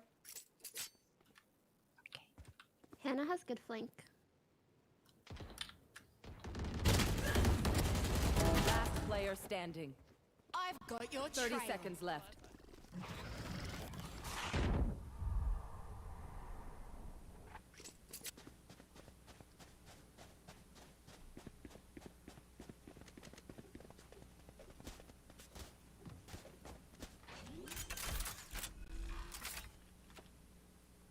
Spike planted. Well, Dan, it seems as though in this 2v1, we'll see if Binance could get it done. But you saw that big flank was coming, and you wanted your players to stay alive towards Hookah. But let's see if she could actually clutch this out. Yeah, it's going to be tough. No idea where these 2 players are. That's a good slow, though. That's going to find one. They still don't have the information. Binance, we should check the cubby. No, unfortunate. Katamina again, the one to close it out. Katamina's owning in these clutch situations, but yeah, as I mentioned before, it came down to like, okay, if we were able to stay alive for maybe like 4 more seconds from Hookah, or sorry, from you. If Masayoshi actually didn't get those 2 kills onto you right here, that was no Seekers, which would allow Binance to have such a huge flank then towards Palm Tree right after, and then it would have potentially been that map point here for Team Poki. But you definitely got to give it, once again, another nice clutch situation from Katamina to keep things quiet, keep things calm. And by the way, quiet comms, I like it right now from the from Team Poki. They're really just focusing on the right information and when to give it, and not over calm. That was the problem, though. We just saw an opening pick coming through. I like the reaction, just taking that position up B long into the site. There's nobody there to defend this one. Oh, but Binance is going to strike back from over the top of the dark cover. Oh, and just like that, there's a real chance now for Poki to close it out. Team Poki.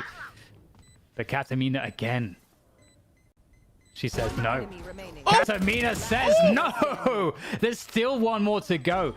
Poki satcheling in. Katamina just playing with her food at this point.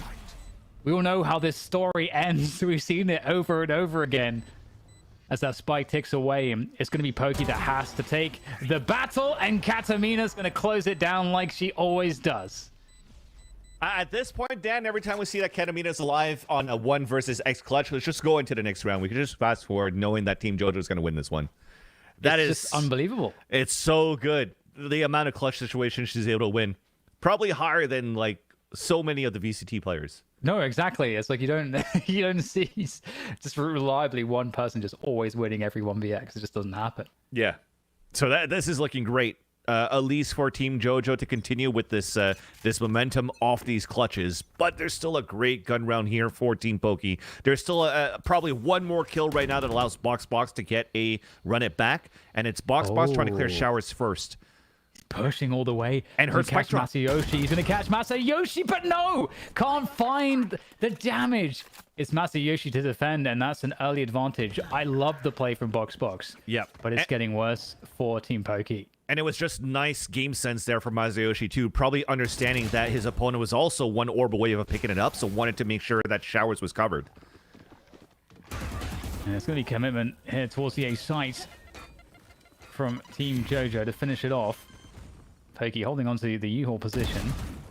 And quarter J goes down. Nice little flick there from Poki. Suddenly it swings in favor of Team Poki. Will this be the round? Poki picks up the showstopper, the satchel on through to find the last target, sending it down short. And it's just Katamina again, 1 versus 2. But there's the defusers getting stuck all the way. Poki's going to do all of it with Binance helping out as well. And that is a beautiful finish there. Team Poki get it done.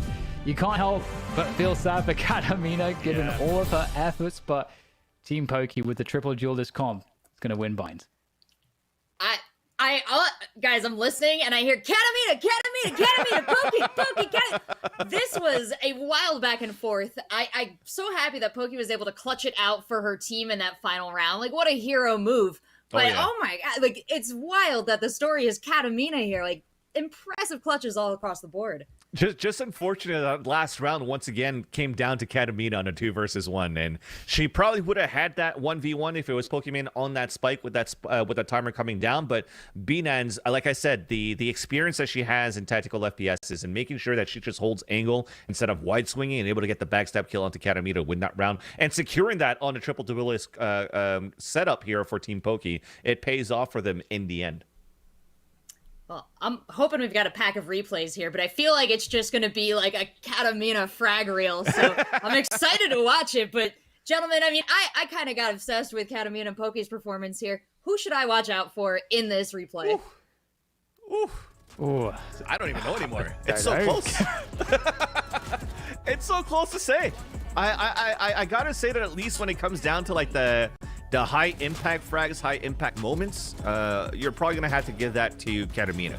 Because if it wasn't for Katamina, Dan, after winning what 4 clutches and a 4K knife round, that was already potentially 5 rounds lost, and it would have been already like a 13-4 scoreline or something. We need the stat of how many 1vx's she actually won, because it was pretty huge, and that's extremely impactful because it just keeps your team in it for more rounds. You're giving your whole team more chances to have impact. So yeah, hard to. I mean, Katamina. I mean, you don't often like pick an MVP of the team that didn't win, but for me, it definitely would be Katamina, given all of that. So, but yeah, this explosive U-Haul control there from Poki was pretty enormous. That just came out of nowhere. And so chat, by the way, is saying that she clutched 6 rounds. So if she clutched 6 rounds and it was that last round where she didn't win, and I think there was potentially maybe another 1v1, so maybe like 6 out of 8, she was really stuck in those positions where she was like that impact player that had to play retake and rotate, and quite often actually, right? Which means that, you know, she didn't have many opportunities where she could anchor into a site. She really had to try to do a lot and rotate for the team, and she did quite good. Yeah, totally agree. 6 rounds in 1 earbud? Well. I don't know what that means.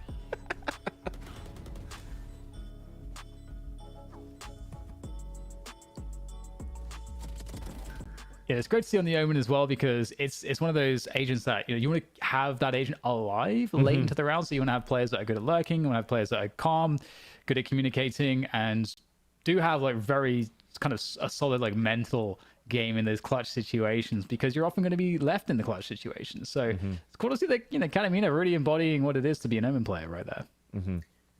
Well, Katamina extremely generous with those clutches for her team. And on the topic of generosity, chat, now is your time. If you have been enjoying the show, if you're enjoying all of our wonderful streamers coming together and competing for your entertainment, consider hitting !donate and donating to our Tiltify charity. It is, of course, Thankmas. And guys, they're doing some pretty cool stuff, right? DDK, are you impressed by the Thankmas cause? Absolutely. I think it's a beautiful cause.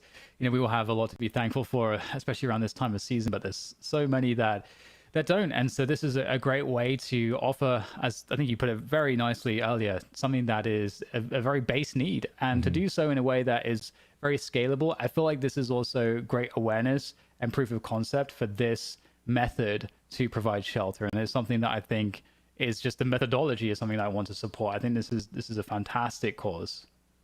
Now you can see on the bar there, we're at almost $6,000, but there's a lot of that bar left. Fortunately, Vansili, there is a lot of Valorant left. So before we get into it, gentlemen, I think I'll let you rest your voices because we do have one more game. It's going to be a banger. We've got... No, we've got 2 more games. Oh my gosh, I'm so excited. That's awesome. Okay, the next one is actually... This is me being really... I'm really enjoying these games, guys. The next one is Scarra and Toast. This is the one I've been hyped for all day because I've known these 2 boys a long time. I'm really excited to see them go head-to-head here, and I'm hoping that I can just sit back in the eventual trash talk segment. But before we get there, we're going to go to a quick break. Make sure you stick around because you can see our next entrant in the AIM Lab Tourneyception. We'll be right back.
Oh! This is an any percent farming route, highest score. So I do 1 slide, perfect execution. 2nd slide, perfect execution.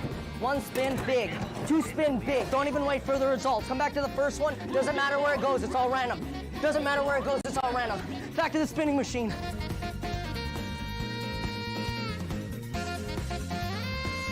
What's up, guys? My name is Jay, and we are OTV. Today, we are playing our version of hide and seek, and this is our prize. It's a computer sponsored by MSI. Wow.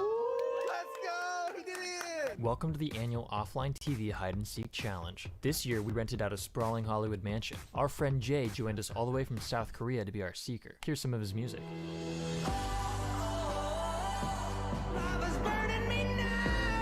With plenty of space to hide, our seeker's gonna have their work cut out for them. It's gonna be really hard.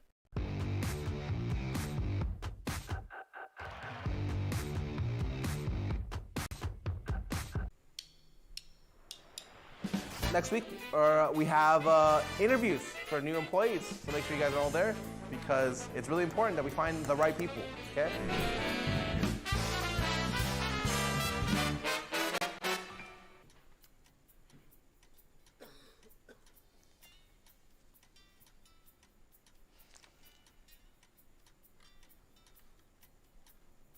I like your car. Thanks, dude. It's my favorite. Welcome, ladies and gentlemen, to the official first ever OTV Sumo tournament to determine the very best OTV members. Bonk. Why am I doing Get your arm. this? Come on, get your hand in the game, okay? Get your hand in the game. Go! Oh, hit her in the dick. Okay? Oh, go! And that's a win for Ivan! Coach, did I do it? Am I a winner? And will my mom be proud? No.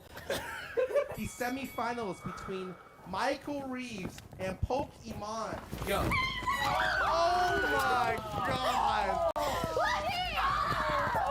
Poki wins the epic clash. Yvonne and disguised toast. Fuck, he's meditating on something. He's asking his master for forgiveness God, right he's now. astral projecting. He's going into Yvonne's head. Go! Oh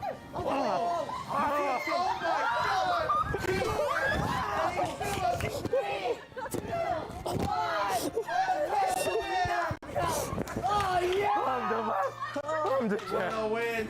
Yvonne moves on to the next round by 10. Fire, 3, 2, 1, go! Oh my god, it fires off to a great start. Wait, Toast, you haven't heard of my move? No, what's your move? What the? Oh! I'll never walk again. Let's go. The #1 OTV Wade. This is pretty. Who's this? Bring it on! Okay. Go! For the greatest. Oh! Bring it on! Oh, let's fucking go! A 1v3. Go! Congratulations. Alright. This event was a surprise announcement of our lovely 3 new members, John, Jodi, and Sid, whom I'm sure you guys are so hyped to see in OTV videos as we are.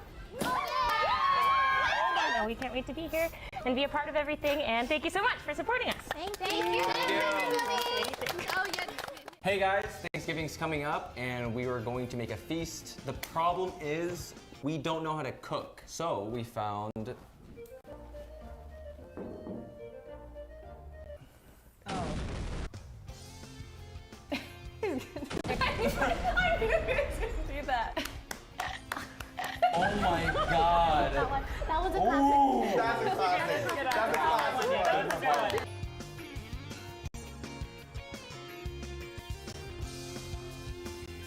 What we're doing today is a arcade Olympics of sorts. Oh, it's a mass genocide! Oh! This is an any percent farming route, highest score. So I do 1 slide, perfect execution. 2nd slide, perfect execution. 1 spin, big. 2 spin, big. Don't even wait for the results. Come back to the first one. Doesn't matter where it goes, it's all random. Doesn't matter where it goes, it's all random. Back to the spinning machine.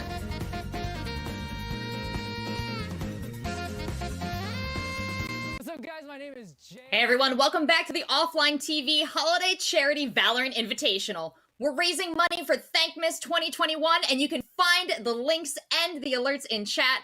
Please consider donating because it's an amazing cause, and we're doing it all for you today and your entertainment. So let's bring in our casters, DDK and Van Silly, who have been taking us through the action and who have witnessed some truly incredible Valorant.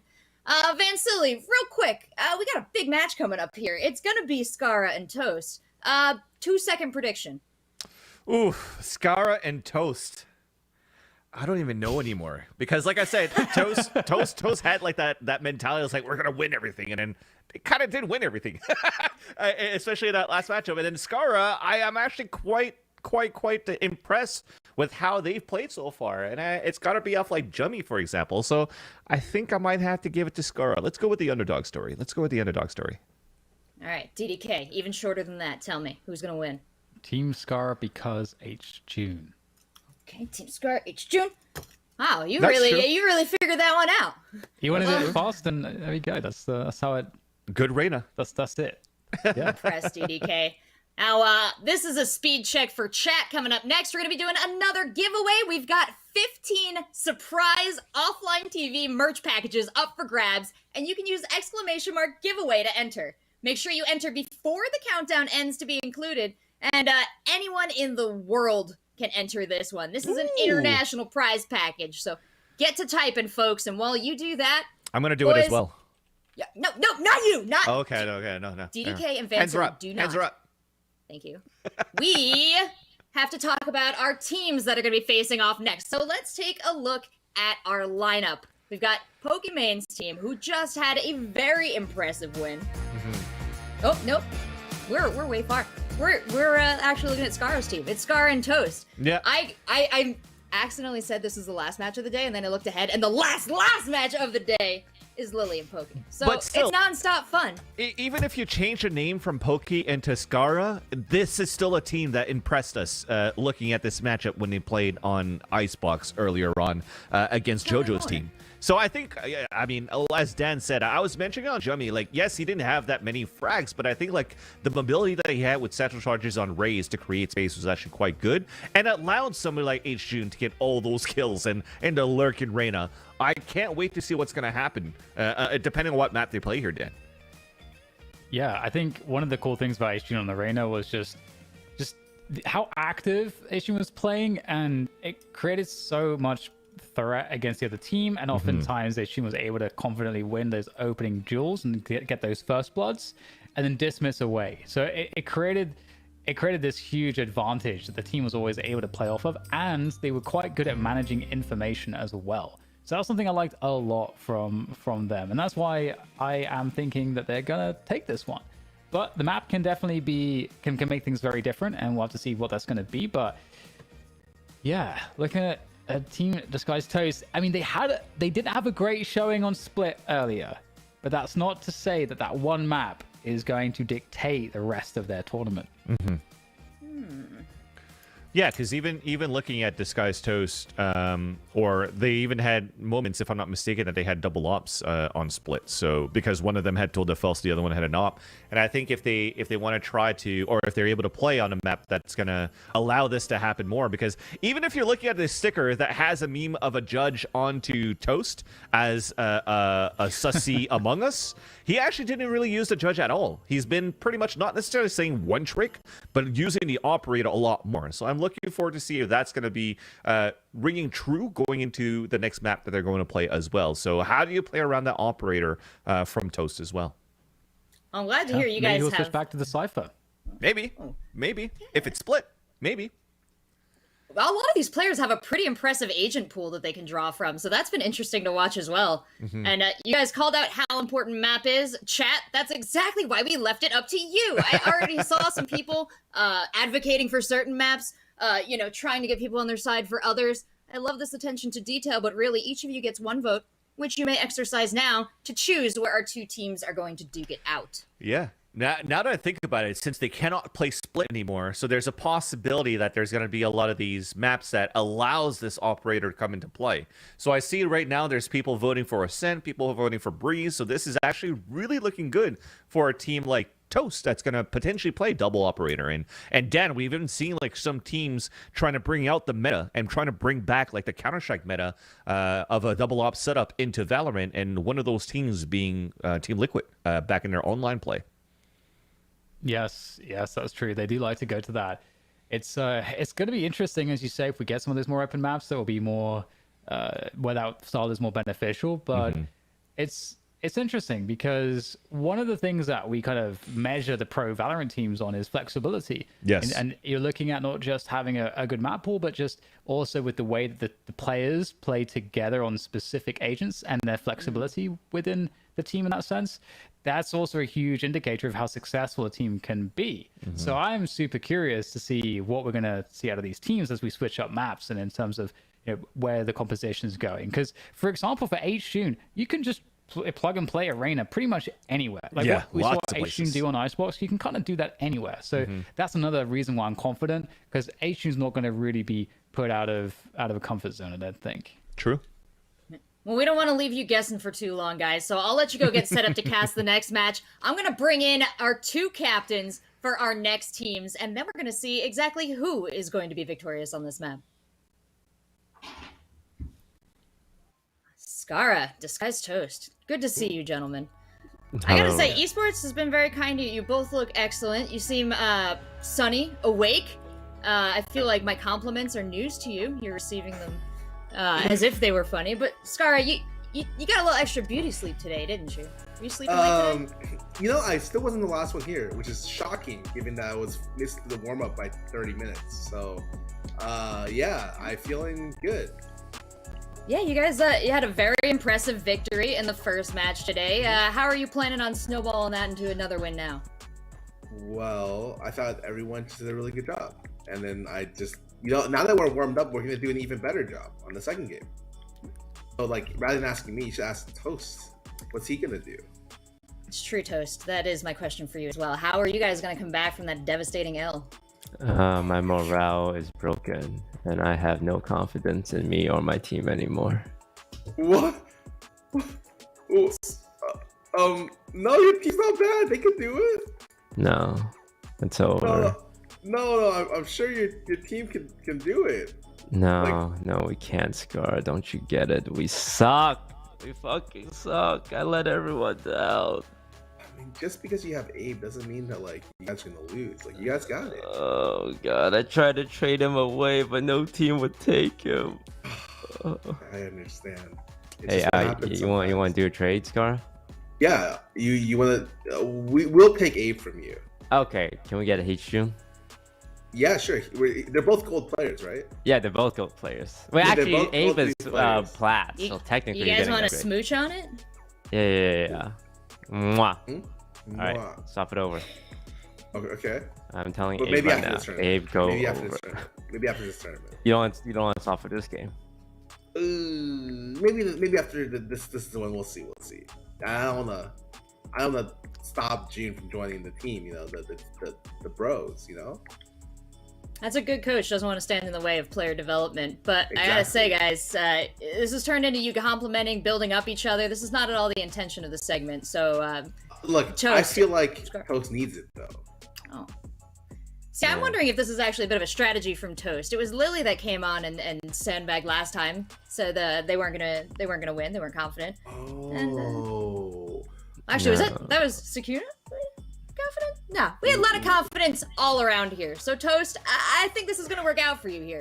You're the only one not saying you're gonna win it. So, Scarra, continue your encouragement. A festive cheer, perhaps. I think we're gonna lose even more than him now. I didn't realize this. Okay. Oh, I understand what he's doing now. I think we suck, and we're gonna lose this even. No, farther we than suck you. more, Scar. We're No, trash. we suck more. No. We lost our game. You guys won your game. It was alright? just lucky that we won. Like we actually are the worst team. Honestly, you're gonna just snowball. It's like dogpile us. Just go easy, okay? All right. Well, you guys have really sold this match, so I've always been excited to watch, but now I'm pretty sure everybody is. I'll let you get back to your teams, and I'm going to hand it back over to our casters, DDK and Van Silly. Thank you. It's muted. I'm back. This is just one of those moments where I need to pull out my meme again, where I just put my face on like my office setup, and then I'm just like, I just want both teams to have fun. I don't want anybody to lose at this point if both teams think they're gonna suck that badly. There's only winning. There's no fun, Alex. Come on. You gotta have a spirit of a competitor. You could always have fun losing. I guess you could. In theory, I guess you can. But you shouldn't. If you do, you're a bad person. Well, Alex. yeah. Maybe that's why I'm only casting, because when I play ranked games, I get so mad, and I hate getting mad at my teammates, which is why like I probably can't play competitively or professionally, just because I might be like one of the most toxic players trying to win. Well, that's the problem with matchmaking, because you have no control over the people that you will get matched with. So you're in this the most horrendous environment, because no one has any investment coming into these matches as well. So of course they're going to be toxic. They can just jump off. That's skin off their back. That's true. Thankfully, we have a good team with wholesome people. Exactly. And speaking of good teams with wholesome people, that's why I was like, I'm happy that we have this with the OfflineTV Holiday Charity Tournament, because it's 25 wholesome players. And this is the most wholesome place to be on the internet right now. Oh yeah, indeed. I agree. Fully agree. 100%. And I think we're going into Ascent, Dan. So we talked about where the operators could be quite important. There was a mix between Ascent and Breeze. I want to know if there's going to be more Chamber coming out of Toast, because I feel like a map like Ascent, just like Breeze, you could do kind of a lot of shenanigans with the with those teleporters, because for example, on Ascent, you could get on top of those boxes on A site. You could try to get off these like these off angles that could potentially take your teammates off guard. So I'm looking forward to this. Yeah, if it is the case that Toast is going to go to the chamber, or 4C chambers, I completely agree. This is a much, I think, I mean, we haven't seen how it plays out in pro play just yet, but theoretically, for me, this is a much better map for a chamber pick. There's a lot of opportunities to get aggressive with the headhunter, the sheriff that you can use as an ability, or the operator, the tour de force. There's lots of opportunity around the maps, and as well as you mentioned, the TPs that he has, his signature ability, the rendezvous. It's all good stuff, I think, for chamber. So we'll see if that comes into play. But at the same time, if we're going to see that Toast going back to the Cypher pick. That works too. That works too on a map like this. So, yeah, I'm super interested to see how this pans out. I do think H-Tune is going to be super dangerous on the Reyna on a map like this. And I can't wait to see, you know, how that dynamic plays out, because there should also, at the same time, I feel like, be more ways to shut him down. Yeah, this is definitely one of those maps where Arena could still be very good. We've seen the example being played by Scream from Team Liquid, but I think on top of that, that matchup or that composition still has Yampi playing as a Jet, if I'm not mistaken, on that map too, right? So they go double duelist in the end. So it depends what happens right now. If we do keep H-June onto this Reyna, will somebody else play that duelist? Is it going to be Scarra playing a Raze? Is he going to switch over to a Jet? Because he's played some Sage. Jummy played the Raze, by the way, on Ascent. So this could still be a good lineup, a good map that plays well into Team Scarra's game. So I think at this point, with the performances from Toast and the performances of Scarra, maybe the underdog story flips around now, and it's basically Team Toast, the winners of the last tournament, that are coming into this tournament a little bit under the weather or underperforming in the series. I mean, you could see that Toast in the interview seemed mentally broken, perhaps. Yep. But we'll see if all there mind is... games. All mind games. Yeah, it could be a huge bait. Okay. Yeah. Double Viper. Viper on this map, and it's one of those moments where, remember when we saw Box on Phoenix play Box play Phoenix on Bind? This is one of those moments where I haven't seen like some Viper on this map in North America, at least, since like we did it with Wombo Gaming. So to see Ariasaki and Valkyrie playing some Viper onto this map, I still think it's pretty good, especially now that on the defender side you're going double controller. But now we just have to find out, though, for Team Toast, are we going double controller as well? But if it's Abe, the last one to go, he's probably going to be playing that Sova, because it's been that Insta-lock Sova every time. And it makes sense, too, for Arya and Valkyrie just kind of picking into their comfort picks, because I think it is their main for both players, respectively. But yeah, we'll see H-Tune also on that Reyna. We kind of highlighted that, and the Reyna on the opposing team. Similarly, you know, Ryan picking it up again. So yeah, it looks like we're seeing mostly the same kind of stuff, composition-wise, for both of these teams, actually. He had to change his name. Maybe it's just now Chamber John that's going to work out here. Instead of, I forgot what the other name was. But we know what it is. Bussin' or something? Yeah, Bussin' or something like that. I don't know. It's some TikTok dance, I think. I don't know. Buster Bussin'? Yeah. Busker, right? He was busking? Oh, busking. When you're actually, like, you know, play on the sidewalk, putting your guitar case on the ground, play some guitar, and hoping to get some money. You're busking and not Buster. I don't know if that's right. I don't think you're right. I think, well, no, your definition of that word is correct, but I think it was Buster Bussin'. Yeah. Buster of Bussy. Apparently. I just don't want to go into that conversation. We've solved it. We've solved it. Okay. And here we go. We're going into the match. And of course, like all of the matches so far, we are going to be starting things off with a knife round between these two teams to see who has the better knife strats and the better team play. And to get a glimpse of that, we're going to be listening in to the knife.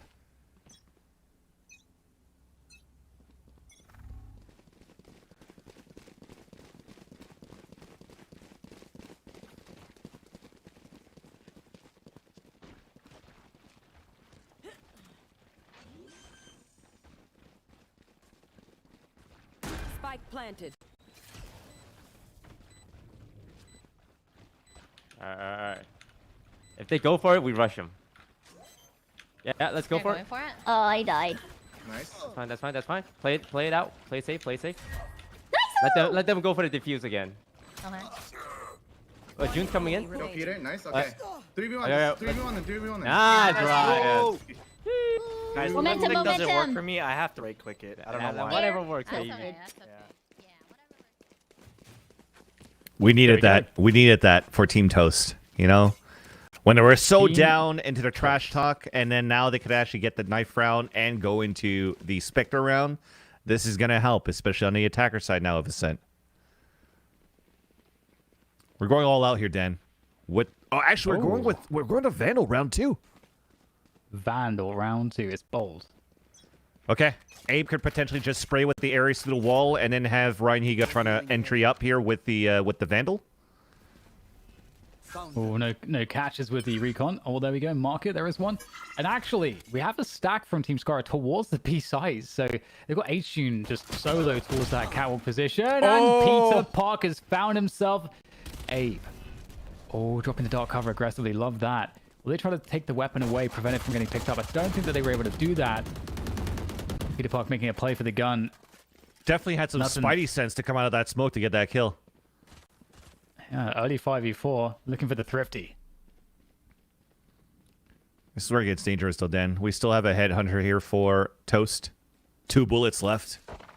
It's a one-shot. So if you guys aren't familiar with Chamber, with this gun, it's an instant 150 damage with the headshot now, no matter the distance. And we'll see now the work through onto that B site. At least they're trying to do so, but they're going to get stopped, it looks like, due to the counter utility. There is not a lot of time to rotate here, and they're rotating through mid. They've got to get to the A site very quickly. Ooh. Nice shot from H-Tune. Another doing hit. so much damage with this Marshall. We've seen it before, and it looks like even still, Team Toast will make their way across to the A site, but Valkyrie's found a way, but she hasn't got the gun in hand, and that is an opportunity now as the spike goes down from Natsumi. There's nothing they can do to stop it. Here, Team Toast, or Team Scarra, rather. Aside from averted. Yeah, you saw it from Valkyrie. She's trying to go towards that door and close it, but didn't expect how close her opponents would be coming up on that tree side. And we're trying to hopefully land some more Marshall shots, but it seems to be a round that could potentially be lost here. It's such low HP of the last 2 players on defense. One enemy remaining. Yeah, looking really good there. Ryan will finish it off. Good stuff there from Team Toast, converting after a scary start. And those rounds can get out of hand very quickly. So, you know, what it shows us, I think, is good communication for Team Toast and trust in the leadership. Mm-hmm. So at least the crisis was averted, as you mentioned here, Dan, at the same time. So still a very strong gun round going into the next here for Team Toast. Full Vandals, 1 Guardian, actually, for Scar that's going to try to get a pick towards A main with this. And this is exactly where we're starting things off with Arya.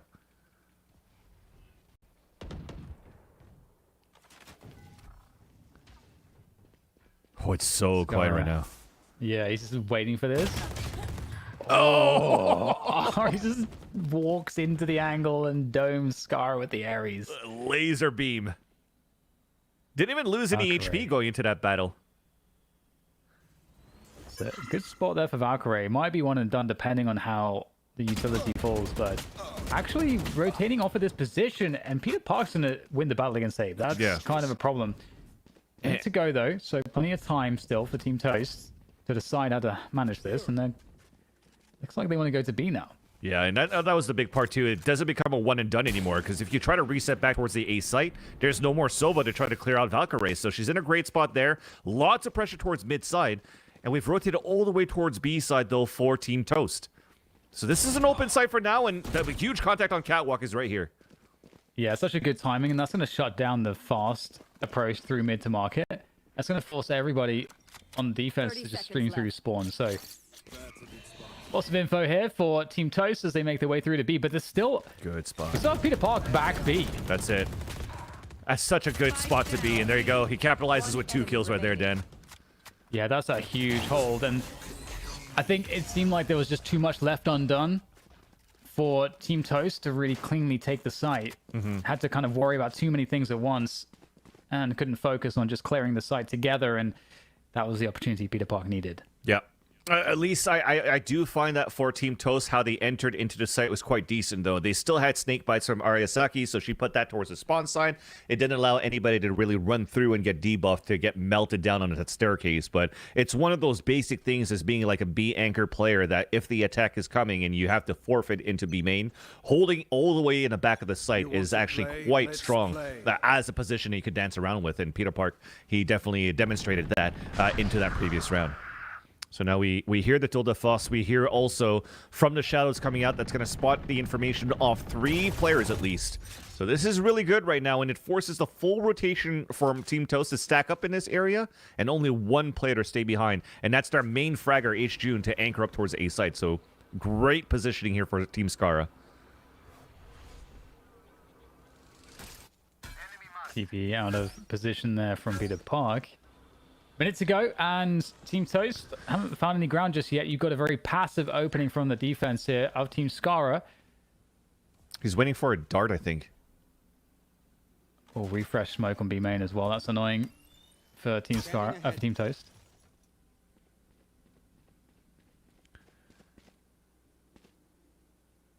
I was wondering if they're trying to go for, if they could have a rotation back from Jummy to go for a dart into B main so we could go for an airy spray, but instead it's just going to be an all-out push. It's 30 seconds left for committing here towards this B site as we get a pick towards mid side from Toast. Yeah, Toast working way up to market. Valkyrie's in a good spot. It's such good defensive positioning here. Oh, it's very hard to break. Scarra connecting with the Ares again. Unable to get out of there, though, and falls into a 2v2. The site is under control now, but can they make it across with the spike? Oh, they're going to have to defend this fight. And you can see H2 knows it. No time. And there's no time. Oh, there is just enough time to get the, I don't think so. Spike planted. Yeah, I think he's got it. Now it's just going to be H2 coming through. Which way is he going to go? And oh my god, Abe somehow wins that battle. It doesn't matter. Was there ready. was no time. It was like what 3.95 off the 4 seconds to try to go for a plant. So they got it off time here for Team Scarra. I thought my clock said 3.9. Exactly, it's 3.9, but it's 4 seconds to plant. So that was a GG right there. Oh my goodness. Yep. I mean, the Odins... I'm doing Counter-Strike timings here, man. That's true. That's true. It's all good. Well, you sort of have it right, though, right? 3.5 for a half defuse. You know? It's all good. I got you. It's going to be interesting now to see who wins this round because the economies of both teams are pretty stretched. So this is a very huge round for the momentum. For that mid-take coming through here as well. Splits worked on by Team Toast. And Peter Park's been distracted, actually, going back and forth between two positions. Oh, the timing still works out as Toast goes down. And this is... Oh, my God. You saw Ryan Higo's trying to go for, like, a hero play through that toxic screen, but we're just reacting very, very quickly so far, Dan, for the defender side. So far, there hasn't been really anything that's been going on in terms of, like, utility. It's, like, a lot of these, like, single lurks, single pushes, and you're going for these 1v1 duel fights, and it's paying off against Team Scar that seems a little bit more alert. Like we said in the beginning of the game, like Seltzer said as well, because Scarra got an extra hours of sleep, then he's fully alert with the rest of the team here to win these fights when you're going for these 1v1 duels. And Natsumi is not a good spot to be in.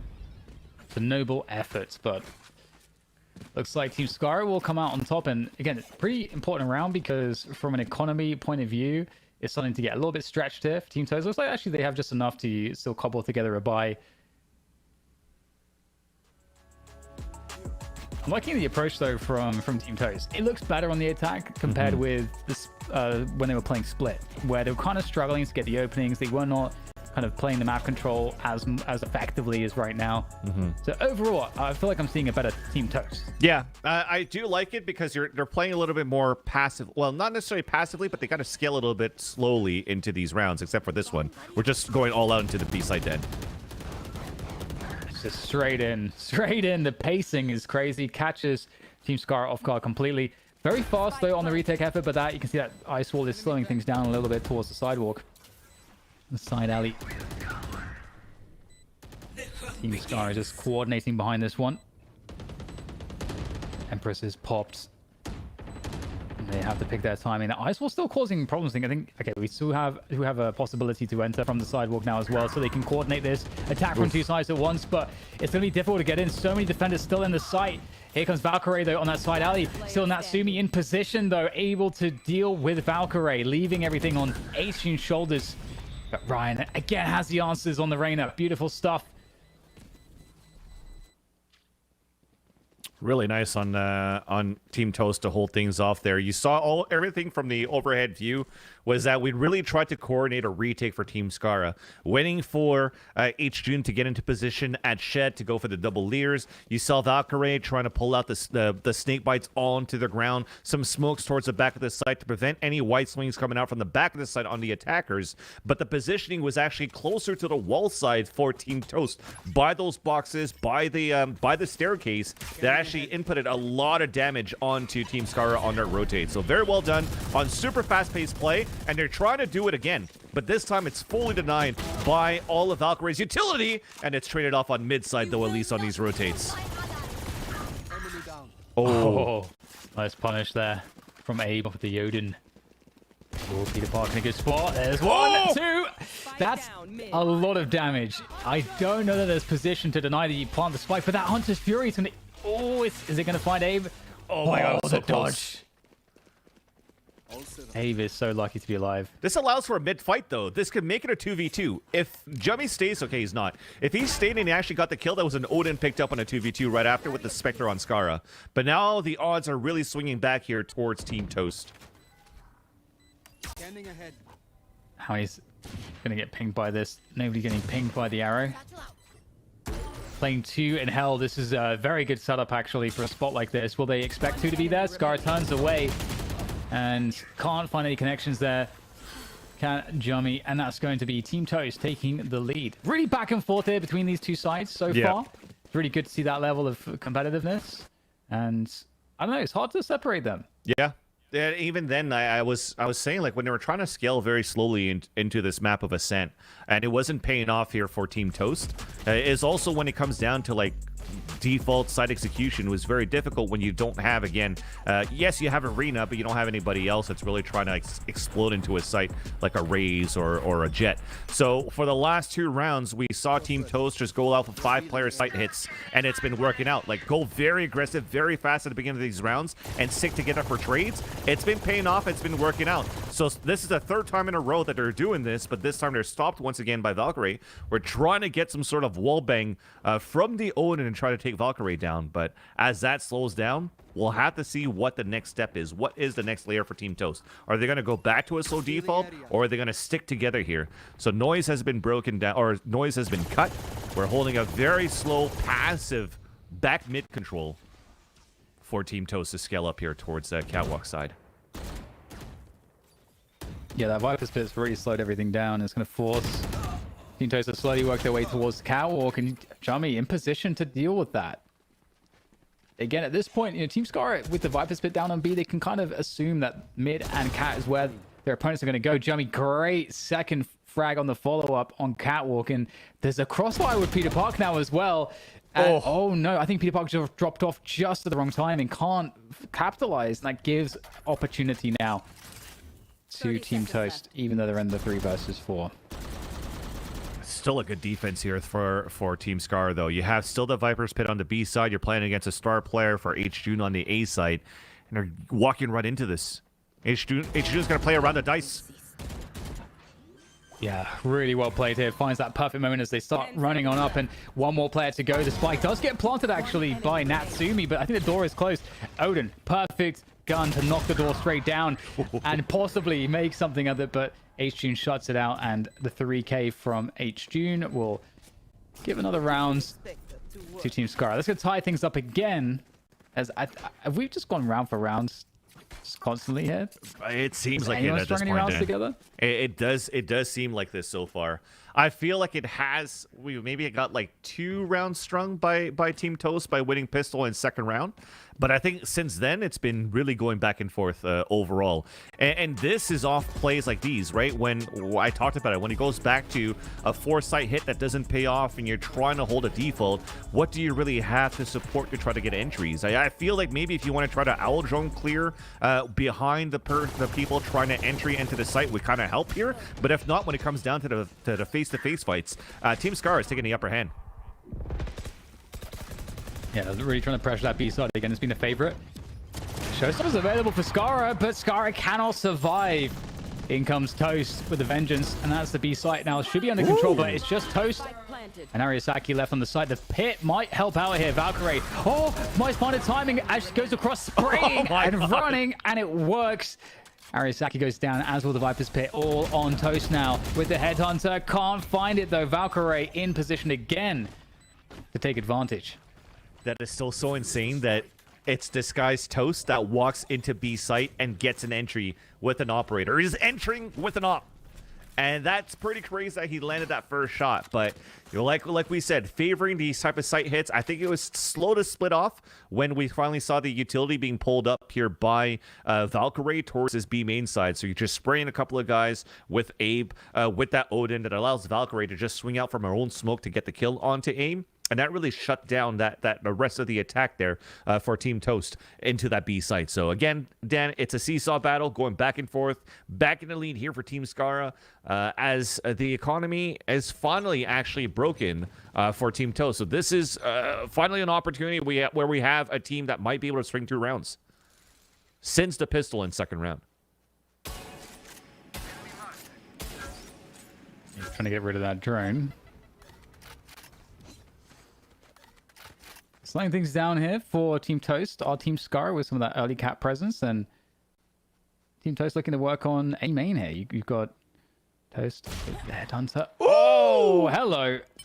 Headhunter is what it's called, and that's why. It's a nice little upgrade. Yeah, Judge on the ground, Vandal picked up, and they're actually giving it to Natsumi. So I'm wondering if they're trying to have her maybe stay a little bit further back while the rest are entering forward, right? Because this could be good for her to try to get some trades in, try to get a spike plant, and then try to build up the ultimate so she can get a res on these post plant situations. But you still have 2 players stacked pretty much towards A side, as we still see Team Toast cutting noise and looking to commit towards A. Ryan knows Peter Park's shenanigans there, looking over the smoke, and yep, Jummy's in a dangerous position. Has to shoot the Lear, and oh, they're actually going to rotate out. All that presence to A is going to draw the defender rotation towards the A side of the map, and at the same time, look at this rotation coming through from Team Toast all the way to the B side that they know is now completely open. Yeah. And H-June had an operator here too, right? So are they just going to look to save this? They're always cutting it close pretty much here when it comes down to these default rounds, but at least they get a plant in with 8 seconds left into the clock. But you can see the positioning here from H-June and Valkyrie. They're just holding back here towards spawn side. If you're going to try to be a little bit complacent and try to rush into spawn side and you get a couple of kills on the defenders, I could see them moving forward and try to retake the site. But if not, you could definitely see these last 2 players holding their weapons. And Dan, I do like the execution coming in from Toast. This time killing noise, but not really going off Allen drones, but at least using utility and knowing, like you said, the shenanigans, the positioning for what Team Scarra was. So an easy kill onto Peter Park, onto mid side, using the Lears to actually force Jummy to aim outside of his crosshair placement to break the Lear to actually get picked off. Definitely helped here for Team Toast to split up and open up the defense of Team Scarra. So another back and forth, 5-5 now. Yeah, it's crazy. I mean, I wonder if the second half is going to yield any differences in terms of the kind of stalemate that we have at the moment, because it is looking like it's destined for a 6-6 finish if things continue this way. That was a half. Which would be awesome. I like that we can do stuff like that. Okay. So we're not then we too can bounce predictable. them back and forth. Yeah. Arya? And then we can rush every now and then. Yeah. Over here, and then goes up to here. They still have an op, right? Probably Cat. Yeah. Could be I mid. think they have an op. Yeah, they still have an op. For sure. Arya, your A wall little gets mixed noise. mid, right? Be careful, be careful. Oh, never mind. Let me know when to send it up.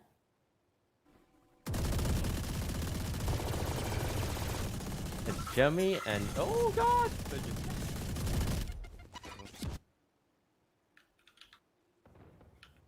My ult's not ready.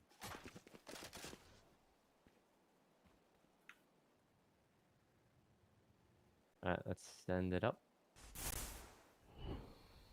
B team, we need to lurk and try to find something here. Nice. Good That's kill. mid. That's big. That's an opper. Okay, Toast, I'm gonna drone. Okay. Close, in smoke, in smoke. Oh, fuck. Out of charges. Shoot. Just don't want them to get that op, but He left to let's CT. go. Yeah. You can go. Scanning You can ahead. push B. It's smoked off. Like, Somebody else you leave. have to go through the smoke. Wait, yeah, you have to go Wait a through the little smoke. Go with Wendy, go with Wendy. Can someone check backside? I mollied it. Nice. 30 seconds. Oh, that's CT. CT. Ape has post plants? Does have a red? Oh, Oh, on it's site. backside. Wow, that was Nice, so nice, lucky. Arya. On site, he's on site. Anti. That was too low. Wait, how did Ray get there? She was just already chilling there. there. She was the whole just time. No one played patient. it. It is over. Yeah, we didn't get on. Should I have just like went in backside? Normally, if you're the first one you in, have to clear it. Like, yeah. So someone has to clear it. Damn. Yeah. Valkyrie did him like that. In that side, let them plant, let them think that it's safe. That's actually well done. Really well done too. And yeah, the communication was there for Toast to understand what they have to do for next time, but it's also we needed more players to make sure that you swing into the backside too, not just only one. So if it was the spike carrier went there by themselves and they actually lost that fight, that's a spike down too. So you need probably an extra body, but overall you kind of see through the communication that they are trying to scale up a little bit slowly and try to go with this pickoff game and trying to eliminate H June with the operator at the same time. It worked out. And they're going to try it again this time. With a tour de force here as well from Toast. And if the script is... That's huge. It's functional. If everything follows the script, we'll have Toast winning this round. Team Toast. Yeah. Oh, so close. Stuck in the corner. Lear surely going out there. But there's just too much behind this. Early opening 5v4 Peter Park though. Oh, hello. There comes another one. Nice peek from Toast. Able to get that 5v3 for the team, and a quick call there to go towards that A site. Killed H-June as soon as they're trying to pop the Empress as well. And Jummy, though, in the top of the heaven side. That's 2 through window. Even up the tally instantly. That res, though, is going to be huge. And Jummy actually popping the ult here. Unable to find the planter in time. It's unfortunate. And Ariasaki going around the side through the glass. Undiscovered right now. And there's the swing from Jummy. Ariasaki in position. And indeed, it's going to be Team Toast evening things up here. Alex 6-6. It's just... Let's keep you can't separate these teams. Let's keep following that script. So it's 6-6, and it's on that momentum of this knife round now, Dan, going into round number 13. But you have to commend how hard these two teams are fighting on either ends. And even when we were talking about 2 rounds ago, you're talking about how Valkyrie had such a good position in the back of the site. I also like how Scarra also just did a perfect timing to get through the smoke and to kill off the owl drone. And that was like, yes, he's low fragging, but that was such an impactful kill with the judge to allow for them to get that previous round before. So I like how this continues to go back and forth. I hope it continues this way. I mean, the later we get into this tournament, the later we get into these teams, it's looking that, you know, we're going to have some very, very close games. And it's going to go down to the wire to see who qualifies as the top 2 teams. But knife round is now underway. Let's have that listening. And so far, you can see that they're all split off across the map. They told him to back up. Okay, All right, they're on a timer. Play for time. They're on a timer. They're on a timer. Yeah, play for time. I'm looking here. No one's here. I think B main probably. Most likely B main. This stack. Yeah, B main. It's B main. Yeah, B main. Yeah, lot B main. They're going to site. They're going to site. Sandwich him here. Oh, Oh, oh 2 tag. no. Okay, I hit the... Sage is weak. Oh, Sage is God. weak. Nice. Ari's one hit. Oh no! Run, June, run! Nice. June! Oh my God! The knife god! No way! My God, Dan, that was effing insane. Those are all knife like almost headshots at that point. Right clicks? I don't know how you hit right clicks and he's hit 3 in a row. That's how you do it. H-June. Showing us how it's done. Oh my God. Just oh my. Savage. That's insane. And I actually like the initial tactic. I thought that maybe one player was going to stick that spike on the defuse for Team Toast, and 4 players around them would try to defend that. But it's not going to be the case. We're back into the second round. We do have the attacker side going into this Spectre round, and a double, like a half buy, a double Marshall coming in here for the defenders of Team Toast. Yeah, we're getting broken pretty early to keep that pressure on, and right now 4 players here for Team Toast ready to defend that A site. They're just leaving Ariasaki all alone on the B main position, but there's lots of info still for Team Toast to understand that they can keep players in position here. There's a check for mid. So Toast is seeing that, okay, maybe they're rotating out now off of A main. And you can see they're actually going to go and rotate pretty quickly through spawn. But this is genius, right, from Team Scarra, because they're going back to A, and the site is now weaker 2 players. That's true. And it's the Marshall continuing to come out, and a couple more hits. That's a couple of them down. But it's still Spectres, Dan. It's still Spectres. Yeah. Yeah, it's definitely a heavy advantage. It's good to see the way that the map is being played, though, by Team Scarra, showing that sort of awareness of how the defenders' rotations work, and yeah, just closing it down.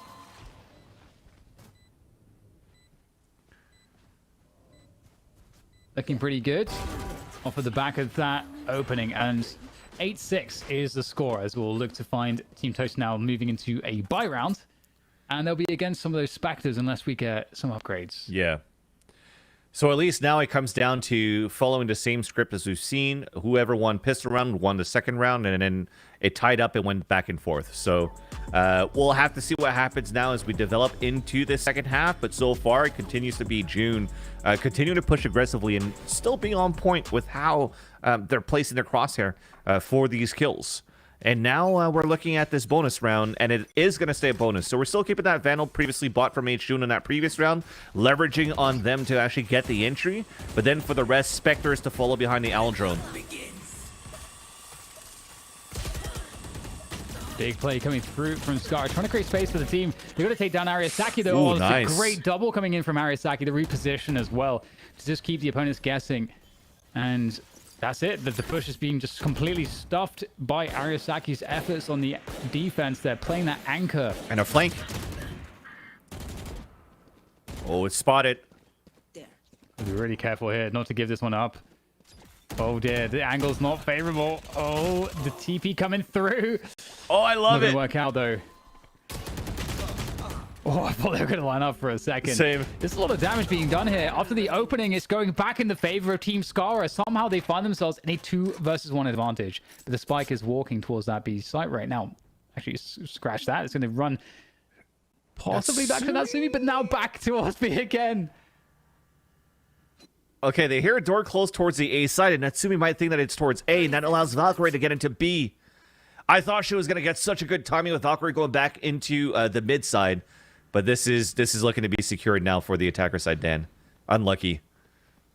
When H-June is going to actually be making a lot of footsteps up towards Cat, and you can see that Natsumi's now pieced it together. Might be able to catch H-June on the way across through the market, but H-June is in position. Crosshair placement's good. And that's the round, 9-6. That's crazy. That's crazy, given how well Ariasaki held down that B site to start with. Oh, it was actually super nice from Ariasaki with the Viper utility towards that B main side for sure. I think that slowed things down a lot and allows like for this flank to even happen potentially here from Team Toast. But I like how Valkyrie actually placed that snake bite at the bottom of the rendezvous, so that no matter what, if you're trying to get away with that judge here from Toast, you're still going back into a snake bite and getting debuffed where you get melted down. And speaking of melting down, we're trying to melt down with the frenzy super aggressively at the beginning of this round. Yeah, and that fight is so far looking pretty good here for the defenders, holding on to A main, winning that battle 3v3 though, and of course might be thinking about finding a way to pick up those guns. We've got the big flank though coming through from H-June, worked away all the way up mid, and I think this is going to be pretty deadly. Oh no, there's so many easy kills coming in here from H-June, finishing them off, cleaning up the site, opening it up for business for that spike plant. You're definitely seeing that on the attacker side, there's a lot more comfort leveraging on H-June just hunt down on all these kills. So we're kind of happy looking at the trash talk here, Dan, that Scarra decided not to trade out H-June to Team Toast. Because H-June is still making quite a difference into this game. We were talking about how Peter Park was actually playing very, very well on that defender side, and he was like, I think like 16-7, and everybody else was like kind of low. But as soon as we switch sides here, look at H-June now. He's caught up with Peter Park. Now you have two very high impactful players into the entries, and three very good players in terms of utility, deniability, getting information, and also creating space with Valkyrie, Jummy, and Scarra. So it's looking to be a very good composition for the attacker side. It's a nice opening kill though from Abe, keeping Cat under control. There's not a way in right now for Team Scarra. They've got to go back from B as well. Looking to get some control in mids. And there we go. H-Tune able to tap down Abe. And opening up that cap position quite quickly as well. Yeah. That Viper Wall really helping to cover them as they make their way towards A. But actually going beyond it, H-Tune looking to catch somebody else with that Empress. Big plays here for H-Tune. Oh, that's a massive kill to get. The heal comes through. Another frag is opened up here. Natsumi stuck in that heaven position, taken down by Jummy. H-Tune creating so many problems right now. One enemy remaining. Whew. Just keeps going and going and going. The H-Tune train isn't going to stop. Team Scarra, 11-6. What happened to the scripts, Alex? What happened? It's H-Tune. He's going off script. He's like, you know what? I got a place to be. I want to be back in my trailer. I don't want to follow this script for the film anymore. I'm just going to take the matter into my own hands. And it comes down like, you see this pick that he gets on Catwalk, and everybody from Team Scarra just rotates back and follows off behind him. And especially when he pops an Empress, and you mentioned his Viper Wall that helps him split into the tree side, and he continues through that. They're just leveraging off him so far. So he's being a nuisance right now for Team Toast for sure. Oh, Border Force ready to go. The leg. Ready to go. Nice shot coming through from the man himself. Peter Park's been having a great game of Ascent so far. And now Team Scarra really need him to try to find a way back into this one. Ryan has to hold this by himself, and Peter Park, that's a huge entry. That opens the round up completely now. Should put this wall down here on the attacker side quite soon. That would allow for the Tilda Fuss to get a pick into the sidewalk side. They could play with a lot of time, but with this time wasted, it also allows a Viper Spit to come out from Valkyrie, and that's a deadly spot to be when you're facing against Valkyrie inside B side Viper Spit. Just spamming that Tour de Force to find Jummy. There's a nice find from Jummy as well on the 2K. Here comes Peter Park again to finish it all off. Out comes the classic. Oof. Oh, Peter Park is just having such a sick game of Ascent right now. Oh, yeah. Both of them. And what I was talking about Valkyrie, it doesn't even matter when actually off that, the pulse plant from Team Scarra to just swing outside and not play within the Viper's Pit and just let Valkyrie be the final boss in case everybody else falls down around her. That was actually very well done for Team Scarra to actually catch Team Toast off guard on that rotate. So this is going to put them in like a tight economical situation here for Team Toast. I think I saw Marshall for one of the players. I think that was Abe. And then we'll see for the rest. I think we still have rifles. Okay, so it's an Ares and a Spectre. So we still have 2 Spectres on defense. And we're hoping for that kill to start things off there for Toast. But this is map point once again for Team Scarra, Dan, when we have a low econ buy for the defense. So they're in a really, really tough spot. Yeah. It's very difficult. And actually, Ryan might have been looking for an engagement there towards a main. And that is where... Oh, wait. One's tiles. It's 3v3, guys. Spike planted. I have no smokes for 3 seconds. That's Viper. Oh, 80. There's gonna be 2 tree. Heaven dead. One more heaven. One pushing you, Grain. Okay. Last player standing. Nice. Nice. Heaven. Oh! Damn. Oof. Natsumi keeping the dream alive for Team Toast. They're in a position, once again, Alex, where they have to make a pretty huge comeback. Yeah, and that's a huge res too for econ, because I was going to say that was such an expensive round for Team Toast to actually win. You're having to use the Viper's Pit, you're having to use a res, a Tool de Force at the beginning of the round, and also all your economy depleted. So what's left going into this round? So that res was super important to allow 2 rifles to be carried over into another round where Team Toast is trying to stay alive. And I just saw this before the replay. We're seeing some old school Toast right now from the OfflineTV Charity Invitational #1. A judge to come out now as they're stacking 3 players towards the B side, and everybody from Team Scarra is looking to go quick here. Look at the delay. Look at the slow here. Oh, all huge. these abilities coming through, and it's causing a... Oh, the double from Abe. Oh my god, so much damage. There comes the counter Hunter's Fury, and it's not going to find the mark. And, oh, Team Toast are in such a good position here to close this one out. Arisaki bringing the fight to them, making it worse for Team Scarra. That said, Team Scarra, Valkyrie and Peter Park making things look a little bit dicey. There's not a Viper's Pit or something available here, but there is a possibility, of course, with Peter Park and Valkyrie, that they can make this 2v3 a reality. From the shadows is huge there for Peter Park, and he avoids the Owl Drone, so he's in a great spot on sidewalk. Peter Park, he's taking down 2. Now they're looking to play the 2v1, slowing things down. Actually, it's Valkyrie with that paranoia. And that ping hit them both for info, so this is good for Ryan. Swinging through. Can he find them, though? They're going to be trying to play off of each other in the smoke. Oh, that's so dangerous right now. Ryan trying to bait them out here. Going to be forced to go close, and Peter Park finishes it off. What a huge game of ascent for Peter Park. Team Scarra pick it up. Oh, wow. Oof. Peter Park and H. June. I don't know what you got to say about this, Seltzer, but it looked pretty good and one-sided in the end here for Team Scarra on that second half.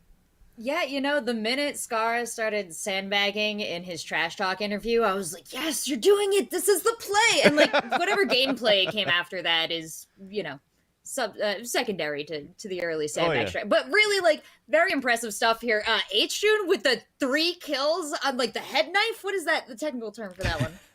The right click, which is called the backstab, the shank. I don't know.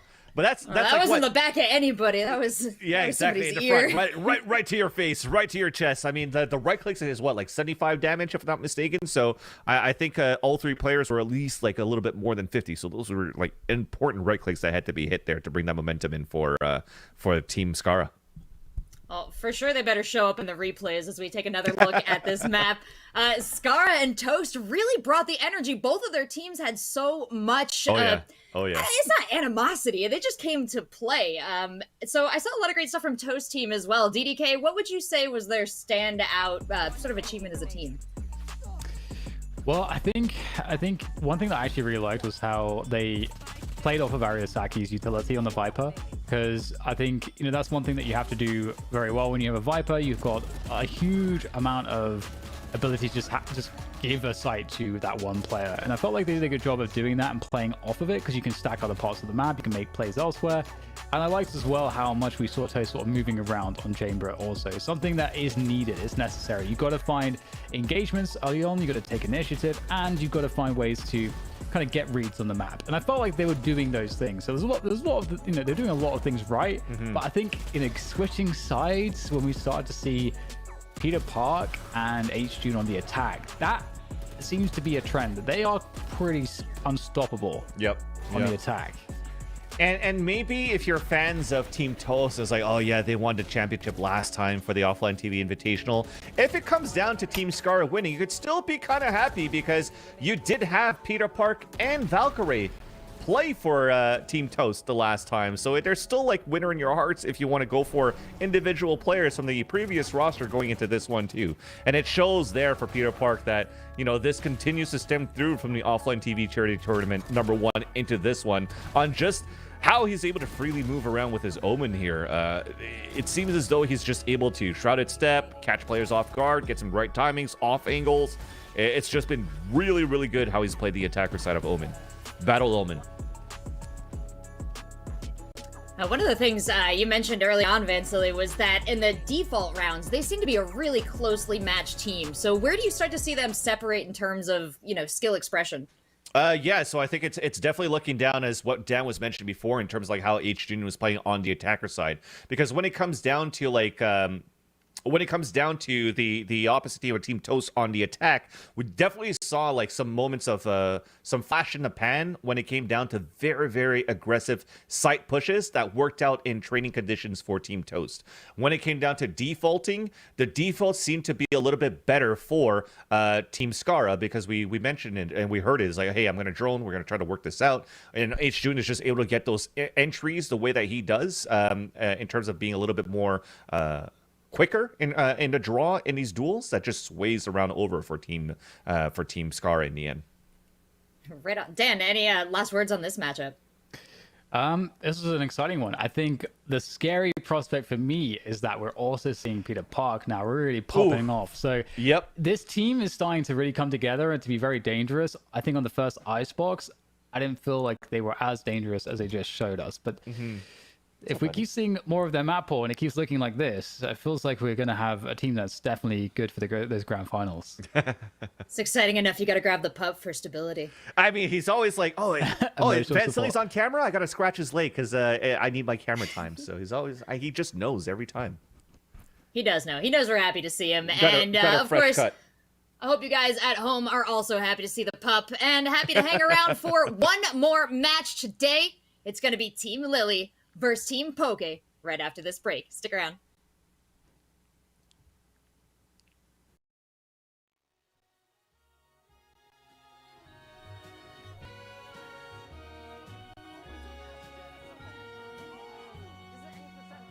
Highest score. So I do one slide, perfect execution. Second slide, perfect execution. One spin, big. Two spin, big. Don't even wait for the results. Come back to the first one. Doesn't matter where it goes, it's all random. Doesn't matter where it goes, it's all random. Back to the spinning machine.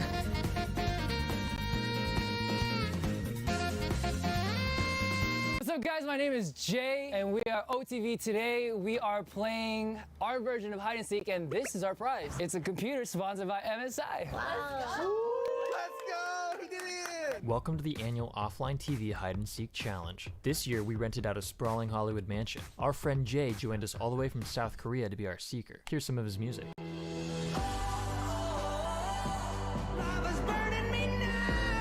With plenty of space to hide, our seeker's gonna have their work cut out for them. It's gonna be really hard.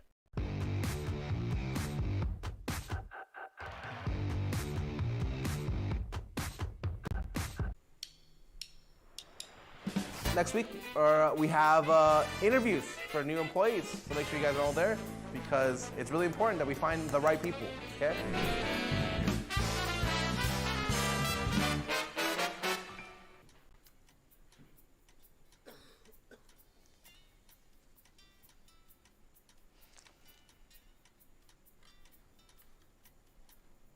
I like your car. Thanks, dude. It's my favorite. Welcome, ladies and gentlemen, to the official first ever OTV Sumo tournament to determine the very best OTV member. Bonk. Why am I doing Get your arm. this? Come on, get your hand in the game, okay? Get your hand in the game. Go! Oh, hit her in the dick. Okay? Oh, go! And that's a win for Ivan! Coach, did I do it? Am I a winner? And will my mom be proud? No. The semifinals between Michael Reeves and Poke Iman. Go. Oh my god! Pokey wins the epic clash. Yvonne and Disguised Toast. Fuck, he's meditating on something. He's asking his master for forgiveness Fuck, right now. he's asked for projecting. He's going into Yvonne's head. Go! Oh my god! 3, 2, 1, oh yeah! I'm the What a win! Yvonne moves on to the next round by 10. Fire, 3, 2, 1, go! Oh my god, that fire's off to a great start. Wait, Toast, you haven't heard of my move? No, what's your move? What the? Oh! I'll never walk again. Let's go. The #1 OTV waves. This is pretty. Who's this? Bring it on! Okay. Go! For the greatest. Oh! Bring it on! Oh, let's fucking go! A 1v3. Go! Congratulations. Alright. So that was a surprise announcement of our lovely 3 new members, John, Jodi, and Sid, who I'm sure you guys are so hyped to see in OTV videos as we are.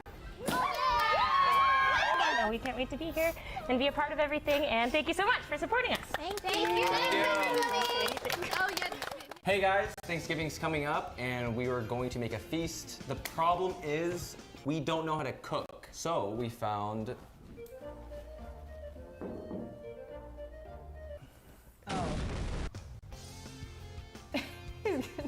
I knew you did that. Oh my god. That was a classic. That's a classic. That's a classic.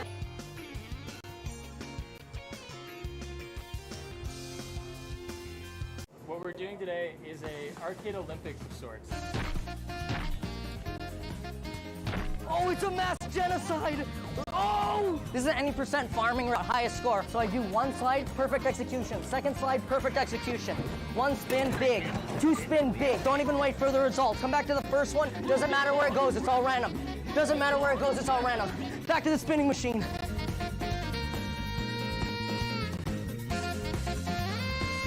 What's up, guys? My name is Jay. Hey everybody, welcome back for the final match of today's Offline TV Holiday Charity Valorant Invitational. Of course, we've got a lot more Valorant coming to you tomorrow, but let's really savor this last match. I'm gonna bring in DDK and Van Silly, our two casters for the day, for the weekend, for the game of Valorant. We are lucky to have you as you've traveled all over the world casting our pro players in this fantastic esport.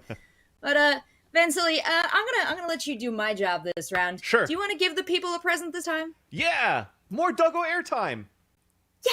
No, I'm kidding. It's time to actually do the giveaways, chat. We actually do have the 20 North American gift cards, the $10 value points for the Valorant points that you guys could actually try to win. They're up for grabs. All you have to do is do exclamation point giveaway in the chat, and make sure you put it in the chat before the counter comes down. So 20 of them to give away. $10 VP cards for North America only, unfortunately. But, you know, hopefully it works out. Hopefully it works out. Good luck.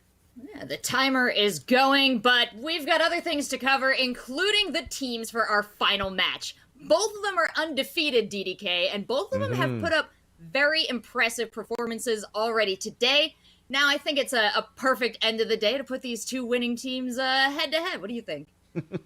I couldn't have said it better myself. I'm sure you could have, actually. I used a lot of words to get a very simple point across. But guys, we're getting to the end of the day here, and I know what you want to see. You want to see Team Poki and Team Lily. So let's take a look at the first team card. That's going to be Poki's team here, and remind ourselves what made them so powerful in their match against Team JoJo.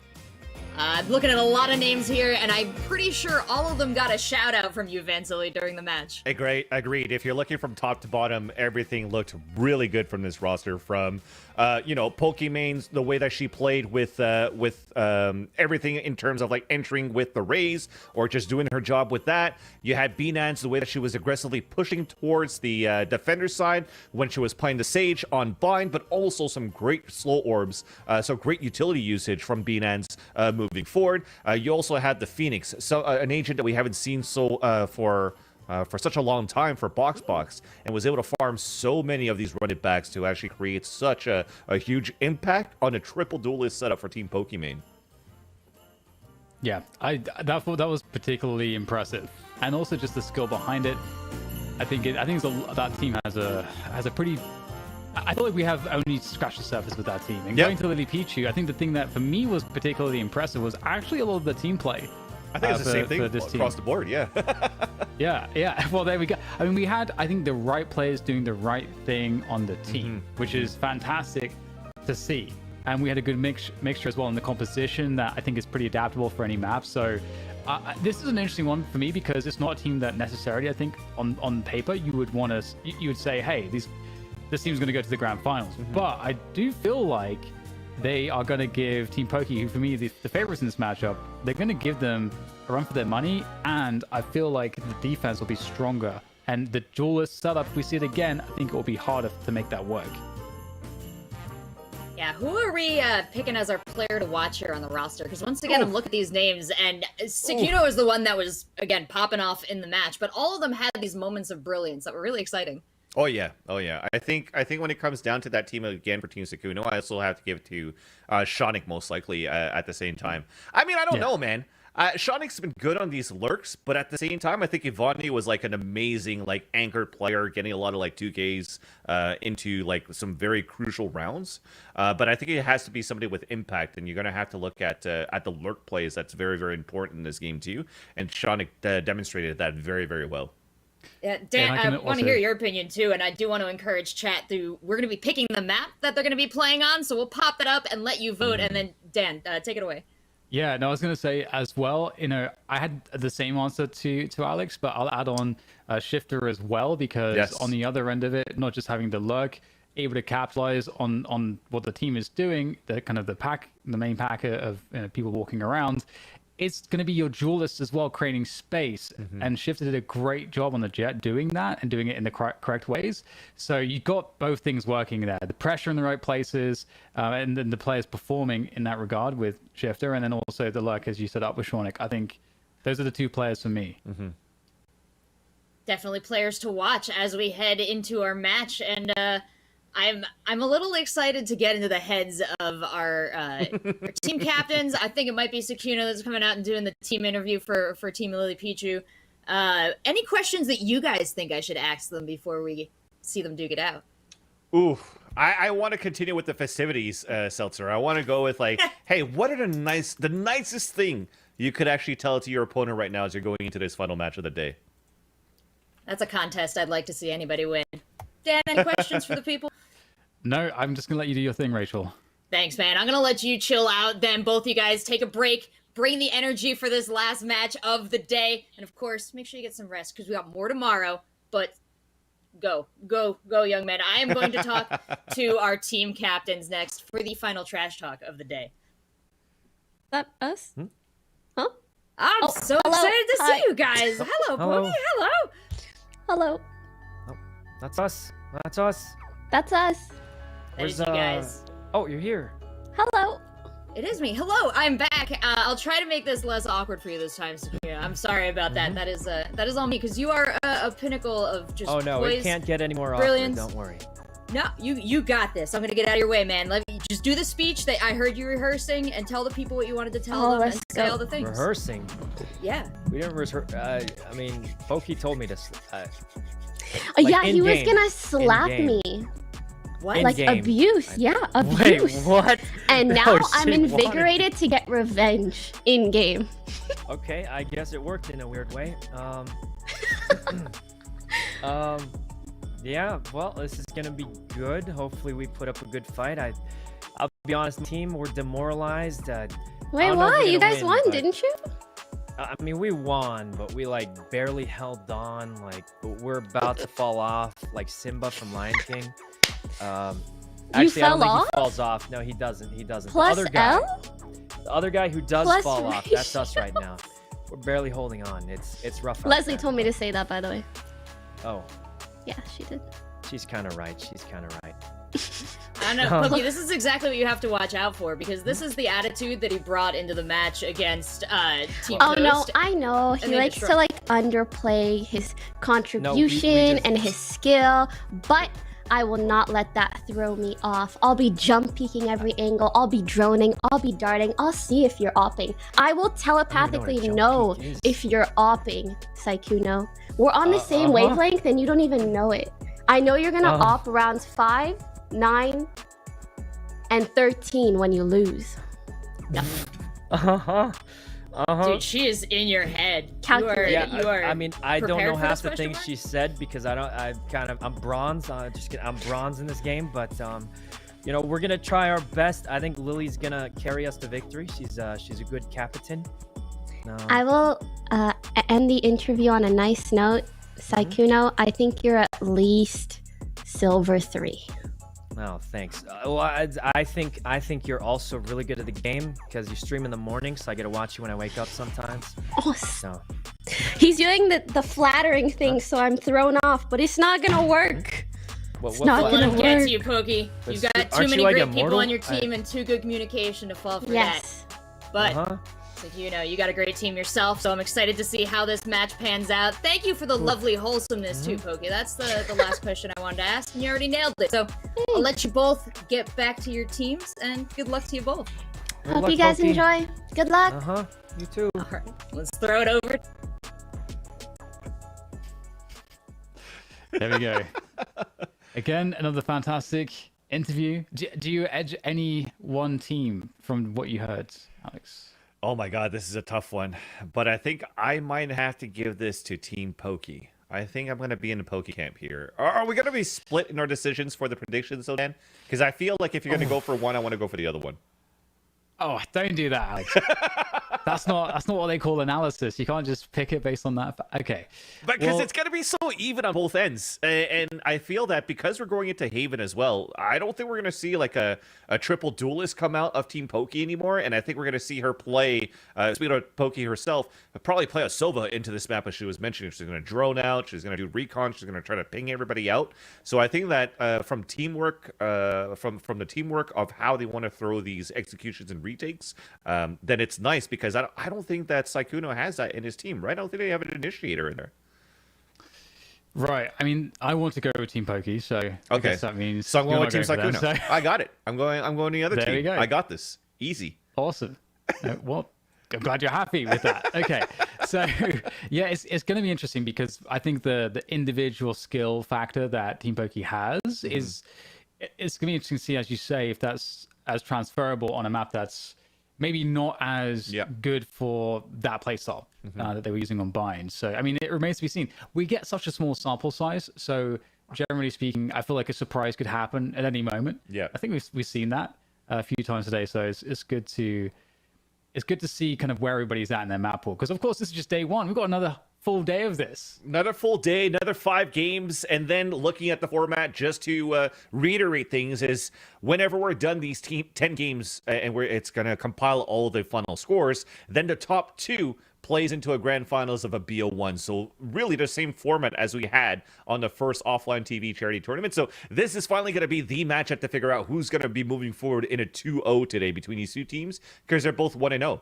And you know what? If you're telling me you want to go for Team Poki and I'm going for the other team being Team Lily, I was like, you know what? It's not so bad, because I commended every single one of those players going into their split game earlier on today too. So I'm counting my lucky stars with Team Lily.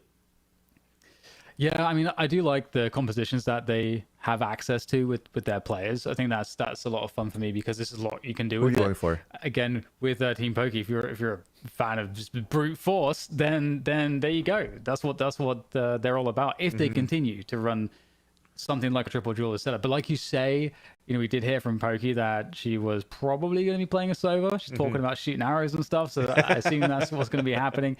So maybe that will break up that triple duelist composition, and we might see something completely different from them. I expect CBN is probably on the stage still, but other than that, I think it's hard to predict. I think the biggest thing is looking at Shifter and looking at Shonik for again the other end for Team Lily, because you're playing a map like Haven. I think this is going to open a lot of opportunities for lurking plays, especially as an Astra, if Shonik's going to try to lurk as an Astra again. Because yes, there's 3 sites, but there's also 4 openings to get pretty much anywhere around the site. So if you have something like Shifter that's going to be able to create space as a jet and dash in and not up onto a map like Haven, then you're pulling out rotations that allow Shonik to get good timings on these flanks. So I think that is going to be something that has to be looked after, that Team Poki have to be very wary of. Although, like I said, they have the experience in that roster for Team Poki to keep that in mind for those type of flanks. Well, I think we're operating under possibly a lot of assumptions, so I'm very happy about this next sequence we're seeing here on screen. Just another back and look forth, at Dan. Haven. That means the agent select is near. Oh yeah. And here we go. Hey Dan, what animal is that? That's a dragon. Dragon. I'm not gonna finish that sentence, but I had you. I got you.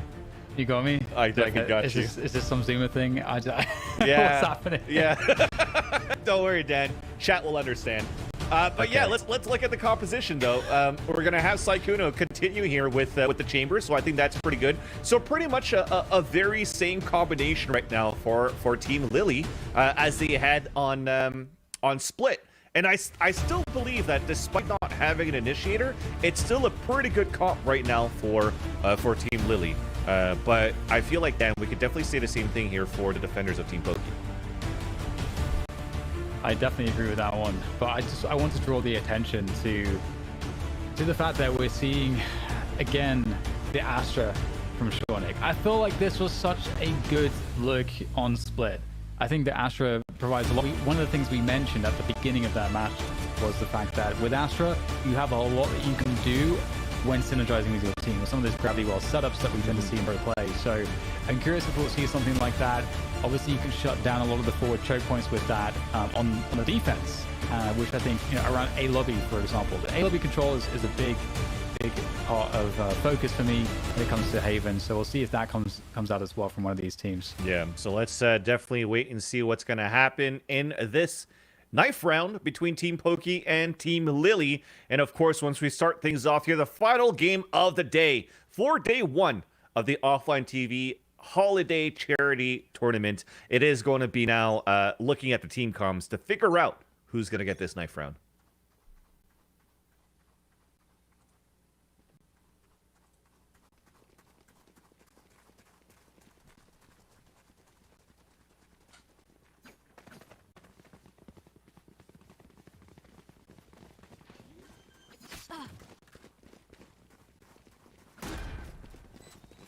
That's it, Dan. I was about to say, what? Oh, they're defusing. They're defusing. I'm gonna go from heaven. Wait, Jesus dismiss. Oh. No problem. No problem. Oh. One enemy remaining. Oh my God, we're winning? What? Does that count? Do we win? Yeah, it Wait, counts. We won. what did you guys do? We were getting wiped. They couldn't believe it. They heard about it dismissed. Did Fusli actually dismiss after getting a knife kill? That's hilarious. And he still ended up winning the game, or winning the round in the knife round. Amazing. Man, the shenanigans. I'm loving these knife rounds so far. But that is going to, of course, mean that Team Lily will be... Oh, do we have the replay? Is that? Oh, yeah. Oh, yeah. Oh, wow. Oh, my God. The moves. It's just Shifter. Okay, well, I mean, we called out Shifter for being someone to watch for that jet play, and there we go. Nice attempt. It's going to be the anti... Oh, go ahead, Alex. No, sorry. I was going to say nice attempt to try to get into a corner into the C cubby for box, but I like how all these angles are being checked from this Spectre round in. And that's a fast round. A fast one, and it's good to see that pace coming out from Team Lily straight away. The guns will be coming out here for Team Poki, so this is where things could all start to change. Box still on the duelist as well, on that Phoenix. And again, it's quite cool to see Phoenix. It's not as commonly seen at the pro level at the moment. It's not in meta right now. With the exception of potentially like Stick from Sentinels, right? But even then, when you're looking how Sentinels played on this map later on at Champions, when I thought there was going to be a full overhaul of their agent composition, bring a KO out, they just went for the standard getting a Sky out instead of a Phoenix. You could still do a lot of damage with farming these orbs and these kills the way that Box has been playing it. Yeah, for sure. It's definitely a great strategy. You can see the pressure that coming through from Team Lily on the A lobby position. Again, it's usually quite a big focus because it's quite threatening and usually draws a rotation from the defenders. You can see them now kind of drifting between B and A. They're not sure what's going on. Yeah, they're probably just waiting for this wall to thaw up and to break here for the attacker side, and it's just going to be Bnans actually going for an early pick onto mid. So a high risk, high reward, and that's already the lurk and all the utility from Master down. Ooh, Box in a pretty exposed position, wins the 1v1 and gets away. That's a fantastic result for Box. In comes Ivani to try to find the trade. Here's the reload behind, but doesn't hear Fusli sitting backside, and it's a good opening coming through from Team Poki. Wrapping around, Lily gets that trade onto Box finally, but now for Team Lily, all that's left is Sakuno. It's gonna be a tough one. Headhunter comes out. Oh, and they're pushing down towards the garage too, Dan. Committed, and there you go. Finished off. Bnans is the one to deal the final blow. And Team Poki straight on the board. Yep, great job there for Team Poki actually to shut down the bonus round coming out from Team Lily right away. And again, off the back of Bnans, when you're actually walling out so early into the garage, you could just focus more bodies into other parts of the map. And you could already see there where Bnans is playing out in the open, trying to gather some information because the Sova's all the way back towards the A site. So this allows now to see if there's going to be any type of like split happening from Team Lily towards mid side. And she gets perfectly to be able to get that first kill onto Shonic. So an important round to win Team Lily now with the rifles coming out and looking to focus towards A main to start. Pokemon is going to spot one, not only with a jiggle peek, but it's still going to be first blood on mid, Dan. Yeah, and this is what we were talking about too. Just between Shornik and Shifter, able to get those opening pressures and duels towards B and A in this round. And then you've got, of course, the flank covered at the same time. Mm-hmm. So really wonderfully worked here this round, that is, by Team Lily. And even with the flank possibility from Shornik, they're in spawn, taking down B-Nans. Last player standing. This is a great round from Team Lily. Oof. Barely any damage taken in here, Dan. So this is off like a lot of aggression that came out from the defender side and immediately punished, right? We'll talk about this a little bit more as we're trying to hunt down the last player, which is going to be Pokimane, just trying to save her rifle back towards A site. So we'll take that time. After the initial jiggle peek and the information that was taken from Pokimane by actually pinging one, which was shifter towards long A, this forced B-Nans to maybe go for a jiggle peek towards B side. And this time Shonic was ready for that. And not only that, this is like the third round where we actually see Box pushing down towards long C. So Saikuno is actually holding back towards spawn and is able to get the backstab. So this whole type of like early aggression, early information jiggle peeking could actually maybe switch away from Team Poki going into this round into further rounds after that, because now they have to be wary about all these ratty angles that Team Lily are positioned at with their slow defaults at the beginning of the rounds. I'm liking it. I'm really liking what we're seeing so far from the attack strategy. And we saw previously, again, it was Bind, it was a triple duelist setup, but, you know, whatever it was, Team Poki had a lot of success on the attack as well. So it's good to see the Team Lily have got their approach all fine-tuned here so far. The opening aggression, though, coming through from Team Poki. Out of garage, out of the B doors as well at the same time to collapse. And so far, so good. They're going to keep committing those, and it's going to be very difficult to win against those rifles. Big flank. I guess B-Nans. It's just a Spectre, though. Oh, she just wishes it wasn't a Spectre. And we'll be forced to engage close range. That's a little bit better for that weapon. And we'll get caught out on the reload, though. And a lot of damage still. Opportunity for Box. Guns on the ground as well in this 1v2. I kind of like this. Even Box, he does like a little with his stinger, because he wants to make noise to say, hey, I'm here. Rotate it over towards A, and I could upgrade to a better weapon on 2v1. So he picks up this Vandal, and he also has to run it back for the retake. So this is still very doable to see how effective Box was when they actually didn't have the ultimate ready on their side. Yeah. It's going to be very interesting to see if Box can actually catch one of these players off guard. Got the wall here. That is going to force Box to announce presence. So no element of surprise now. That's gone. Here comes Run It Back. Needs a quick kill out of this. Can he find it, though? Oh, there's the teleport. Beautiful maneuver with Chamber. That is so annoying. Doesn't really leave Box with much opportunity or time here to work this round out. To go for it anyway.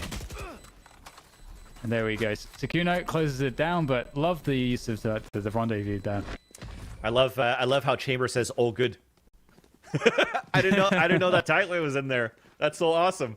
But yeah, I think it's also totally fine that Box just went in, even though they were like really low on time, because it was a half buy that we got here for Team Poki. I like the idea of just pushing out towards the garage and also front B, just to try to disrupt Team Lily on this default that they always had towards front B side at the beginning. It turned out to a 2 versus 1, but they're still very healthy into another buy this round here. Yeah, once again, it looks like we'll see the same kind of default out of Team Lily. You've got, again, pressure on mid, on A long, actually walking the spike down short A as well at the same time. And you can see that Shornik is going to make some presence here. We'll get tagged by the drones. So creating distraction. And that's the drone gone. That's a big piece of utility for information gone now for Team Poki. Yeah, and only leaving B-Nans on her own. Almost had that. Oh no. And that's it. They're in the site. They got the lockdown there to just guarantee post-plant positions. Wall comes in. Spike planted. No ultimate this to is so cancel out the painful. ult. So you have to wait for this to finish, and then you're going to have to play the retake.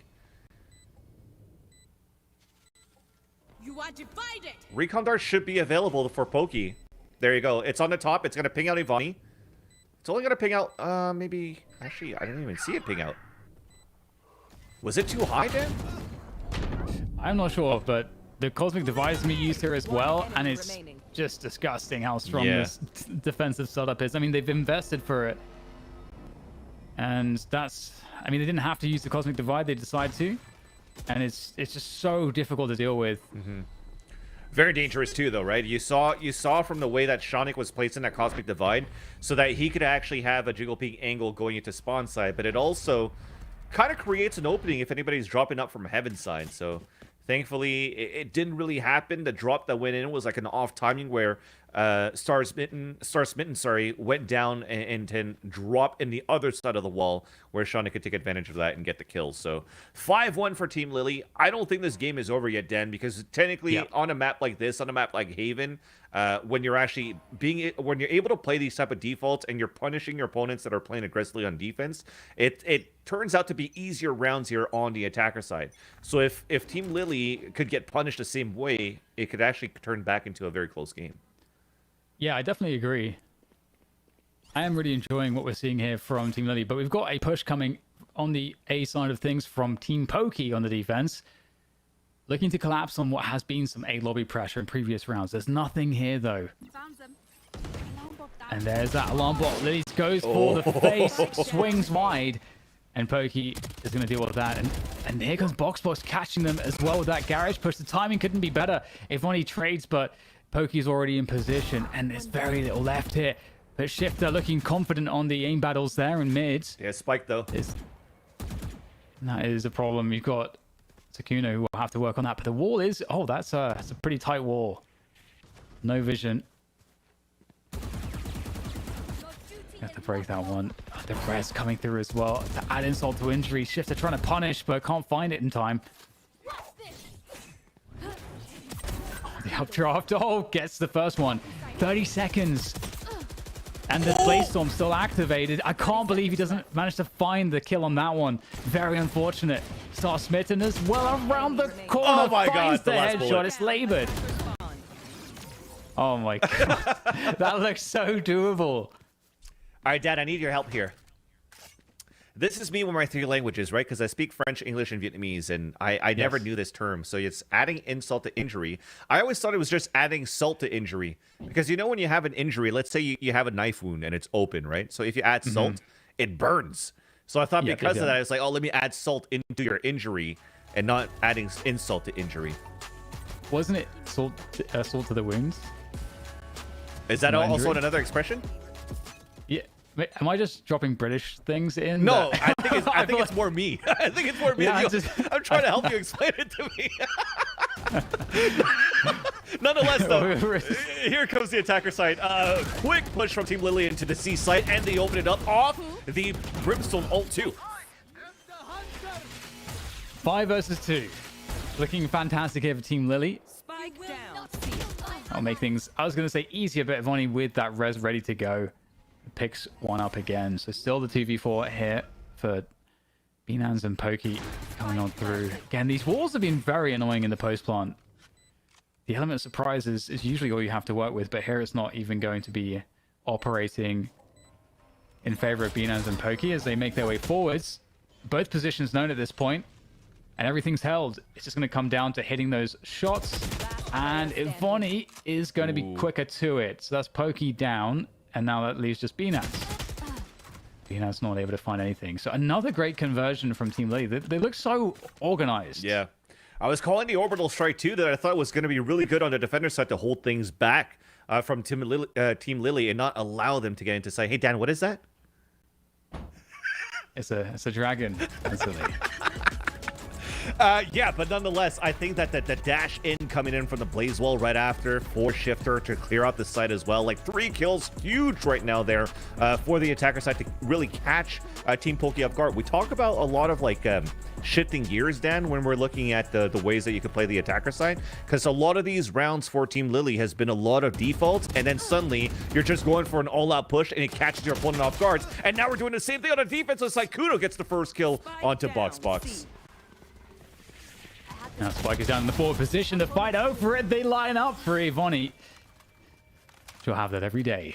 So those ones feel good. And that's a 4v2 as well. So the whole team is feeling good here as Team Lily make their way up C-Long. And Spike plant will be guaranteed at this point. Shonik already covering Garage. So not really too much in the way of opportunities here for Binans and Poki again. Yeah, Dan, my prediction of Team Lily has been looking pretty good so far. But again, I don't think this game is over yet, but it's looking really clean on how fast Team Lily are able to get the executions, get these rounds, but also understanding when Team Poki are on these half buys, low buys, that they're always very, very aggressive. And it was actually read upon and readied up there by Sykkuno towards the long C side. So 7-2 scoreline is what we see. And by the way, I also want to give a quick shout out to chat. So it was definitely 2 different expressions, and I kind of like mixed them all in together. So that was very funny. You're right, Dan. I was quite confused by that. That was yeah. Listen, Dan, I spend too much of my time watching movies and playing video games, and I don't read books, so I don't know any of the expressions. I'm trying to catch up on animes too, man. Like I'm 37. I have a little time left, and lots of movies and animes to watch and catch up to.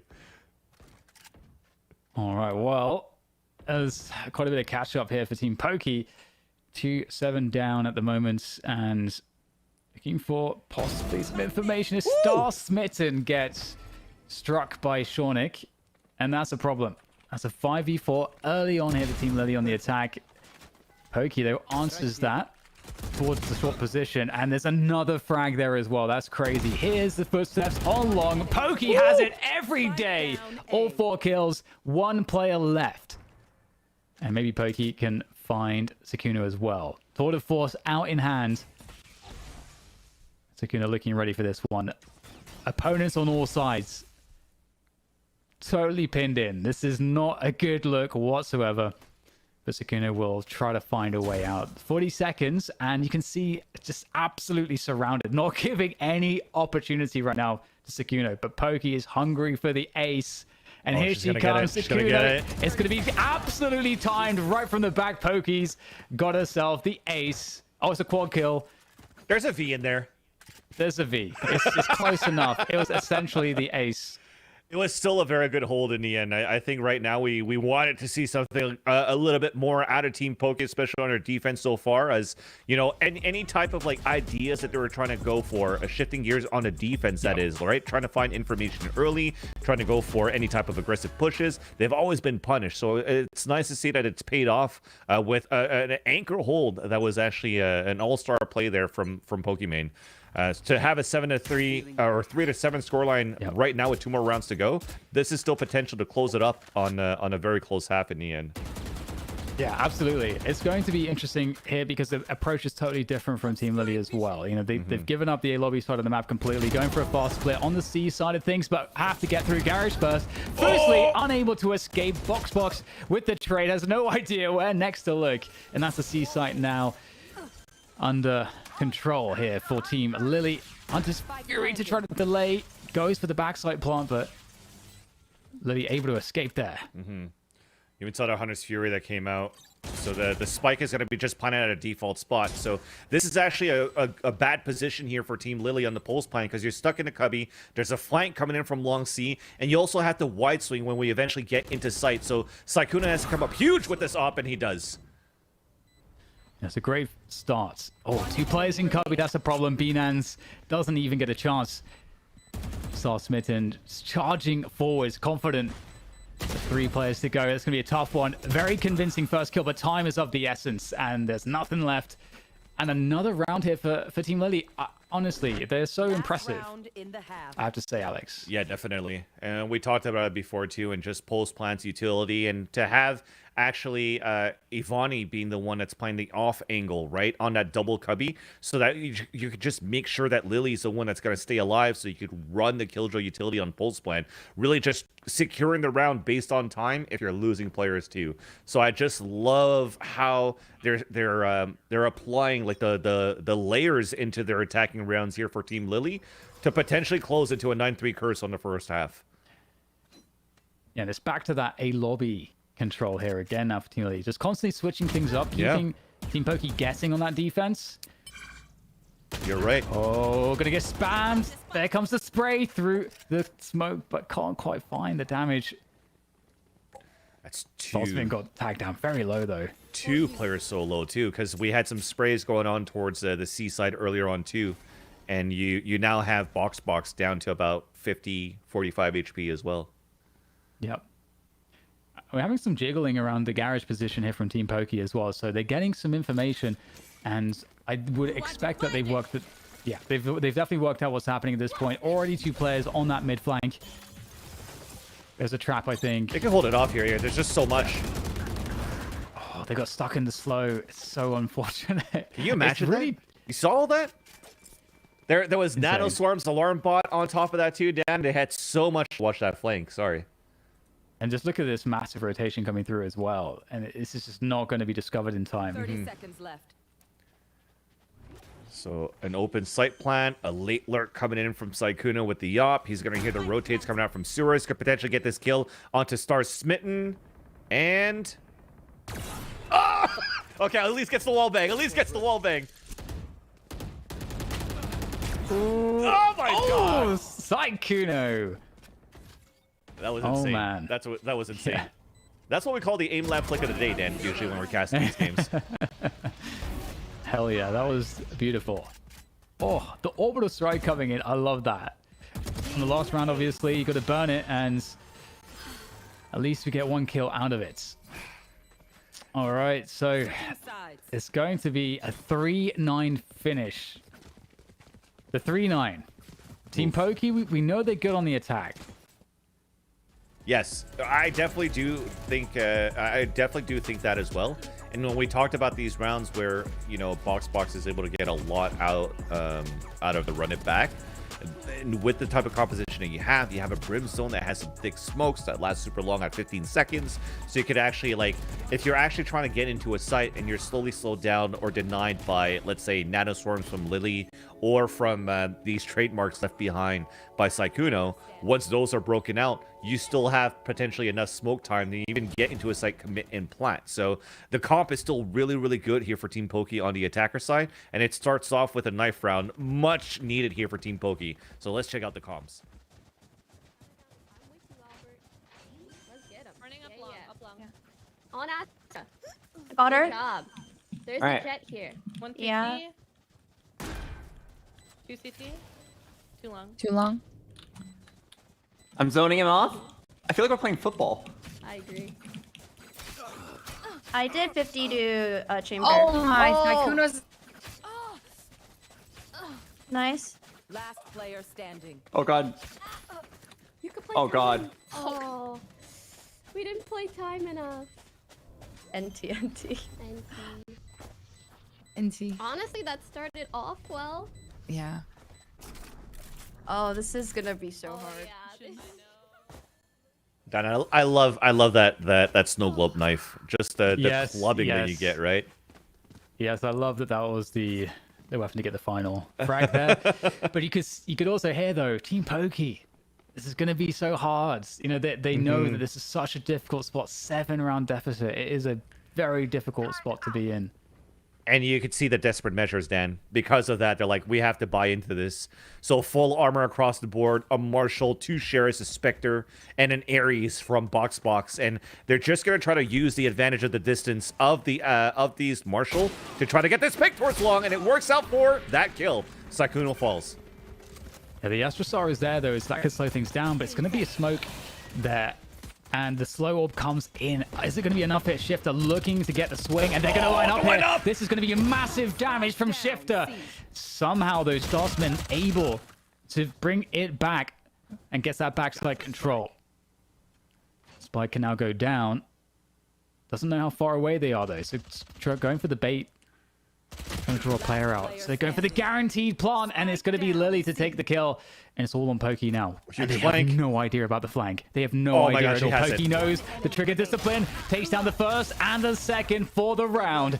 4-10. Team Poki. Not maybe all the way back just yet, but this is the way that they had to do it. Yeah, you saw that coming from miles away when you already saw the positioning from Pokimane on that flank. And you mentioned it, Dan. It was a great way to actually salvage and try to start and announce this comeback because that allows for you to get a little bit more rifles coming into the round because some of them only got Sheriffs, right? So 2 players only got Sheriffs on that previous round. You have an eco round coming in for Team Lily. So you have a chance to build up this econ into the next few rounds. But looking at it from the defender's side, it's kind of like a half buy, a mixture. Sykkuno does have full armor, but with a judge. So Shotty needs to break this.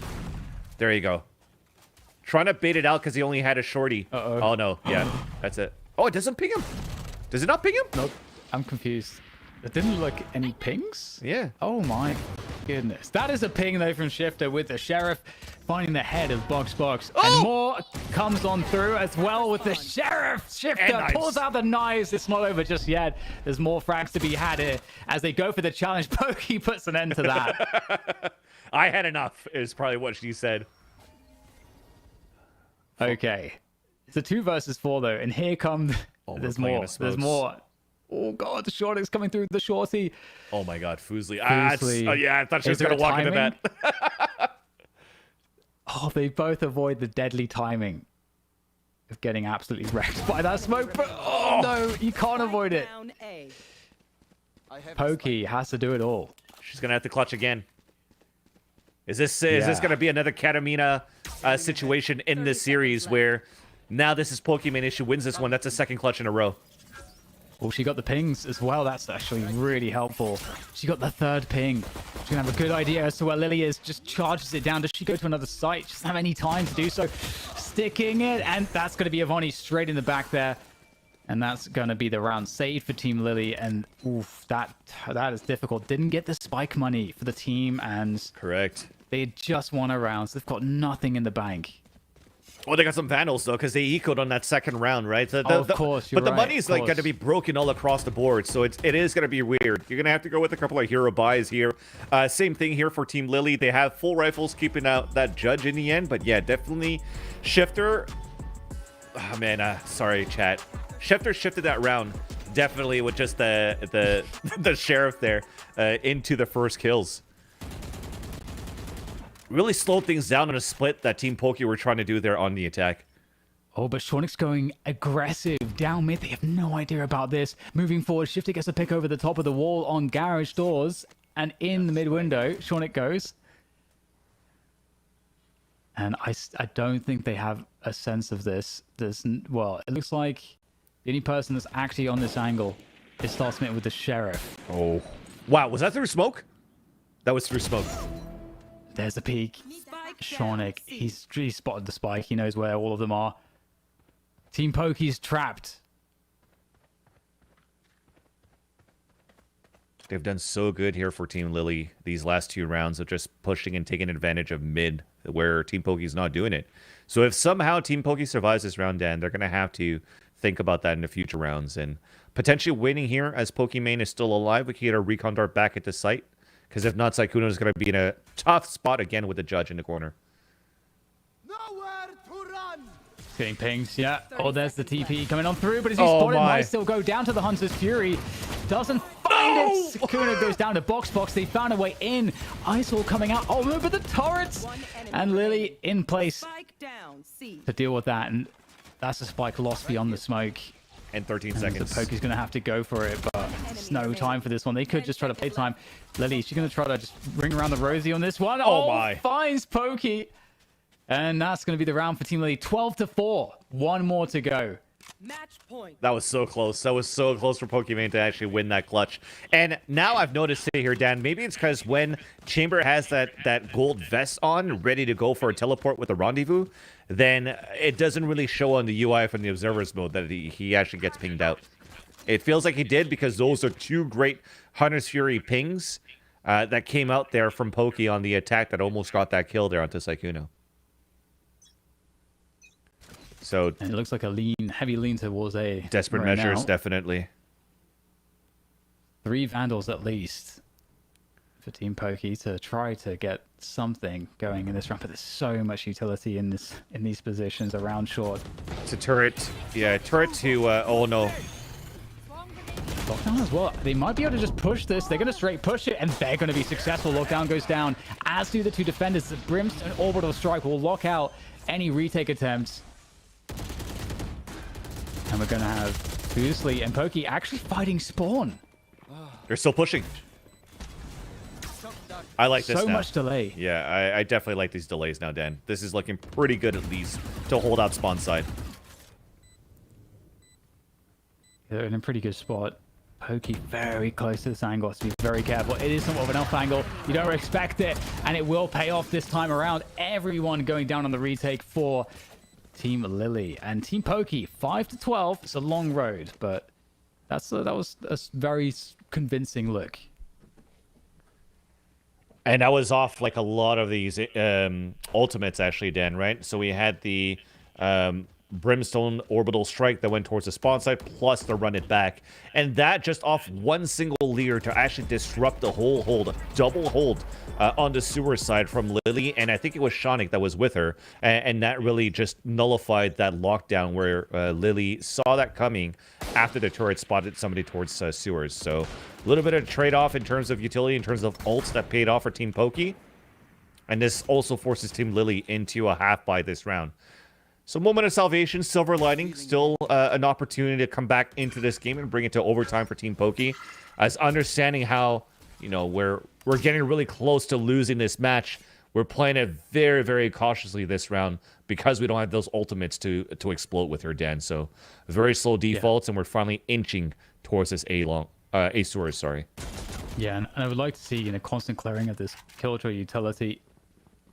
Looks like they are going to commit towards the A site, and there is a lot of Killjoy utility here, and oh no, not a corner checked, and that's Lily with the kill. There is another player on that angle, but no, it looks like everyone's going to come through from long, and they can't walk out here. They can't keep going, and there's a flank coming as well through mid. It's all falling apart. There's 40 seconds to get this spike planted. They forced the res already. Oh, but the flank's gone, Dan. They can rotate back towards the A side. Lily has to come up huge again.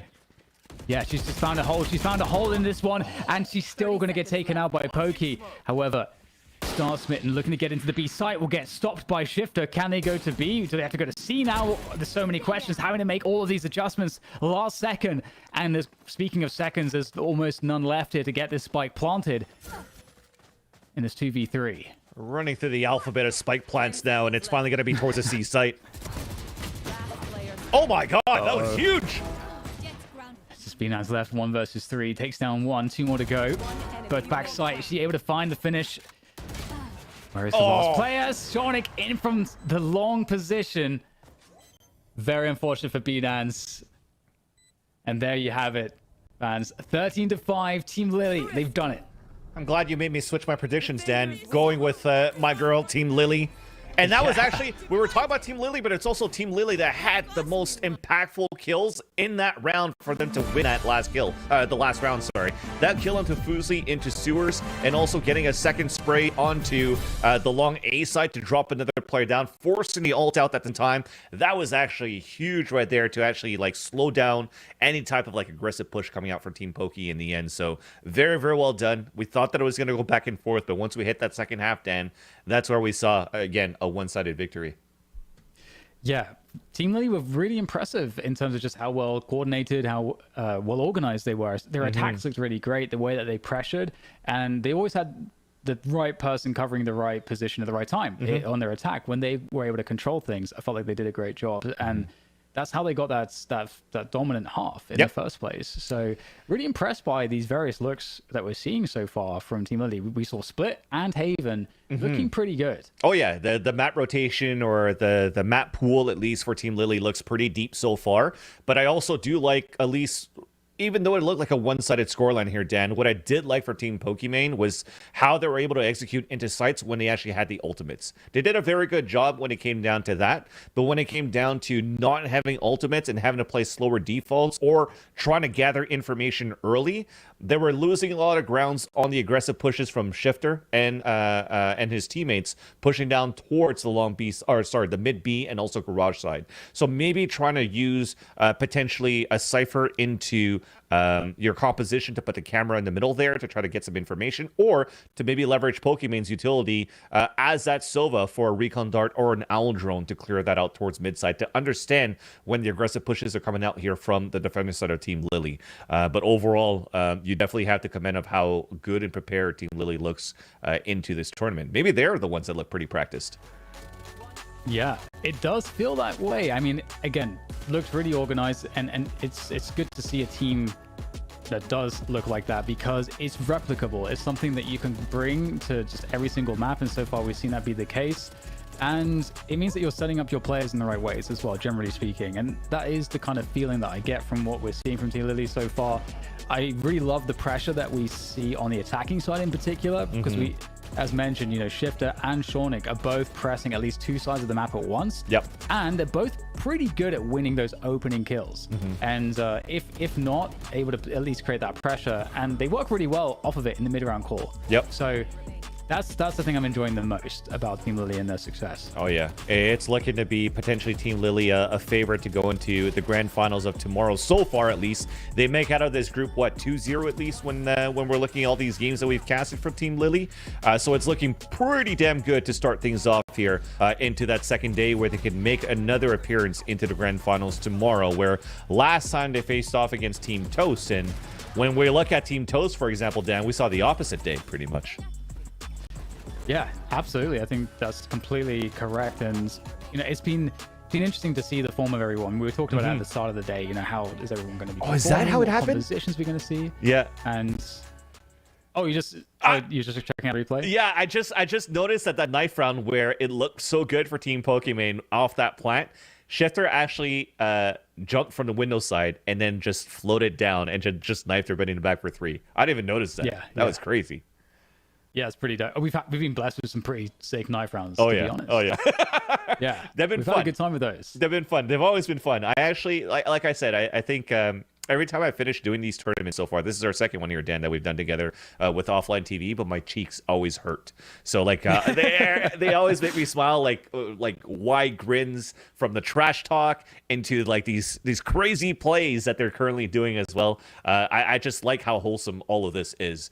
So it's been pretty fun for that. And speaking about trying to be wholesome for everybody too, is also to check out the bottom here, as we got at the bottom of the screen, to do the exclamation point donate if you can, because of course the OfflineTV, it's written right there. It's a charity event that we're also doing for the weekend, where we actually do have a way to donate into the Thankmas way to actually try to donate and create some shelters right now for those who need it the most. So we hope that you could support us in that. If not, hopefully at least do some retweets, do some support, give some support for those that could actually donate, so we could donate to a greater cause. Very well said, Alex. And with that said, it is time actually now to jump over to Rachel with the interview. Let's go.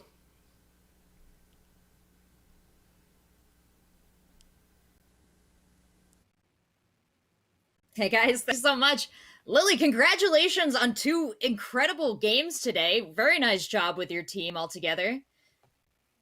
Thank you. So when I talked to Kuno before the first match that your team played, he was saying, well, Lily, he was calling you out. He said that you didn't show up for practice, that the team wasn't going to do good. Was it all an act? Oh shit! Can anyone hear me? Hold on. Oh, let's find out, because they want to hear you. Testing 1, 2, 3. Can you hear me? Hello. Okay, can you hear me now? I can hear you great. Can chat hear you? We can hear you, Lily. Fear not. Okay, thank God. What was I thank gonna goodness. say? Oh yeah, I'm in the middle of moving out, so I didn't get I packed my computer and I couldn't join them for screens. And then Kuno told me, yeah, we're kind of screwed. We haven't gotten higher than like 613 in any of our games. And I'm like, oh, okay. So truth be told, I had 0 expectations today. That might have been the secret sauce coming into this then. And might I say, an excellent excuse to not have access to your computer. That makes sense. But it turned out your team really pulled together. You picked up 2 huge wins today. And I was asking you before this interview, was there anyone in the match you really wanted to shout out and talk about? And you said every one of your teammates did something good. So I figure, Lily, let's do this like yearbook style. Can you give me like superlatives for each of your teammates, like which they did best, each of them? Well, Danny and Sean were just popping off. They're telling us what to do. We're like sheep. They're herding sheep. So that was good. Sekuno, I was kind of scared he would like try to knife everyone and stuff. But you know what? He's doing it. He's doing it. Yvonne, He did knife everyone, yeah, but it worked out great. yeah, and Yvonne, wow, has she been practicing? Cause she surprised me too. I'm like, wow, she's doing it too. Wow, great job, everyone. Really nice work. 10 out of 10. I mean, spoken like a true team leader that you're able to look around and pass out these compliments. Spend your time not only crushing in-game yourself, putting up some very impressive plays, but noticing what they contributed as well. So, Lily, a fantastic team leader, someone well set up for potentially heading into the finals tomorrow. What are you going to do tonight to make sure you guys win tomorrow? Maybe drink. Nice. Yeah, find that center, chill out, enjoy yourself. But Lily, you got a lot of fans in chat. They love seeing you and they love hearing your voice. So anything else you want to say to everybody watching? I parasocially love you guys too. Right on. Well, thank you so much, Lily, for coming on for the interview. We've got more from you and your team tomorrow, so I hope you do rest up, chill, have a drink, whatever it takes. But I'm going to let you go here, and I'm going to bring DDK and Van Silly back in for one final chat before we wrap up the day. Okay, very poggers. Goodbye. Hey, guys. Very poggers. It's so good to talk, and especially when we're all in the same Discord channel. So get on up there. Yeah, what's going on, guys? Hey. Chilling. Such a fun interview, actually, to see how wholesome it is once again, as we were just mentioning before the interviews. And looks like I'm pretty much around the same page as Lily. I'm ready to go and just drink,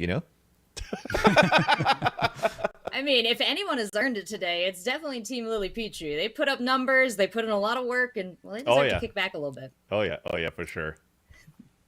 Well, we're talking about the work they did, but why don't we take a quick look at the standings and see just what that work manifested in. I think it's a big 2-0 for Team Lily Pichu and Team Scarra, both of them sitting at the top of the leaderboard. Team JoJo, though, what happened there, DDK? I have no idea, Rachel. I think. No, explain for them, DDK. What happened? I'm just kidding. Well, Team Scarra goods and Team Lily better. I think it's as simple as that. But in all seriousness, it's been really interesting. I think for me, today has showed just which teams not necessarily have better individuals, but just better and more correct dynamics on a team. Because when we've been seeing Scarra and Team Lily, like both teams obviously play quite differently. But their success is coming from the fact that everyone's doing the right things together, and you're not having the team be too one-sided in any which way. So I think that cohesion's been working really well for Team Scarra and Team Lily, and that's why they've been doing so well. Yeah.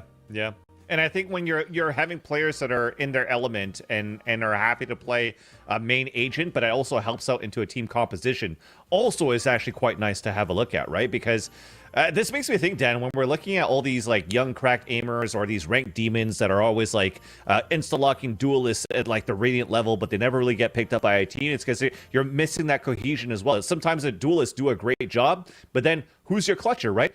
Like, if you're looking, for example, Katamina was like that main clutcher going in for like 5 clutches in a row or something like that at some point. So you're definitely going to need to add a little bit more layers into how you're going to play these games, and which is why we're seeing. And unfortunately, it wasn't all about the frags. It was all how it works as a team, as a cohesive unit.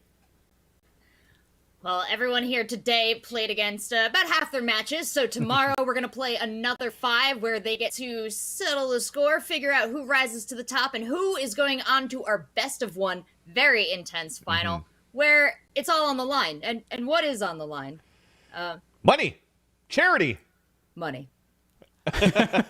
Money for charity. money for charity, right? So I think that's again always a good cause going forward to do the Thankmas stuff with the charity. So I'm looking forward to see how it goes out and how it finished towards the end.